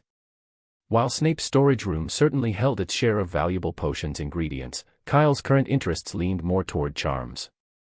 Nevertheless, since he was already looking, he took a moment to trace the route to Snape's room, marking the entrances and exits of the nearby secret passages purely out of curiosity. "Look!" Cedric speeding up. A deafening cheer erupted from the stands, jolting Kyle back to reality. He quickly closed the Marauder's map and tapped it with his wand. "Mischief managed," he murmured as the ink vanished, leaving the parchment blank. On the Quidditch pitch, Cedric was diving at an incredible speed. "It's the Golden Snitch," the commentator shouted, his voice rising with excitement. "It's by the Slytherin goalpost, less than 20 feet off the ground." Higgs, Slytherin's seeker, had spotted it too and accelerated, hot on Cedric's trail. The crowd held its breath, watching as the two seekers hurtled toward the snitch, their competitive energy filling the stands with tension. And then, just seconds later, "Cedric's got it," the commentator yelled. "Cedric Diggory, the youngest seeker ever, has caught the golden snitch." The stands exploded with cheers, a sea of yellow flags waving jubilantly in the air. Students screamed and hugged each other in celebration, their voices blending into one triumphant roar. "We won! We won!" The young wizards around Kyle beamed and embraced in excitement. "Thanks to Hufflepuff for a truly splendid Quidditch match," the commentator concluded, his voice filled with admiration. An hour later, Cedric was carried back to the Hufflepuff common room by a jubilant crowd of students, receiving the hero's welcome reserved for Quidditch champions. To Kyle, though, he looked more like a hapless creature being paraded before its fate. Victory celebrations were essential, and that evening, a few older students raided the kitchen, returning with an impressive spread of meatloaf, biscuits, and more. Soon, the common room was brimming with the aroma of the freshly prepared feast. Kyle, where were you? Kana asked, puzzled, as she approached with a large, bone-in steak. I didn't see you at the end of the game. I was in the bathroom, Kyle replied. That's too bad, Kana whispered, you missed the best part. Kyle smiled. Not really. I came back just in time to see Cedric catch the golden snitch. That's good, Kana said, grinning before taking a hearty bite of her steak. Kyle looked at her in mild bewilderment. You're going to bed soon, are you sure it's okay to eat so much now? Kana froze mid-bite, a little embarrassed. She averted her eyes and mumbled, I didn't eat much at dinner. Is that so? Kyle replied, frowning slightly. Funny, I thought I saw you, never mind, I must have remembered wrong. Relieved, Kana quickly excused herself before Kyle could ask anything further. Everyone was in high spirits, though they didn't realize this would be their last carefree evening for a while. Final exams were fast approaching, and the professors seemed intent on preparing them with more homework than ever. Even their wizard chess games were abandoned as each day became a battle to tackle the stacks of blank parchment piling up around them. The Easter holiday, less celebrated than Christmas, saw most students opting to stay on campus. With their heavy workloads, they spent countless hours sighing and yawning in the library, working through endless assignments. On top of the assignments, they also had to memorize the essential content, flagged by their professors and practice wand movements for practical exams. The hallways echoed with the constant complaints of weary students. This is impossible. Mikkel groaned halfway through the holiday, throwing down his quill in frustration. Who in Merlin's name discovered the 12 uses of dragon's blood? It's too much to remember. Dumbledore, Kyle answered from across the table, not even glancing up. Care to duel him? Not a bad idea, actually. Beat him, and Snape might stop forcing us to memorize everything. Mikkel stared blankly for a moment, then sheepishly picked up his quill again. What was the 12th use of dragon's blood? Oh, right, an oven cleaner. He sighed. Should have just paid attention. Kyle grinned but didn't comment further. An hour later, he finally put down his own quill and closed his well-worn copy of 1000 Magical Herbs and Fungi. Kyle, are you finished with your homework? Mikkel and Ryan asked, looking at him like hopeful nifflers spotting a galleon. Kyle rolled his shoulders and nodded. Yes, it's all done. Michael's eyes lit up. Do you think we could borrow it, just to take a look? After a pause, Kyle nodded, handing over his homework without his usual hesitation. He knew Mikkel and Ryan had already completed a decent portion on their own, about a third, so he wasn't as worried about them copying it word by word. The Easter assignments were unusually heavy, and a bit of help seemed fair. Just remember, don't copy, Kyle cautioned. Don't worry. Mikkel patted his chest confidently. We won't make the same mistake twice. Chapter 94, A Big Opportunity. During the second week of the Easter holidays, Kyle settled into a routine. Each morning, he left the Hufflepuff common room right after breakfast and wouldn't return until evening. But instead of heading to the library or the room of requirement, he spent his days in an abandoned classroom on the castle's 3rd floor, working on a secret project. He wasn't alone. Fred and George from Gryffindor, Cho Chang from Ravenclaw, as well as Kana and Cedric joined him. The 6 of them were busy working in the small, dusty classroom. Kyle, can you check this pattern? Did I get it right? Cho asked, setting down her pocketknife and wiping sweat from her brow. Something feels a bit off. Don't worry about small flaws, Kyle said without looking up. No one's going to examine these too closely. As long as it captures the general idea, it'll be fine. He continued working with a knife in his left hand and a branch in his right, a branch from a rowan tree he'd brought back from the Forbidden Forest. Carefully, he stripped off the bark and smoothed the surface before etching a series of irregular lines. Soon, he'd finished an oval wooden pendant, its surface engraved with a pattern of intersecting lines surrounding a carved wand and quill. Nearby, a growing pile of pendants took shape in various shapes, oval, triangular, and square. Fred, looking at his own morning's work, dusted wood chips off himself, squinting critically at his creation. Kyle, are you sure anyone would want to buy these? At Fred's words, everyone else looked up, visibly curious. They'd all been roped into this by Kyle 2 days ago, who had mentioned something about a big opportunity. After the success of their previous venture selling enchanted maps, everyone had been eager to join in without much question. But after 2 days of chopping and carving branches without magic, they were starting to feel a little puzzled. "It'll be fine," Kyle assured after a moment's thought. "Rowan tree amulets are still quite popular in the wizarding world." "Wait, we're making amulets?" George asked incredulously. His reaction was understandable. None of them had much experience with woodworking, and the odd shapes they'd carved were, to put it mildly, quirky. Even George couldn't, in good conscience, call these crude creations amulets. "What you and Fred made may just look like lumps of wood now," Kyle replied, "but they'll look different after Kana and the others carve the patterns." The group exchanged skeptical looks. Unless these patterns were magical symbols, like ancient runes or something, even 100 carvings wouldn't make these look like proper amulets. "By the way," Cedric asked, unable to contain his curiosity, "what exactly does this pattern mean? I've never seen it before." "It represents success in exams," Kyle explained, "or more specifically, passing every exam."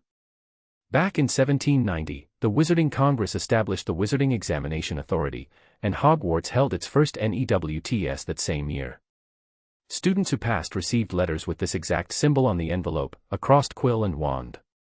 That symbol became a good luck charm for exams, and graduating students would draw it on their belongings before exams. But after Professor Marchbanks took over as the Wizarding Examinations Authority, it was removed and replaced with an ordinary envelope. Fred and the others stared at Kyle in disbelief. 1790. That's 200 years ago. "How do you know all this?" they asked. "Read a book," Kyle said with a shrug. "If you've read Hogwarts, a history, you wouldn't be so surprised." "Read a book, fair enough." Fred and George glanced at each other, then gave Kyle a thumbs up. Hogwarts, a history was so thick it could double as a shield, the idea of actually reading the whole thing seemed absurd. Even Cedric hadn't read it all. But that wasn't the point. After Kyle's explanation, they saw his angle.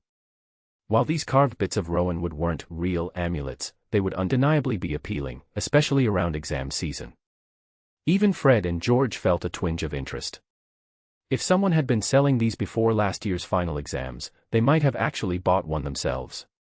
"But Kyle," Cho asked, her brow furrowed, "can't we just use the doubling charm? It'd be so much easier, like with the maps." "We could, but that would put us at a different price point." Kyle shook his finger, explaining, "This time, I'm planning 3 product tiers, high-end custom amulets for 10 galleons, handmade ones like we're making now for 2 galleons, and finally, disposable mass-produced amulets for 5 sickles."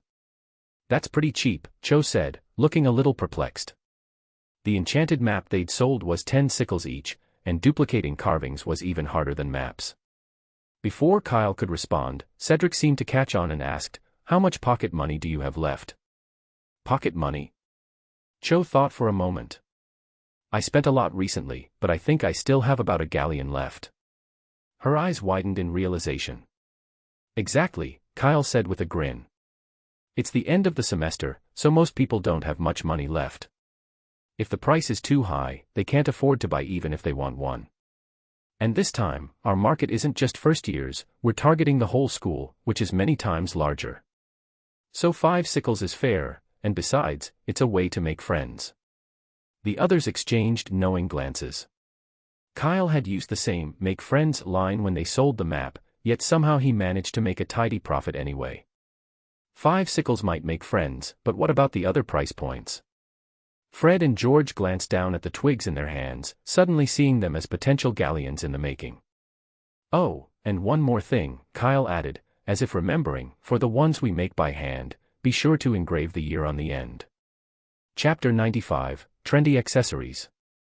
Tempted by the lure of galleons, Kyle and the others spent the entire week holed up in a small, stuffy, abandoned classroom. By the end, they produced more than 300 exam-passing amulets. Of these, over 100 were meticulously hand-carved by the 6 of them, each one crafted with a steady hand and undiluted concentration. The other 200 were made assembly line style. First, the patterns were carved, and then the doubling charm was used to transfer them onto the Rowan branches. The quality of these was admittedly less refined, but they still looked convincingly authentic. After a week of effort, the group had become quite adept at using the doubling charm, a spell not usually taught until the 6th year. "I'll leave the rest up to you," Kyle said, his expression serious, at dinner on the evening before the school year officially began. He looked at the other 5 intently. "You all know the process, so just handle it like you did when you sold the maps." Fred and the others nodded with equally serious expressions. Though they'd done this sort of thing before, this venture was on a much larger scale, covering the whole school, and they were understandably a bit nervous. "Kyle, should we really charge Hufflepuffs, too?" Cedric asked, hesitating. He was, after all, the nice one of the group. Kyle clapped him on the shoulder. "It's a necessity, Cedric," he reassured him, "but we can offer Hufflepuff a special discount." 50%. "No, 5%. Kyle replied. After a moment's thought, he added, "But we'll round down a Canute." Cedric's mouth twitched slightly. He wanted to protest, but with Kyle firmly holding the reins on pricing, it wouldn't make much difference if he argued. After exchanging a few more words, everyone went off to finalize the plans for the next day. To drum up interest, Fred and George even stayed up late to create a large flyer, which they posted prominently in the Gryffindor common room. "Still stressed about exams? Worried you won't score high enough to pass? No more worries. To help you enjoy a wonderful summer vacation, we proudly present the Exam Passing Amulet. As recorded in Hogwarts, a history, this charm was a favorite at Hogwarts for over a century and was the top-selling product of its time. Even Headmaster Dumbledore wore one for his exams. Interested buyers, please contact Fred or George Weasley, 2nd year. Note, this product is purely symbolic and will not increase the wearer's intelligence nor substitute for exams. Please purchase responsibly." The flyer didn't originally include the last line, but when Kyle found out, he insisted they add it to convey stability and avoid any potential refunds. Fred and George were initially concerned that the disclaimer might deter potential buyers, but after only half a day, they realized they had nothing to worry about.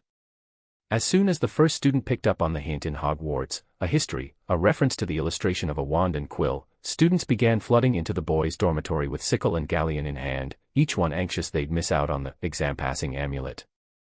The dormitory door was pushed open so many times that, by the end, Fred gave up on using the mending charm and simply took it off with a flick of his wand. In Hufflepuff, it was a similar scene, with students crowding Cedric's dormitory. Though no flyers were posted in Slytherin, word spread quickly, and Conna became their go-to contact. Only Cho, who handled Ravenclaw, had a slightly easier time. Most of the academically focused Ravenclaws were confident in their abilities and felt they didn't need the amulet. One afternoon, a few days later, they gathered in the same old, abandoned classroom. The sawdust and pocket knives that had once littered the floor were gone, replaced by a square table stacked with piles of gleaming gold galleons and silver sickles. Clink. Fred swallowed hard. "How much is here?" "Altogether, 709 galleons, 15 sickles, and 5 nuts," Cho announced. "I didn't expect so many people to buy the custom model, so it's a lot more than we anticipated." "More than 700 galleons." George's eyes were glazed over in disbelief. "This has got to be a dream." Fred sighed beside him. "If it is, I hope I never wake up from it." Kyle picked up a gold galleon from the table and laughed. "Well, you better hold on to that thought because there are 7 years of dreams like this waiting for us." "Then maybe I'd better wake up fast," Fred chuckled. But as he laughed, his expression suddenly fell. He had just remembered he was a year ahead of Kyle. By the time Kyle was in his 7th year, Fred would already have graduated and wouldn't get any of the profits for that year. The idea of letting hundreds of galleons slip away filled Fred with distress. He looked at Kyle with a pained expression. "Why couldn't you have enrolled a year earlier?" Kyle, feeling slightly uncomfortable under Fred's gaze, stepped aside in mock disgust. "Not my call when I start school, you'd have to take that up with Dumbledore." "Actually, it's the Book of Admittance that decides," Cedric mumbled from the sidelines, "so it really has nothing to do with the headmaster." But Fred and George were too busy to hear him, already engrossed in a discussion about ways they might be able to delay their graduation by a year. When they finally left the classroom, each of them had an extra 100 gold galleons jingling in their pockets. The remaining money was entrusted to Kyle as startup capital for their next venture. Kyle gladly agreed. He'd have liked to invest some of the money in the Weasley brothers' joke product ideas, but they were too preoccupied at the moment, focusing on trying to decipher the complete password for the Marauders map. That, he figured, could wait until next year. In the weeks that followed, the professors at Hogwarts noticed a curious trend. Nearly everyone seemed to be wearing a particular style of wooden ornament. The pieces varied, some were simple, undecorated circles or squares, while others were more intricate, decorated with gold paint and finished with a layer of wax for a polished look. None of them had any magical properties. Normally, the professors would overlook such fads. Every year brought some new craze among the students, as long as it wasn't harmful. But this time was different. Ever since the ornaments gained popularity, they noticed the students seemed more relaxed in class, with an overall improved attitude. To be honest, the professors weren't quite sure if that was a good thing or not. Chapter 96, The Entry List and Albania. On the 8th floor, in the headmaster's office, Dumbledore sat calmly, sipping his tea sweetened with 3 lumps of sugar, watching with interest as Snape and Professor McGonagall argued. It was entirely coincidental. Professor McGonagall had only come to see Dumbledore about something else, but as soon as she entered the room, she heard Snape shouting about his intent to expel a certain student. It's that Kyle Chopper again. Over the past few days, he's managed to con at least 500 galleons out of other students. I told you then that he ought to be expelled for encouraging his classmates to break the rules with such boldness. After listening for a moment, Professor McGonagall seemed to piece together the situation. She frowned and said, "Severus, we don't expel students for trivial matters like selling a few items." Trivial? Snape raised an eyebrow, shifting his gaze from Dumbledore to Professor McGonagall. With all due respect, Minerva, he's now attempting to organize students to cheat on exams. Cheat? Are you serious? Professor McGonagall replied incredulously. I've seen those items. They aren't even magical, they're just the most ordinary decorations.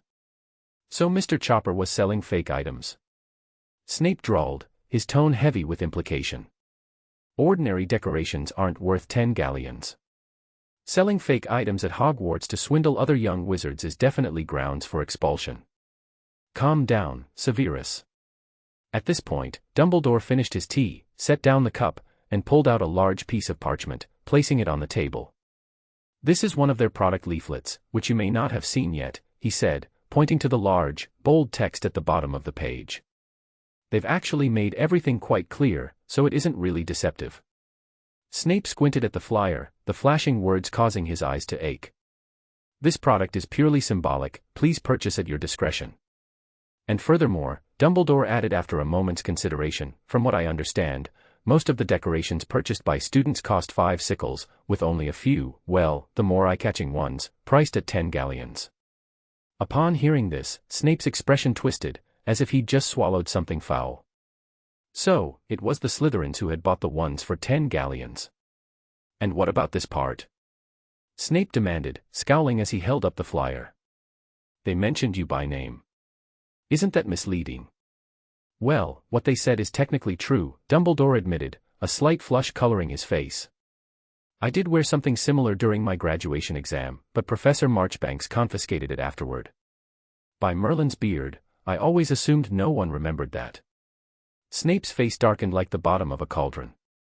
Without another word, he snatched up the flyer and stormed out of the headmaster's office. Bang! The loud slamming of the door startled Fawkes, who had been dozing peacefully, and the phoenix fluttered up onto Dumbledore's shoulder, pecking his beard in irritation. Sorry, Fawkes. Severus didn't mean it, Dumbledore murmured, trying to soothe him. But Fawkes, thoroughly annoyed, kept tugging at his beard. With no other option, Dumbledore pulled out some mandrake leaves from a drawer to calm the phoenix. Then, looking up at Professor McGonagall, who seemed astonished, he said, "Don't look so surprised, Minerva. I was only 17 then, and it's perfectly normal to do things that defy logic at that age. It was an exam in history of magic, Professor Binz's class. You should understand." Professor McGonagall's mouth twitched. She almost laughed, but managed to hold back. All right. Dumbledore smoothly changed the topic. What did you come to see me about? At the mention of business, Professor McGonagall's expression grew a bit more serious. Ahem, here are the entry lists you requested, from June to August last year, she said, placing a small stack of parchments on the table. The Ministry sent them to me yesterday when the owl failed to locate you. Thank you, Minerva. I need them now.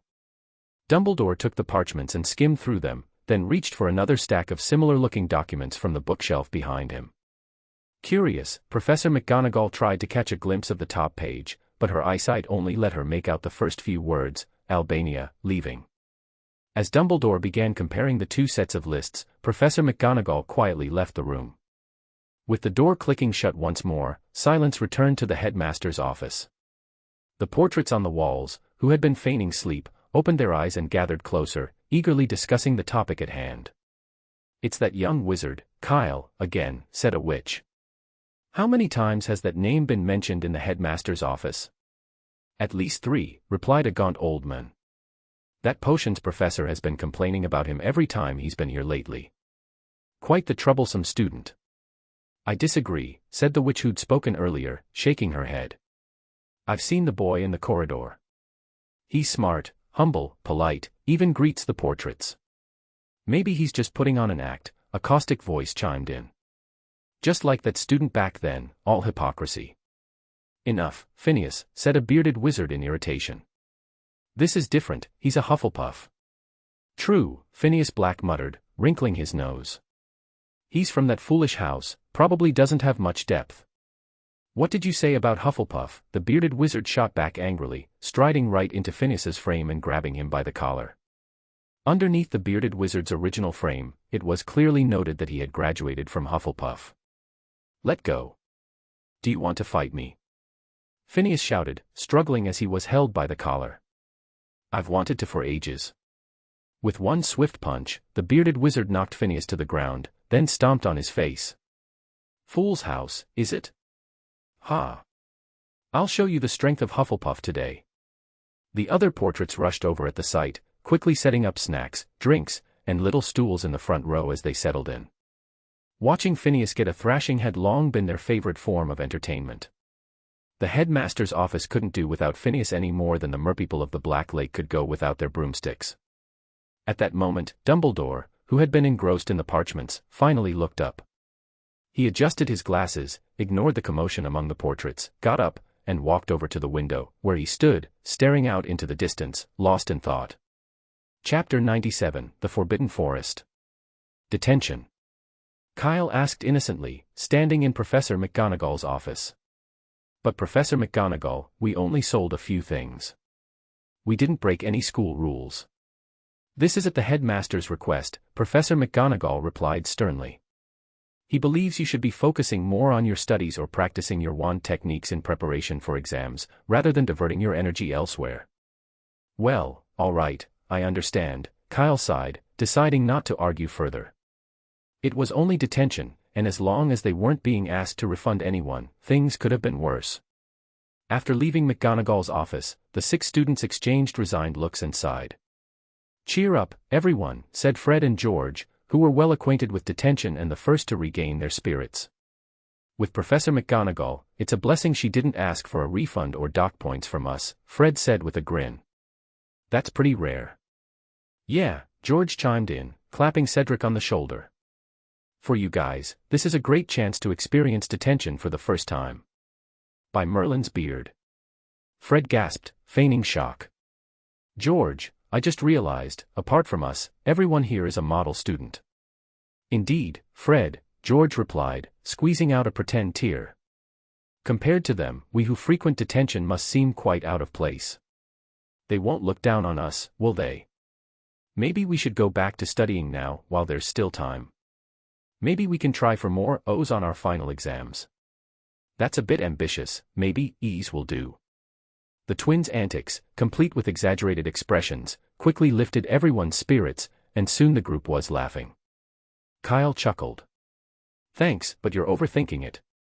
Yeah, Cedric added with a shrug, if I could get 100 galleons for every night in detention, I'd make sure to show up in front of Filch on time every evening.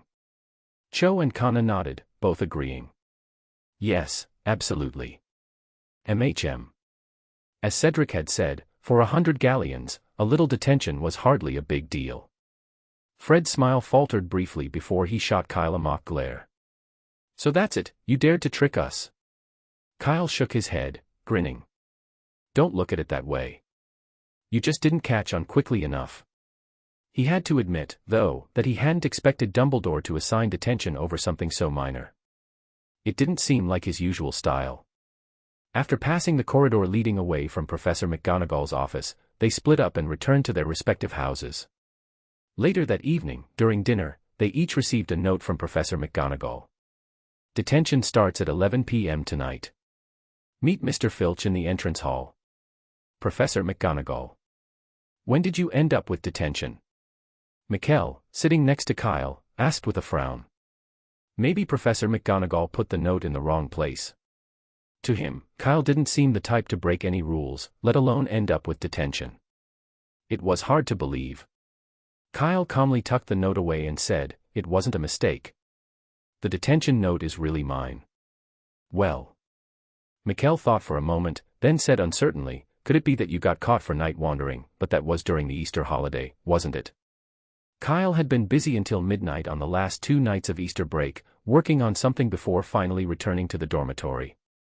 Mikkel and Ryan both knew about this. Kyle neither confirmed nor denied it. Instead, he gave Mikkel a knowing pat on the shoulder and said, "So, remember, don't go night wandering, even during holidays." Mikkel and Ryan exchanged glances, seeming to gain a new understanding of Hogwarts rules. This place is too strict, they thought.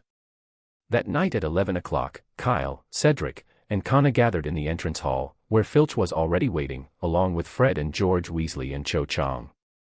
"Follow me," Filch grumbled, lighting a lamp as he led them out. "I expect you'll think twice before breaking any more school rules, He gave them all a sidelong glare. "A shame they did away with the good old punishments, suspending you from the ceiling by your wrists for days." Filch's sinister mutterings drained the color from Cho and Connor's faces, and even Cedric swallowed nervously. But Fred and George barely reacted, even sneaking grins and making faces at the others when Filch wasn't looking. They'd heard this spiel so often it barely registered. "Here we are," Filch finally said after a short walk, stopping before a door. He pulled out a key and unlocked it. "In you go. You're to clean the trophy room."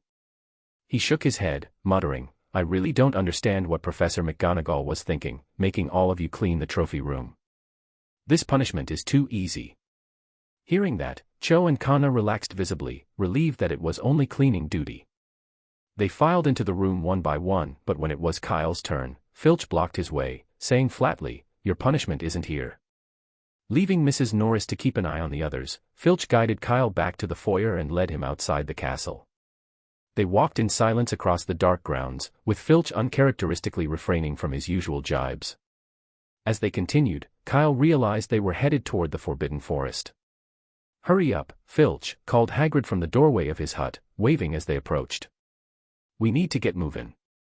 Filch stopped and said to Kyle with a sneer, "The Forbidden Forest is dangerous. Stick close to that oaf, or no school rules will save your life." "I know," Kyle replied calmly. Pretending not to hear, Filch kept walking until they reached Hagrid, who was fully prepared with his giant crossbow and a quiver of arrows. Fong trotted alongside him. "Are you ready, Kyle?" Hagrid asked with a warm smile. "He's all yours," Filch said coldly. "I'll be back at dawn. Let's hope there's something left of him by then." "Don't worry about that," Hagrid snapped, giving Filch a dark look. "No need for you to come back, I'll see that Kyle makes it safely back to the castle." With a scowl, Filch turned and headed back toward the castle, his lantern swinging as he disappeared into the dark. "Finally got rid of him. That old vulture," Hagrid muttered. He adjusted his crossbow and winked at Kyle. "It's good to see ya. Well, not that I'm glad you're in detention, but tonight'll go a lot smoother with ya here." Kyle eyed Hagrid's heavy crossbow and fully stocked quiver, asking with a hint of concern, what exactly happened in the Forbidden Forest. "An unicorn's cub gone missing," Hagrid replied, his eyes dark with anger. "We need to search the forest for any clues. And if I find out who's behind it, believe me, I won't let em off easy." Chapter 98, The Centaur. The Forbidden Forest was dark and eerily silent. Moonlight filtered down through the branches above like shattered crystal, scattering silver-white fragments across the fallen leaves below. After walking for a short while, Kyle began to notice that the surroundings felt strangely familiar. Just a few yards away, a group of mooncalves gazed at them with wide, curious eyes, peeking through the trees. At that moment, Hagrid commented, "Besides the unicorn cub, it seems there are far fewer mooncalves here as well." Kyle's heart skipped a beat, but he maintained a calm expression as he asked casually, "Are we searching for them tonight, too?" "No, no need," Hagrid replied, shaking his head. "The other mooncalves don't seem to be acting differently. I reckon they've probably just wandered south to the woodlands where the larger herd roams." "That's good to know," Kyle murmured, feeling relieved as he followed Hagrid deeper into the forest. Before moving on, he discreetly tossed a handful of dittany leaves near the mooncalves, a small snack to tide them over. Hagrid noticed but was too preoccupied with the missing unicorn to question it, assuming Kyle had simply grown the dittany himself. As they continued their search, Hagrid's expression grew more anxious with each step. Kyle noticed and, after a moment's thought, asked, "Could another creature have taken the unicorn cub?" "No way," Hagrid said firmly. "Unicorns are fiercely protective of their young, and they're powerful magical creatures. Even a dragon wouldn't be able to snatch a cub without some kind of trickery." They wove through a patch of moss-covered ground, with mushrooms sprouting around their feet, until they came upon a winding stream. "Ow!" Fong suddenly howled. The loud bark pierced the quiet of the forbidden forest, echoing through the trees. "Fong, did ya find something?" Hagrid hurried over, fitting an arrow into his crossbow and scanning the area with a keen eye. Fong was pawing at a branch nearby, where a small, palm-sized piece of black fabric was snagged. "Well done, Fong, well done," Hagrid exclaimed, grabbing the rag. He rubbed it between his fingers, then held it up to his nose, inhaling deeply. "It's rough, and there's a distinct smell," Hagrid muttered, almost to himself. "This means someone from outside's been in the forbidden forest." "Isn't it just an ordinary rag?" Kyle asked, frowning. "No," Hagrid replied confidently. "This cloth's made from a special kind o' rattan. It's tough, but uncomfortable to wear. Only certain folks wear this sort of material, aurors who go on long assignments, and dragon keepers mostly. That's 'cause it's durable and can handle rough conditions." This scrap of cloth was their first solid clue. Hagrid encouraged Fong to track the scent, but after sniffing around and circling a bit, Fong simply returned to his original spot, tail drooping. Hagrid's face fell slightly, but he straightened up and nodded for them to keep going. They continued their path along the stream, both carefully scanning the surroundings for further signs of the intruder. Suddenly, a dark shadow flitted through the trees. "Who's there?" Hagrid shouted, raising his giant crossbow protectively in front of Kyle. "Come out, I can see you." A soft neigh echoed through the clearing, accompanied by the sound of hooves. Emerging from the shadows was a creature that was half human, half horse. From the waist up, he had a human torso, with red hair and a beard, while his lower half was that of a reddish-brown horse, with a long red tail. "Oh, it's you, Ronan," Hagrid said, relaxing. "Are you all right?" He stepped forward to shake the centaur's hand. "Good evening, Hagrid," Ronan greeted in a low, mournful voice. "You almost shot me with an arrow." "Had to be sure, Ronan," Hagrid replied, patting the quiver slung over his shoulder. "Got a young wizard with me tonight, so I'm just being extra careful. Ah, this here is Kyle Chopper, one of Hogwarts' students." Then, turning to Kyle, he introduced, "And this is Ronan, a centaur." Kyle's interest waned somewhat upon seeing that the centaur was male, but he nodded politely and said, "Hello." Ronan studied Kyle, then placed an arm around his shoulder, his front legs bending slightly. "Good evening, young one. It's a pleasure to meet you." Kyle felt slightly perplexed. There was something odd about this centaur, he seemed unusually formal. Centaurs were known for their pride, and they rarely showed much regard for strangers, typically offering a brief nod at best. A bow, legs bending like this, was usually reserved for someone of Dumbledore's stature. "Ronan, I'm glad we ran into you," Hagrid said, putting his crossbow away.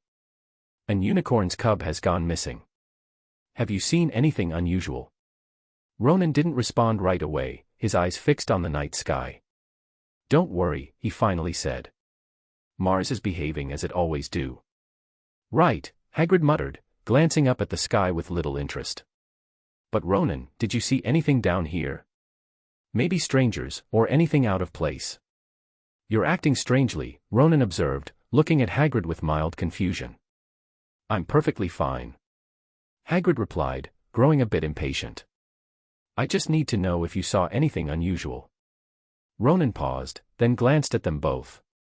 Follow me. He led them through a thicket of low-growing bushes. Hagrid and Kyle hurried after him, their steps muffled on the thick forest floor. Soon, they came to a halt before a massive, ancient tree, but Ronan was gone.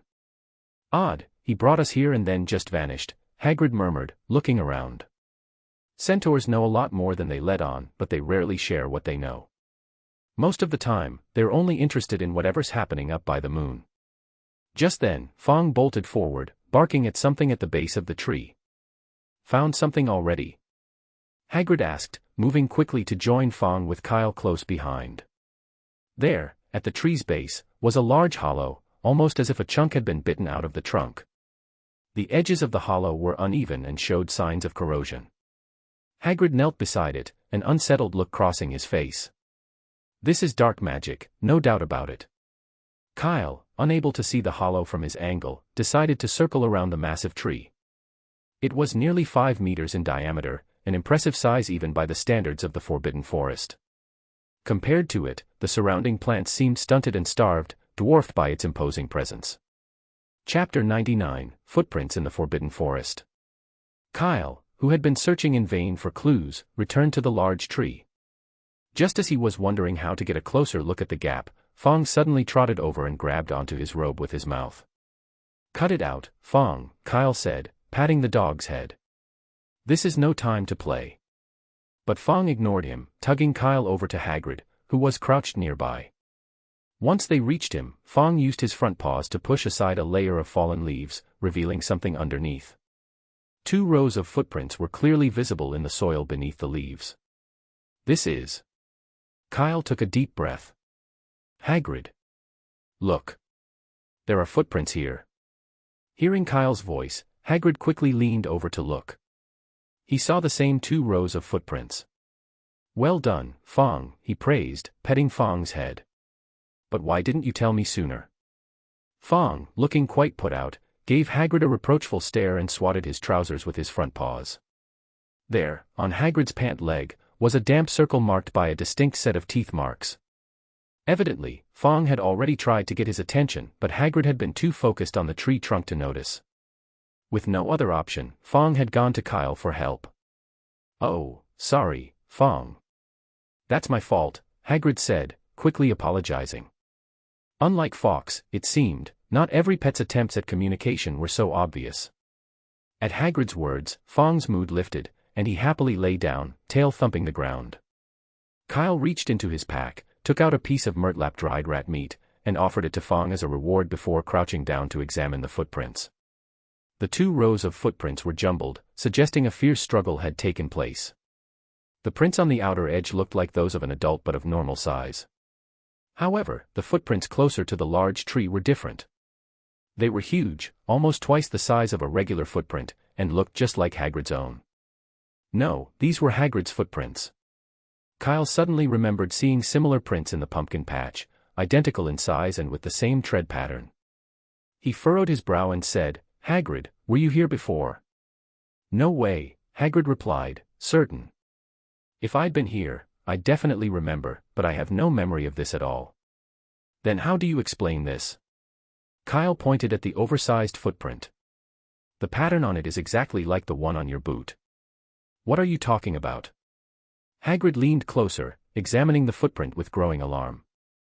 His eyes widened, and he gasped as if he'd just seen a ghost. This is impossible. I swear, I've never been here before. Then, as if struck by a thought, he added, could I have left them just now without realizing? Unlikely, Kyle replied, shaking his head. Footprints just made wouldn't be hidden beneath fallen leaves. And... Kyle touched the soil at the edge of the footprints. It was already firm. If these had been made recently, the ground would still be soft. That's enough for today, Kyle said, standing up. Let's go back and ask Headmaster Dumbledore. He might know what's going on. Hagrid, who was completely bewildered, only began to regain his senses upon hearing Dumbledore's name. He nodded vigorously. Yes, Dumbledore must know. Kyle drew his wand and used a severing charm to carefully remove the footprints along with the soil around them. He then took a decayed piece of the tree trunk and used a levitation charm to carry both the soil sample and the wood away from the forbidden forest. As they made their way back, Hagrid led the way, but his mind was clearly elsewhere, and he seemed a bit distracted. By the way, Hagrid, Kyle asked curiously, how did you know the unicorn's cub was missing? Professor Kettleben told me, Hagrid explained. He was supposed to come this time, but the unicorn who lost the foal was in a terrible mood. He needed to stay with it to keep an eye on the others' unicorns, so he couldn't come. Kyle nodded, understanding at once. Professor Kettleben was a well-known magizoologist and one of Newt Scamander's few close friends. Knowing he was involved reassured Kyle. However, unlike Newt, Professor Kettleben was notoriously reckless, a trait that had left him with only one arm and half a leg. Kyle still couldn't fathom why Kettleben had been assigned to Hufflepuff. With his daring spirit, Gryffindor seemed a far better fit.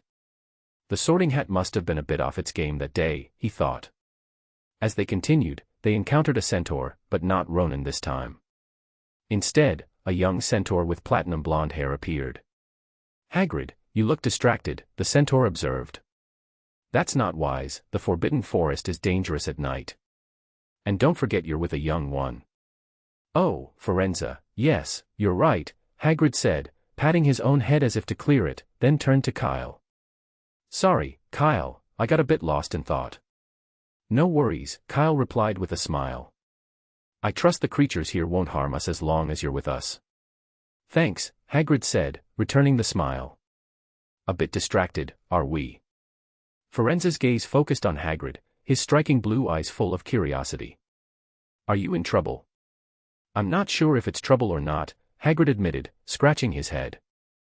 Firenze, have you seen me around here in the Forbidden Forest recently? Many times, Firenze replied. I see you nearly every week. No, I mean, over there by the big chestnut tree. Hagrid pointed back in the direction they'd come from. Ah, Firenze nodded, glancing up at the sky. Today, Mars is calm. Right. Knew it, Hagrid muttered, sounding mildly frustrated. Couldn't you just say so outright? Oh, never mind. Let's go. As Hagrid moved past Firenze, Kyle gave the centaur a pensive look. Ronan had said something similar earlier. Mars is calm. Was that supposed to be reassuring? Firenze didn't leave immediately but followed them at a distance until they reached the edge of the Forbidden Forest. There, he finally stopped. Just ahead lay the Mooncalf's lair. Watching them dance in the moonlight, Kyle couldn't help but think back to his first late-night adventure, when he'd almost been caught by Hagrid. Wait. Kyle suddenly paused, a thought striking him. If he remembered correctly, Hagrid had also gone into the Forbidden Forest along this same path. Chapter 100, A Place Beyond Memory. Why aren't we moving? Hagrid noticed Kyle had stopped and turned around, asking, Did you spot something? Kyle was lost in thought and didn't answer immediately. Hagrid, curious, followed his gaze and soon noticed the Mooncalves dancing in the distance. Oh, that's what caught your attention, he said, understanding. Yes, their dance really is something special. But well, since it's a rare sight, we can head back to the castle a bit later if you want. Though anxious, Hagrid didn't press Kyle to hurry, seeing how captivated he was. With Hogwarts curfew in place, young wizards were normally forbidden from leaving the common room after 10 p.m., so he figured Kyle didn't often get the chance to see something like this. No, Hagrid, let's stick to business. We should get back quickly. Kyle shook himself out of his thoughts and continued walking toward the edge of the Forbidden Forest. As he walked past Hagrid, he suddenly asked, By the way, did you come to the Forbidden Forest before Christmas? Before Christmas? Hagrid repeated, puzzled. Why do you ask? It's nothing, Kyle replied. I was just curious. Do you need to come to the Forbidden Forest every day? No, not every day, maybe twice a week, Hagrid said, thinking it over. As for before Christmas, I don't recall anything out of the ordinary. I think it's been the same. No unusual occurrences. Kyle frowned. Like, if you noticed something wrong, would you have come to check on it in the middle of the night? Hagrid shook his head firmly. The Forbidden Forest has been quiet. I only come out at night if I'm collecting mooncalf droppings or visiting Fluffy. Got it. Kyle gave Hagrid a thoughtful look but said nothing more. The two walked across the dark grounds back to the castle and headed straight for the headmaster's office on the 8th floor. As they climbed the stairs, Hagrid muttered, I hope Dumbledore isn't asleep yet, or we'll have to wait until tomorrow. Don't worry, Kyle reassured him. Elderly people are light sleepers, a little knocking should be enough. When they reached the 2nd floor, they ran into Filch and Mrs. Norris descending the stairs. Filch had clearly been patrolling the trophy room on the 4th floor and looked less than pleased to see them. Why are you back so soon? Filch's face was dark with anger. This is against school rules. Move aside, Filch, Hagrid said impatiently, pushing past him. I've got to see Dumbledore right now, no time for your nonsense. Filch, scrawny and frail compared to Hagrid, was no more trouble than a feather. Red-faced with anger, he momentarily looked as though he might try to grab Hagrid, but quickly reconsidered upon glancing up at the half-giant's towering 3-meter frame. Filch, though thoroughly indignant, felt he was a reasonable man. He stepped back, waving his arms and launching into a lecture about school curfew rules, trying to use his words to shoo Hagrid and Kyle from the castle. In his zeal, he didn't notice his arm hitting the portrait beside him. Thud. Ouch. Who hit me in the face? The portrait awoke, clearly unhappy about being slapped for no reason. His eyes snapped open as he scolded, What do you think you're doing? It's bedtime. Filch muttered an apology, then turned back, only to find that Hagrid had already gone up the stairs and disappeared around the corner of the corridor. Stupid oaf. Filch grumbled as he straightened the portrait, which he'd knocked askew, and then stalked off with Mrs. Norris down the opposite stairs. Meanwhile, Hagrid, who had made it past the 2nd floor, couldn't help but mutter, that cranky old coot. Every time I come to the castle, he makes that cattail me. I'd like to see what happens if I introduced her to Fong. Kyle shrugged nonchalantly. Truthfully, Fong's timid nature would make him no match for Mrs. Norris. They soon arrived at the gargoyle statue on the 8th floor.